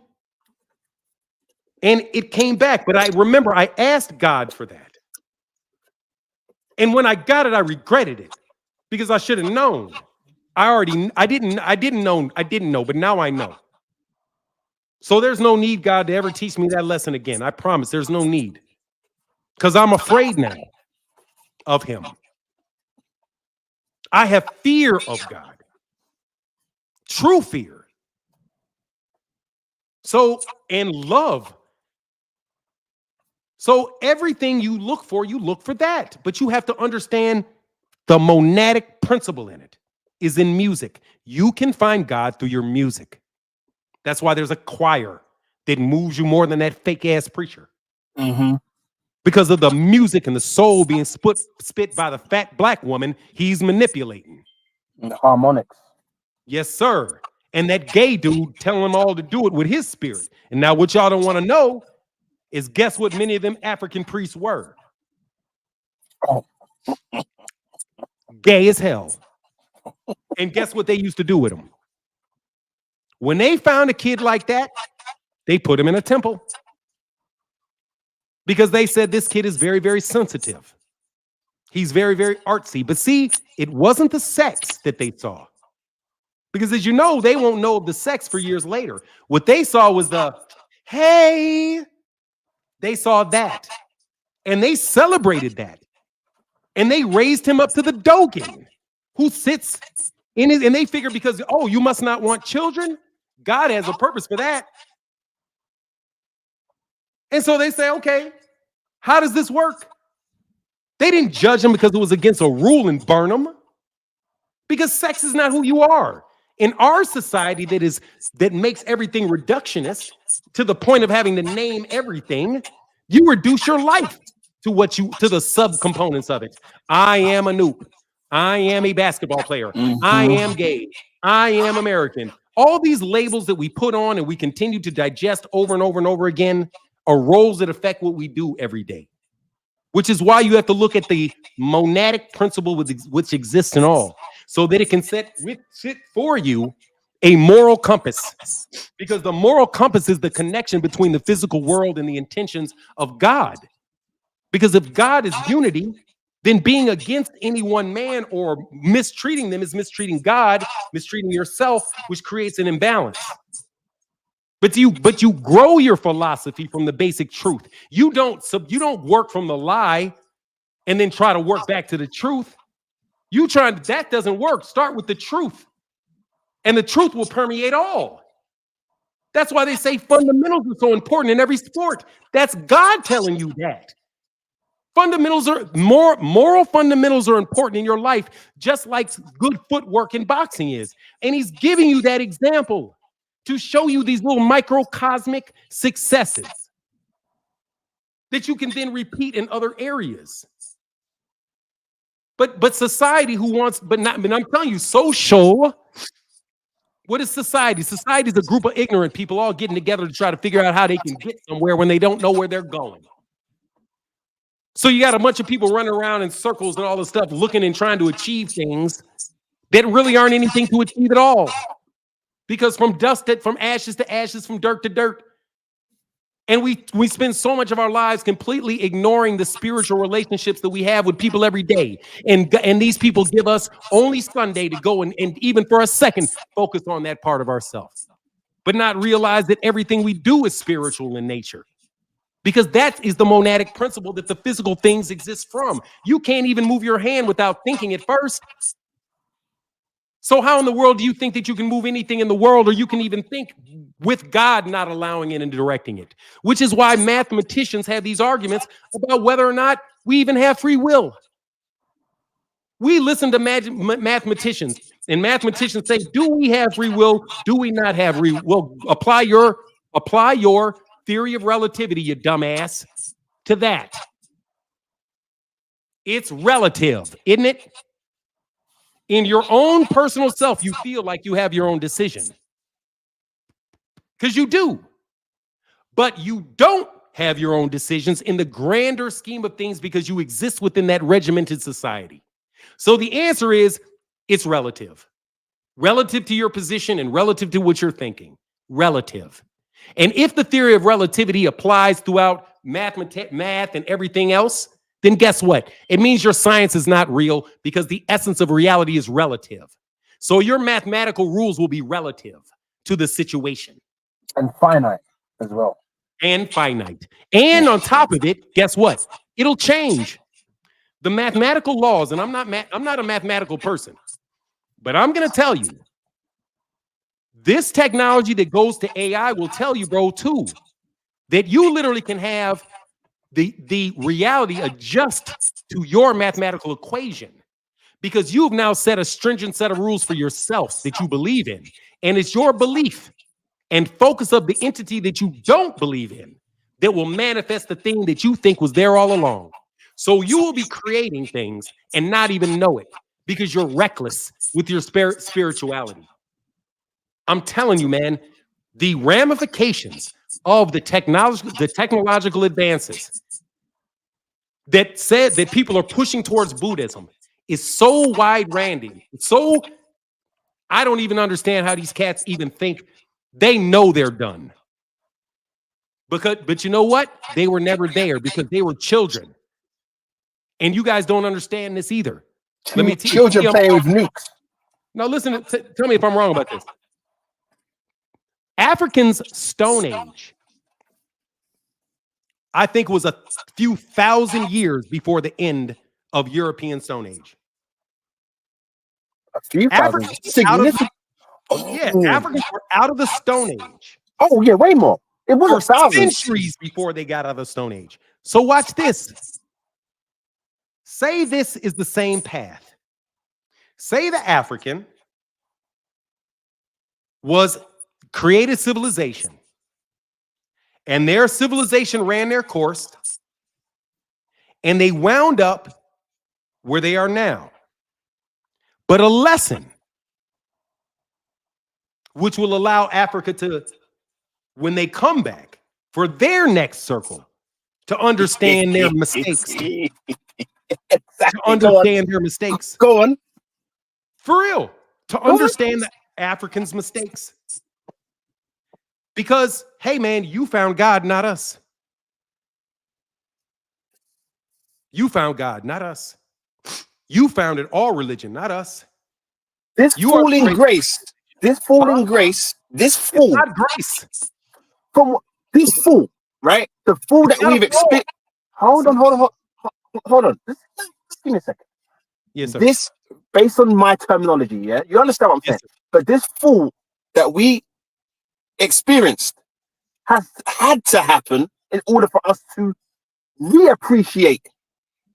Because you see, when I look at the recessive gene, when we look at the people of scarcity, right? They've had to go through this. They actually have to go through this. We're only as strong as our weakest link. That's why I'm not even upset with the way these institutions and these this white hegemony is fucking up the world. I'm not mad at it. We allowed that shit to happen. But now we are more appreciative of what is inside of us, why they go and explore what's external. We have to do a lot of work collectively. You see, one of my mentors said to me, right, there's no point hating nothing in this world. Look, those people who hate white people or hate black people, blah, blah, blah, you don't need to hate no white person, man. You don't need to hate no one. Damn, they can't stand white people. Sorry? Who don't dislike white people? No, I'm saying nobody needs to hate anybody. Oh, do you know? The moment you hate something, you blatantly just hated yourself, man. Like, you have to be able to identify the aspects outside of yourself that you don't like and see it within you. Because a lot of the shit that we see outside, that's relating to us. If you don't say nothing and fix it. Bro, you ever read the book Invisible Man? No, I did not. No. Read the book Invisible Man, bro. Dog, none of that shit matters, bro. It's you and God. It's just you and God. That's it. You have God. That's what you have. That's what Absolutely. I have. Absolutely. No, I'm telling you, bro. I'm not tripping on nothing. I got God. And I'm focusing on the gravitas. The gravitas keeps you straight. So somebody said, I thought the Africans had a lot of gods. Dude, we don't have the same, but You have to understand, man, that the concept of God is different with other people. Different people. So you can definitely describe the same unity with different features. Many times God's really represented as what you would say is qualities. Right. It's not a God like we think, all-powerful God. It's a quality. You know what I find funny, son? The Greek God Hades. Look, for real. Let's talk about why they think that. Instead of disrespecting people's beliefs. Right. And just thinking what they're saying doesn't make any sense. Polytheism makes a lot of sense. Absolutely. I can work with polytheism. The only thing is you just got to consider the gods to be attributes. The God of honesty. And what does that mean? The goodness of being honest. The goodness of being fast. The goodness of having a family. And all the rules necessary to abide by to accomplish those things. Those are all distinct goods. So if you have to describe rules and you're trying to vision them as things that are good, then you say, hey, this is the story of Persephone. Let me tell you this kid's story and how she did this and how she did that. And the moral of the story is this. Do you want to be in the situation as Persephone? They didn't have schools where they have to bus us every 7 minutes. They had stories, dummy. Mm-hmm. They had stories around a campfire to teach life lessons. They don't learn the same way we learn. You can't, it's relative. For them, it is multiple goods because they didn't go to church and have monotheism laid on them. Because monotheism, in a practical sense, for Christianity means you pay your taxes to me. And all your gods are right here. Give me the money. But hold on. But guess what they got? But guess what they got though? They got patron saints. Exactly. They got patron saints. They don't got gods, they got patron saints. Even in Islam, the 99 names of Allah. Watch this shit. Boxing's not a religion, but you got saints in your hall of fame. Bro, the system is going to be the same any way you cut it, bro. In the words of in the philosophical words of an idiot, Teofimo Lopez, I don't care which monkey gets the banana. It's still a banana and it's still a monkey. Both of them. He just doesn't know what that means. He tried to be slick. But that's the essence of that. That's the essence of that quip. Hey, Fanon, you know what? Your conversation, man. I really had fun talking to you, bro. I know I can be a bull. No. You know, it's fine. This is your show, bro. Hey, you know what? I need to jump off and go to the gym, right? Enjoy yourself. Yeah, I gotta go to the gym. But man, I just hope that I want to catch. When is the MH? We're on MH Blackwell now. Yeah, this is why I'm talking about this, bro. This is MH Blackwell, bro. I've been doing MH Blackwell videos. This is an MH Blackwell live stream that's airing on Fanon. Oh, okay. Yeah, before I go real quick, I need to just slap a quick left hook, right? Daniel Dubois. Okay. You see, you mentioned how you've been able to identify God in all things, but when it comes to boxing, I think you're off the mark a little bit, right? I've been identifying Daniel Dubois. Before you start. No, seriously, just so you know, because it's kind of being a little bit of a joke, I'm gonna actually apply it. Go ahead. Yeah. I'm telling you, unlike these other dudes, I have a total theory of everything. And it's God. These scientists, watch this shit. These scientists trying to find a total theory of everything. Dummy, it's God. There you go. We already had one. You broke the shit all apart into a million parts in trying to figure out how to put it back together again. Hey, how many more minutes do you have? How many more minutes do you have? How many what? How many minutes do you have left of the show? I'm good. I mean, just real quick. Like, so there's some. Oh, actually, no. It's time for it's. Man, we'll come back later on. Go ahead and finish your point, though, and I'll get off. No. I do so Anthony, not Anthony Joshua, Daniel Dubois, right? Future of the heavyweight division. People were saying that. I heard yesterday people were saying that Daniel Dubois is going to lose his belt soon and all of that stuff. But when I really sat down and thought about it, I said, no, he ain't. There's not many people that's out there. There's not many heavyweights that's out there that's going to strip him off anything. The only person that can strip him maybe is Usyk. This young, exuberant, don't give a damn, preparing like a warrior. Listening to Don Charles, his trainer, yo, Daniel Dubois going to be here for a You while. really think that I am going to allow a conversation with such height and depth Absolutely. to be some bullshit over Daniel Dubois? Bro, if you don't get to some type of philosophical question worthy of my goddamn time, hey, you're going to pay homage to British boxing. Hold on a second, dog. You know who you talking to, dog? I am the great grandson of Socrates himself. Okay, I'm Greek, dog. So you know who Oduwa is? What? Oduwa. Do you know who Oduwa is? No, no, disrespectfully, no, with no disrespect, I do not. Okay, so you can see it like Tehuti or Thoth, right? I'm the great grandson of that person. Oh, yeah. Oh no, me too, though. Me too. Yeah, because Socrates went through that way as well. Yeah, because Socrates went through him. Yeah, I get it. That means you ain't shit. I know that Thoth. All them niggas was that, dog. That's my great name. Oh, absolutely. So I know, but dude, we all related. That's what cats don't get. We all related. Every human being that has ever been on this earth is related to every other human being that's been on this earth. Which means what? We're one, dummy. We are literally one group. And what people continue to do is try to create the illusion of diversity.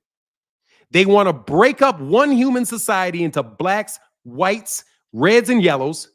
And when that ain't enough, they're going to take gays and break them up into L's, G's, B, T, Q's, X's, Y's, and Z's. They are going to break us up into a million fucking parts, bro. But the fact of the matter is we're really just one human organism. We come into creation through each other, don't we? Every human being on this planet came from the body of another human being, which means you're a part of that organism. Which means if you listen to what these scientists are telling you about the principle of non-locality, if any two quarks that were in the same place and in contact with each other are forever, to a degree, dependent on the other, what the fuck do you think you are with your mama, dummy? If two quarks, two itty bitty things, but a body of a human being is made up of zillions of those same things, beyond zillions, incomparable numbers of those things, and you're born from a woman, and you don't think you're of that woman, you are of that woman. If that woman feels sad, you feel sad. If that woman is stressed, you feel stressed. But you don't even know why you're stressed because you don't even know to call her. I know what I do when I get stressed. I call my mama. What's wrong, mama? I just wasn't feeling good today. It's all right, mama. I knew. I just want to call and say I love you. I just want to make sure I knew what it was I was feeling. She said, yeah, that's it. I said, yeah, okay, I love you. I've been talking to my mama like that all my life. Yeah, my mama calls me when she knows something's wrong. Not when she thinks it. When she knows it. But you think you can mistreat somebody else, your brother, and that ain't going to affect you, Puffy? It was only a matter of time before that shit came back. Because you hid and you hid and you hid and you hid. And you stole and you stole and you stole and you stole. But you better believe they were suffering and suffering and suffering and suffering and hating you and hating you and hating you and hating you. And you got cancer. Yeah. Or you got alcoholism. Or you got insanity. And you didn't realize that it was the pressure that you felt from them. Mm-hmm. But you think it's just, that's my guilty feelings. No, bro. Your guilt is your spiritual reaction to their truth. That's why you honor thy mother and father at all times, man. Honor thy mother and do unto others as you would have them do unto you, which is a curse. Which, by the way, is also a curse. It tells you the way to a curse.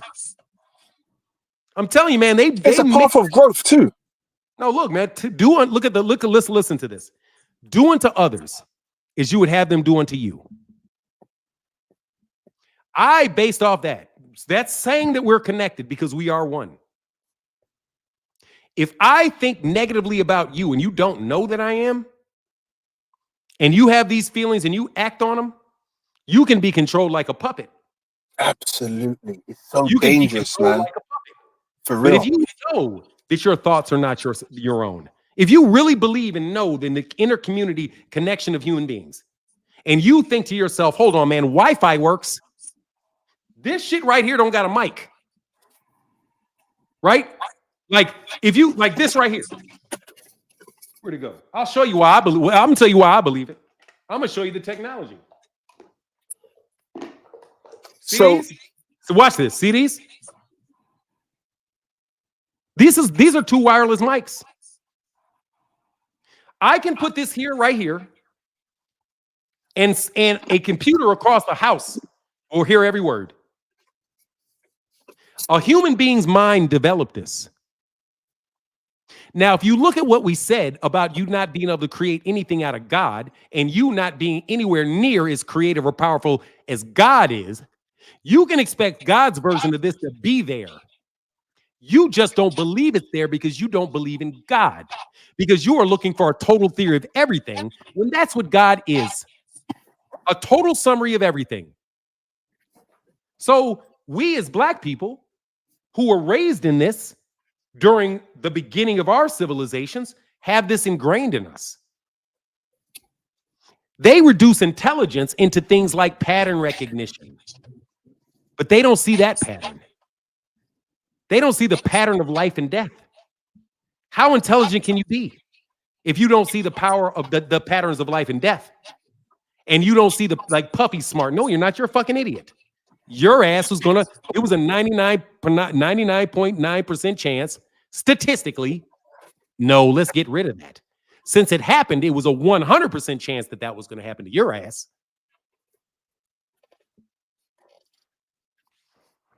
I'm telling you, man, we got to talk about shit that works in the real world, bro, for us. If it's any theory and you cannot apply that shit to your life in a way that makes you more productive and constructive, Get rid of it. that shit's flawed. Yep. This is a gap I'm leaving for you. Okay. So, man, I forgot what I was gonna say, bro. See, I'm now. Oh, dude, I'm just trying to impress you. I'm trying to impress you. Yeah, I mean, you don't have to impress me. I was just so, the overarching thing. There's a few things I'm hearing you say in this very moment, right? But the overarching thing, what is above is so what is above will so be below, right, man? And this, everything is literally everything. And the quicker we as people decide to identify with the God within us, it's just better for everybody, rather than being divisive, being inclusive and being in unison with oneself. The thoughts of knowing the thoughts of your own self prevents you and protects you from the thoughts of others. Bro, we got a Bible verse for that. I got a Bible verse for you. Oh, okay. Lean not unto your own, understanding. Yeah. But can I finish? I'm being dramatic with this, bro. I'm telling you, I got a beautiful point. You'll like it. You'll like it. Because this is a simple answer to this. It's not confusing. God's not confusing. People are. Let me repeat. God isn't complicated. People are. Because people want to break things into a million pieces.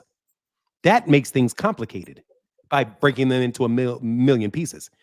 God is straightforward from what I've seen. Here, do unto others. Oh no, lean not, which means, bro, do not think this is going to support you. Do not lean.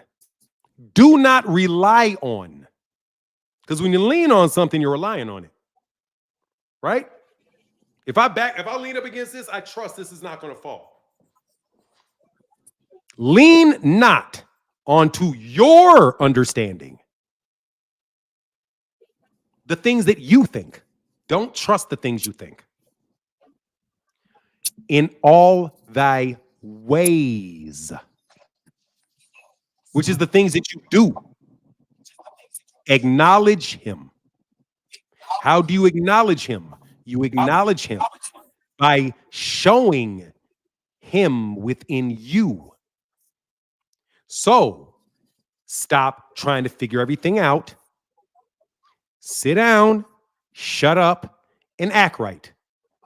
Because you know full well when you are hurting someone else, do unto others as you would have them do unto you, which is to do what? At the very least, not mistreat you. So stop thinking you're so fucking smart, Martin, and start doing things that actually manifest, that are respectful of God. So when I did that to date, I stopped getting slapped because I stopped leaning into my own understanding and I started to let my ways acknowledge him. And I struggle every day with my ways acknowledging him. But I do know that morals and ethics are the guiding light of that. And when I mistreat someone, no matter how small, no matter how big, my ways are not acknowledging the presence of God within the thing that I am mistreating. So when you mistreat someone, you mistreat God. And your problem ain't with that person. That problem is with you. Because you have that in you, which is why Puffy could never escape himself. So that works. I'm telling you, if you take these things to their natural conclusions, they will never break. And that's when you have a philosophy. law. No, seriously, no, the law of you. You have to find your own. You really do. You have to work for it. You have to. Or you will be confused. Really. All of this is used to be so confusing. And when I'm looking at what's going on with all these different this shit gets confusing. But then I just go back to, I'm not supposed to mistreat someone. How did Sean Puffy Combs mistreat him? And in what ways did he not acknowledge him? And don't tell me it's things that are related to some shit somebody else wrote in a book. I'm talking about his ways. The actual things that he does. I don't judge a preacher by what he says. You judge somebody by what they do. Anybody can say anything. Bill Haney can say all kind of shit. I never judge him off what he said. I judge him off what you do. And once you start tearing down Gervonta Davis, that's what you're doing. You know what I mean? So no, I do really believe people need to spend some time on this stuff. Like, and not always listening. You got to do the work yourself, man. If you sit up there and trying to wait for somebody to explain this to you in some way that you'll understand, no, you got to do the work. And you got to pray, but be careful. It took me, I was in university at the time when I came across this quote, man, years ago. And it was a quote from Gilberto Gil. He's this calypso or some kind of music extraordinaire from the South America. And he's got this quote. He says along the lines of, in today's society, people they no longer have their roots, they have antennas, right? And it took me about maybe 2 years after that for me to really grasp what he was putting down. Yeah, they moving wherever somebody tells them to go, bro. Yeah, man, and that's part of the problem.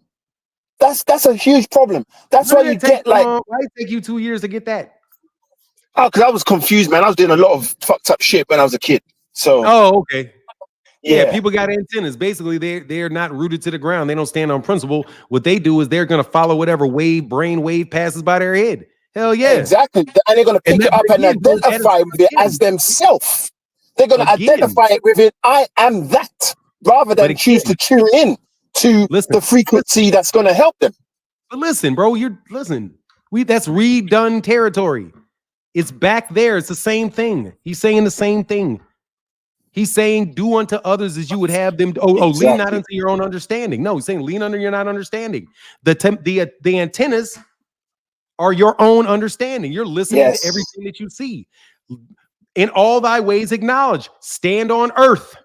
Stand on earth, something so much greater than you. It's not the feet on it's the root isn't the issue. It's the fact that your root is in the earth.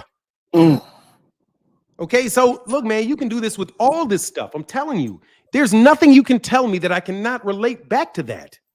From a math problem to a poem, it's all in there. You can't escape it. Like, for real, it's the spiritual essence. What they're looking for in these quirks is what I'm talking about. The small thing that they're looking at, the smallest component that they're trying to reduce things to, is still going to be a goddamn universe in size compared to the essence of something that is non-existent. But because you won't accept the reality, the non-reality, the validity in non-real things or non-corporeal things, because you lean onto your understanding. That's the separation and the issue with the scientific method, period.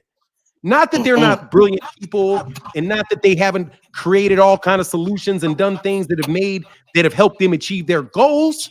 We know that. But there's nothing saying that you guys have come anywhere near maximizing the potential of humanity, because we're totally devoid of morals.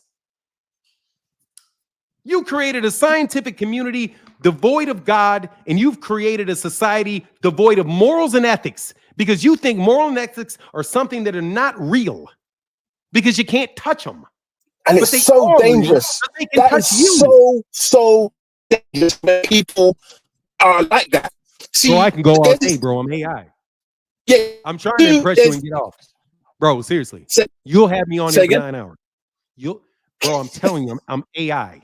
If you say something, bro, I'm going to click up with 15 to 30 things to say. Oh, of course, man. I mean, look, I'll be honest. In my circle, this is very normal.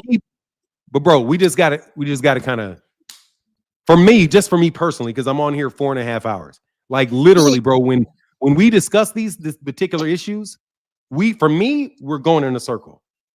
Because you're going to explain every article, everything that you explain to me. I know this may sound funny and dismissive, but really and truly, when we talk about the subject and the essence of reality in our lives, unless you actually get down to that, everything else we're talking about is secondary and tertiary.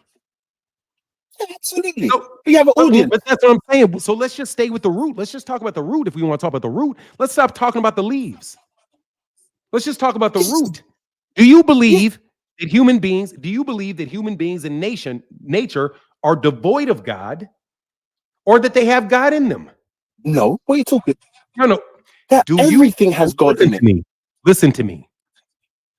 Please listen to me. Please, bro. Please listen to me and hear me. No, for real, bro. That's my whole life, bro. Please listen to me and hear me. Go ahead, bro. In order to say that man is inherently evil, you have to believe that God does not exist within him. It's necessary. I don't. Listen, it's necessary. Because if God is omnipresent and he is in you, then you are by nature good, because you are by nature, your essence is God. They don't believe that. They believe that your essence is bad. And what is bad? Devoid of God. So what do you need? You need a Messiah to rule you, because he is of God and you are of evil. So you have to have a bunch of rules put on top of you in order to make you not do your human nature, which is evil.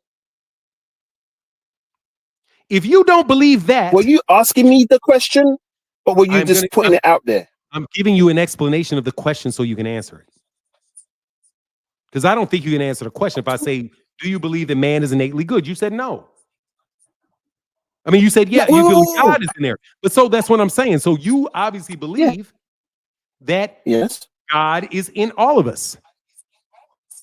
God is in all of us, yeah.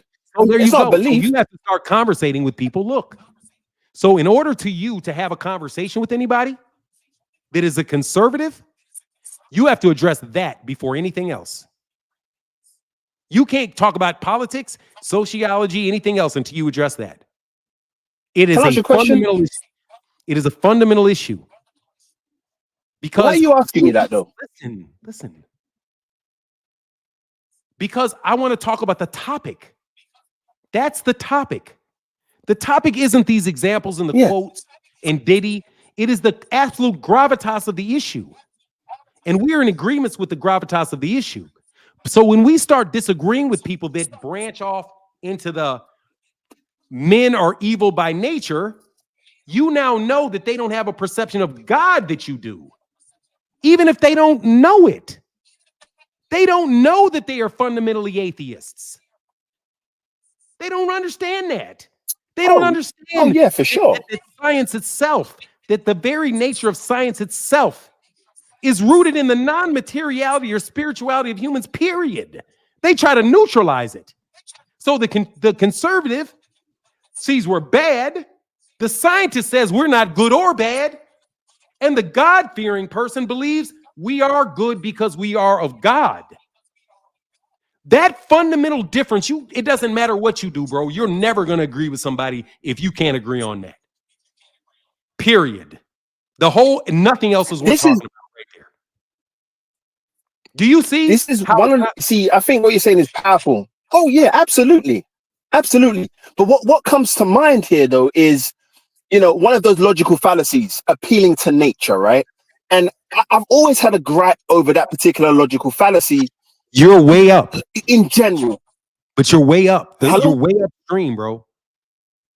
That is way downstream. You cannot, you can't even where I was going, bro. You don't even know where I was going. All right, cool. No, Yeah, no idea where I was going, but go ahead. No, for real. I like the conversation. Complete your thought. You don't even know what I was going to say. I do, but go ahead. No, you don't. Bro, go ahead. Trust me. But I don't know. Go ahead. I'll act like I don't think I know. Go ahead. I was about to say. One of the logical fallacies, appealing to nature. Can you hear me? Yes. Can you hear?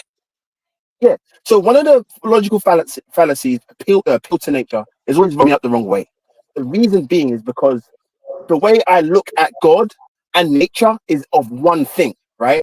And as men, women, human beings, when I look at nature, the oldest thing on the planet is the planet itself, which, and the most important respiratory organism that can respire is a plant, which is a tree, right? We are of that, right? So when we look at the not roots of a tree, bro. and the roots, we are all connected. Okay. All right. Do you know what, bro? Okay. All right. Bro, logic. No, dude, for real. Listen to me. Listen. Okay. Go ahead. Trust me, I'll be very ahead. short on this one, I promise. When you're dealing with logic, listen. I can't. Please. I'm going to leave because, again, it's like, how do two people agree on something? Okay, you know what? This is your show. I was just going to point something out. The relationship between men. Bro, all I wanted to say was this, bro. Logic is a physical phenomenon. Logic is mental. It's not spiritual. It's mental. Logic applies to the physical world. So when you're talking about logic, we're talking about how things work that are in existence. I understand that, when you're man. talking about God, I understand all that, bro. When you're talking, but that's what I'm saying that's way downstream. Yeah, it's way downstream, but there was a point I was gonna make, man. Maybe I'm not succinct enough for you. Maybe it's that, right? Maybe no, it's just a hard subject. Maybe you just keep talking. This is a terribly really hard. No, bro, I get what you're saying, man. Let me tell you. Let me just give me my chance, because I am, like I told you, I'm handicapped, bro. I am. Go ahead. My brain works in a fashion that handicaps me from a lot of things, and this is kind of one.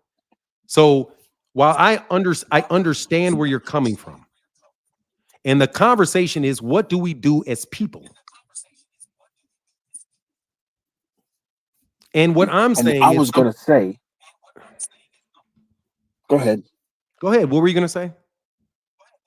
Yeah, as I was going to say, pertaining to that as people is identifying with their inner nature, the nature that connects them, being a human being, having a spiritual experience. And at the very least, every human being should be able to identify with how great the creation is. When you can do that, you can identify that in yourself because you are of the creation. Pertaining to a tree, we have a mind. Our mind is rooted in something that we all share. We all have a mind. And the integrity of our mind cannot be broken. But the moment you identify with your thoughts, you've lost. The moment you identify with your tendencies and habits, you've lost. When you choose to identify with the grander creation, that I am, and that's it. I am. You don't have to say anything else after that. It is I am. When you identify with that, you're now part of the truth, the integrity and the roots. The trunk of the tree is the authenticity, the ability to actually genuinely express self. You look annoyed. I don't understand why. Because we're just having a very, very physical conversation about a whole arena of existence that I'm not talking about.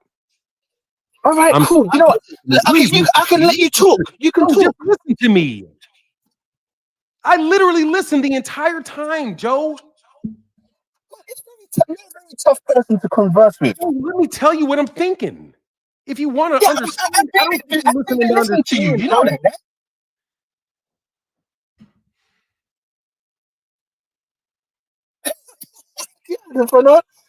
For real. I listen to you 75% of the time. When I want to say something. All right, let me ask you a question, bro. Because I'm telling you, I've been on here 5 hours and I've told you this. Okay. Dude, I'm not talking about the physical world at all. I don't care about sociology. Okay. I don't care. Listen, please. I'm bro. I gotta literally beg you to listen, bro. I am not talking about anything related to sociology, politics, the physical world, math, biology, none of that. I'm not talking about metaphors. I'm not talking about any of that. I am literally talking, if we're looking at a computer system, I am literally looking at the on and the off. That's it. Everything in a computer system is based off of an electron going on and one going off. What I'm telling you is I want to talk about existence at that level. I don't want to your position. Bro, no, you are not that is sociology that you're talking. No, I'm not. That's what you think. Bro, Find your position. I know what let me tell you something, bro. You know what I'm the law of gender. Bro, you don't trust. You don't believe that I actually understand what I'm saying. No, that's not true, man. You don't understand. It's not true. You don't understand what I'm saying, Joe. No, I do. I'm gonna have to correct it all day. Joe, no, you don't. Bro, Joe, you don't understand it. Listen to me. It's like me talking to contracts, bro. If I'm talking about you with contracts, bro, I'm gonna tell you when you don't understand a contract. Okay, I don't understand. You don't. That's all I'm saying. You don't. And okay, it's cool. No problem. And that's okay. That's okay. It's okay. So what I'm gonna do? So what I'm gonna do? So what I'm gonna do? Please, bro. No, I'm gonna listen. I'm gonna listen. Yes, I will listen. I promise you, I'm gonna listen. Joe, are you gonna listen to me after? I'm just gonna tell you this one last thing. I'm going to listen to you from the back. So I'm gonna come off, and I'm gonna be listening. Okay, I'm listening. If you leave, I'm not saying it.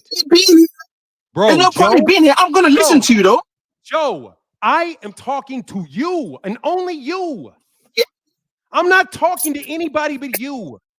If you leave, I'm not answering it. I'm gonna leave. The only person I'm talking to, Joe, is you. I'm not talking to 500 people that are here. I'm just talking to Joe, man. I'm not performing for anybody. I'm just saying, Joe, listen to me so I think that you understand me. Because you're not giving me that you understand me. You're giving me that you don't understand me. Oh, my God. You say you understand me, but you don't. And I'm clearly telling you, you don't. I understand you. I do. All right. You don't understand me. I'm telling you that reality doesn't matter. Nothing of it matters. All we are is a reflection, a solidification of some things that happened so long ago that time doesn't even relate to them. And that we keep repeating in archetypes. We're nothing but echoes. Anything more than the sun on our face is a distant echo of the original non-visible thing which the sun truly is. We never see the sun. We only see the reflection of it in the atmosphere. And what I'm saying is we never really get to see true reality. Our physical bodies are only a manifestation of the ultimate, and our job is to understand that.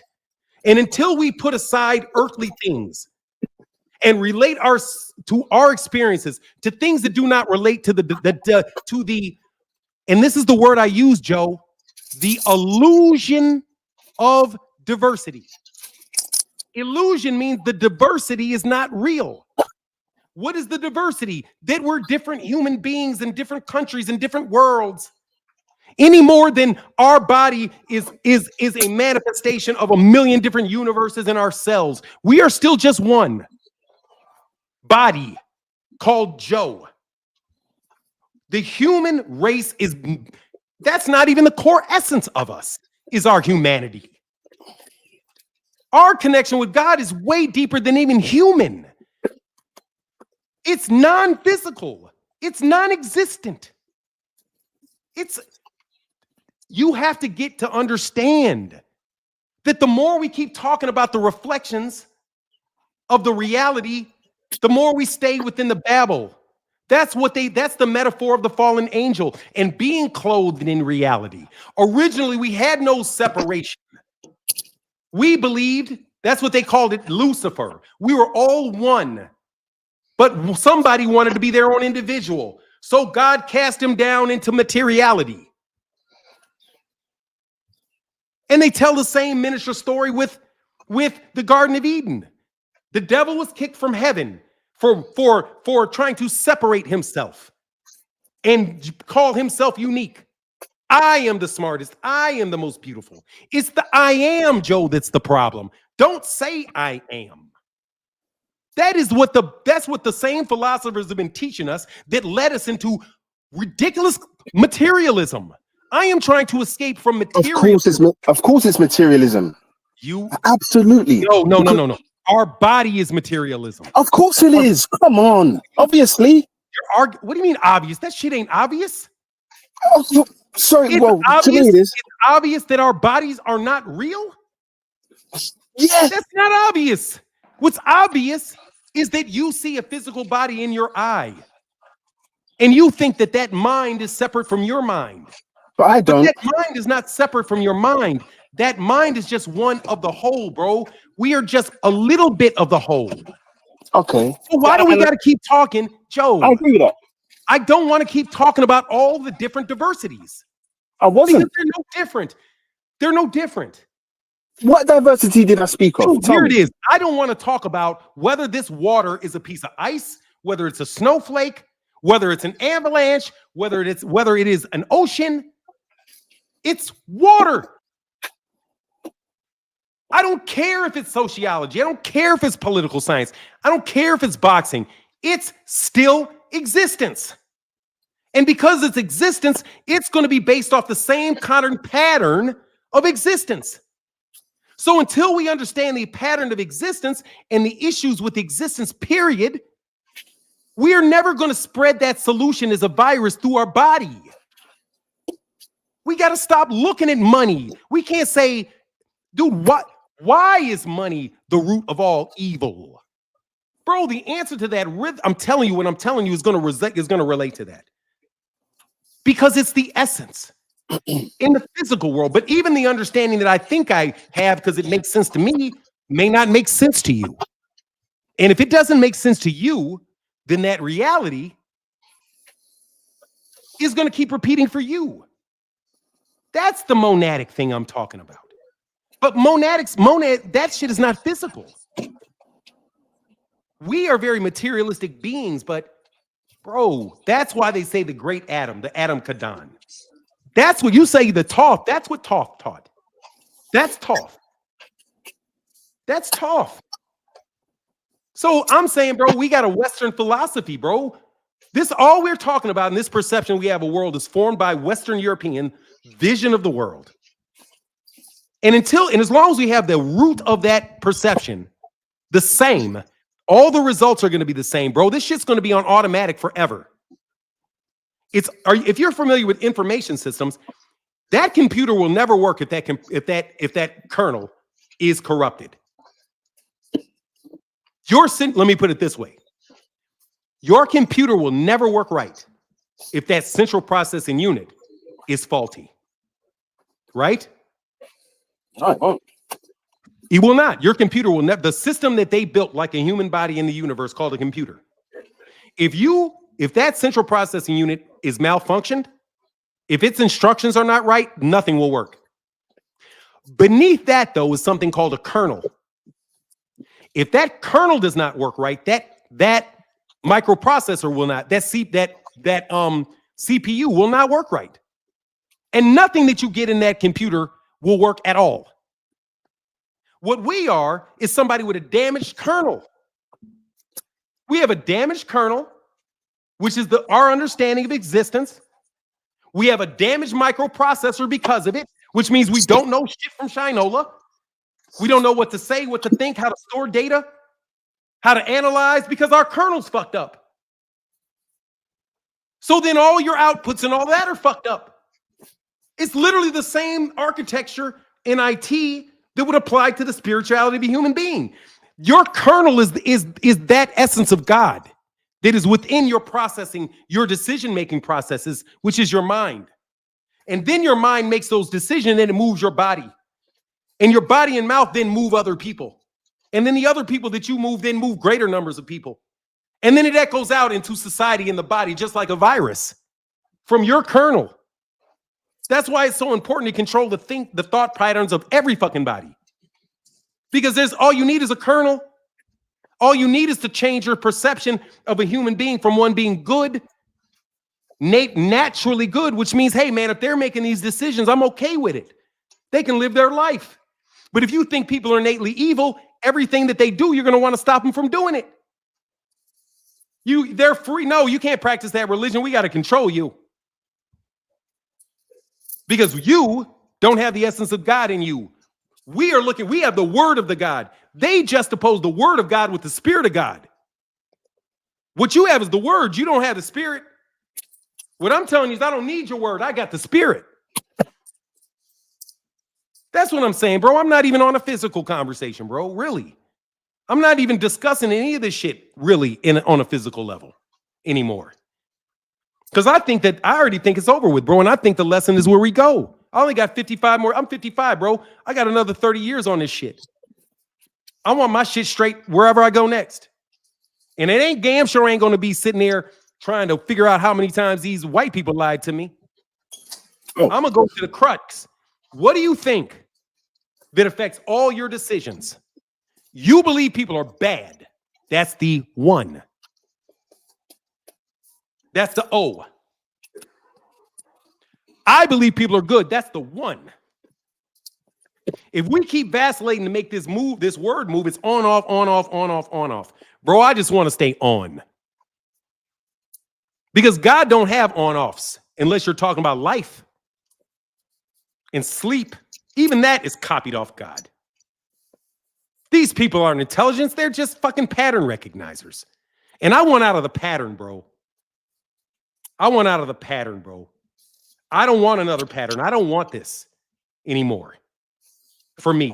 If I pass away as a human being, bro, I don't want to come back. Yes, I knew that's what. Yeah, I understand. But that is true transcendent. That's truly transcending it all. But yeah, but dude, if we're transcending, if you truly believe in transcendent spirit, then we have to prepare to transcend, and we can't believe in death. But if you believe in death, but if you believe all people are evil and they don't have the essence in God in them, then they are mortal and they die, and that's it. Because the only thing that they say is immortal is the Spirit of God. So if only the Spirit of God is immortal, then hey, bro, I need that. But if you say that I don't have that within me, then you say that I'm going to die. I'm just done. And I don't believe that because I don't trust y'all. Y'all lie too much. I don't believe nothing a liar says. I just want to get to the core of the lie. And the lie is that there's a illusion of diversity, bro. Me and you are the same, man. We got the same feelings, the same loves, the same risks, the same language. 99.9999999% of things between me are the exact same thing. And the only thing that we actually notice different about us is our color or this or that thing, or the perception that we're two different people. But think about it, looking at us as having a conversation as a whole. And two people of the same spirit, you get to see an interaction between the same soul, between the same essence. The essence of me trying to communicate with the essence of you for the benefit of the essence that is of the essence in enlightening the essence, the enlightening, because that's what enlightenment is. Enlightening the knowledge of the essence of God within you. You have to get that first. If somebody doesn't believe that, there's no hope for them with you. And it doesn't matter if they're a Christian or not, or whatever religion, because nobody ever addresses that basic very issue. Anyway, it's love though, bro. I love you with all my. I love you as a friend, man. Thank you for the conversation. Really. Did you leave me, man. Joe? No doubt. Yeah, Can you man. hear You're me? my guy, bro. No, I'm here. I wouldn't even talk to most people, bro. I'm No, telling I you, man. appreciate you, man. I would never have this conversation, dude. I'm telling you, bro. I got like PhD love. I got all kind of shit. But it really does come down to that because I wanted I don't to think create you need to, like, massage your own ego. You do. No, Your no, actions it's do this not for an ego, yourself. bro. You don't It's need to not let me. I see it. No, bro, it's not me.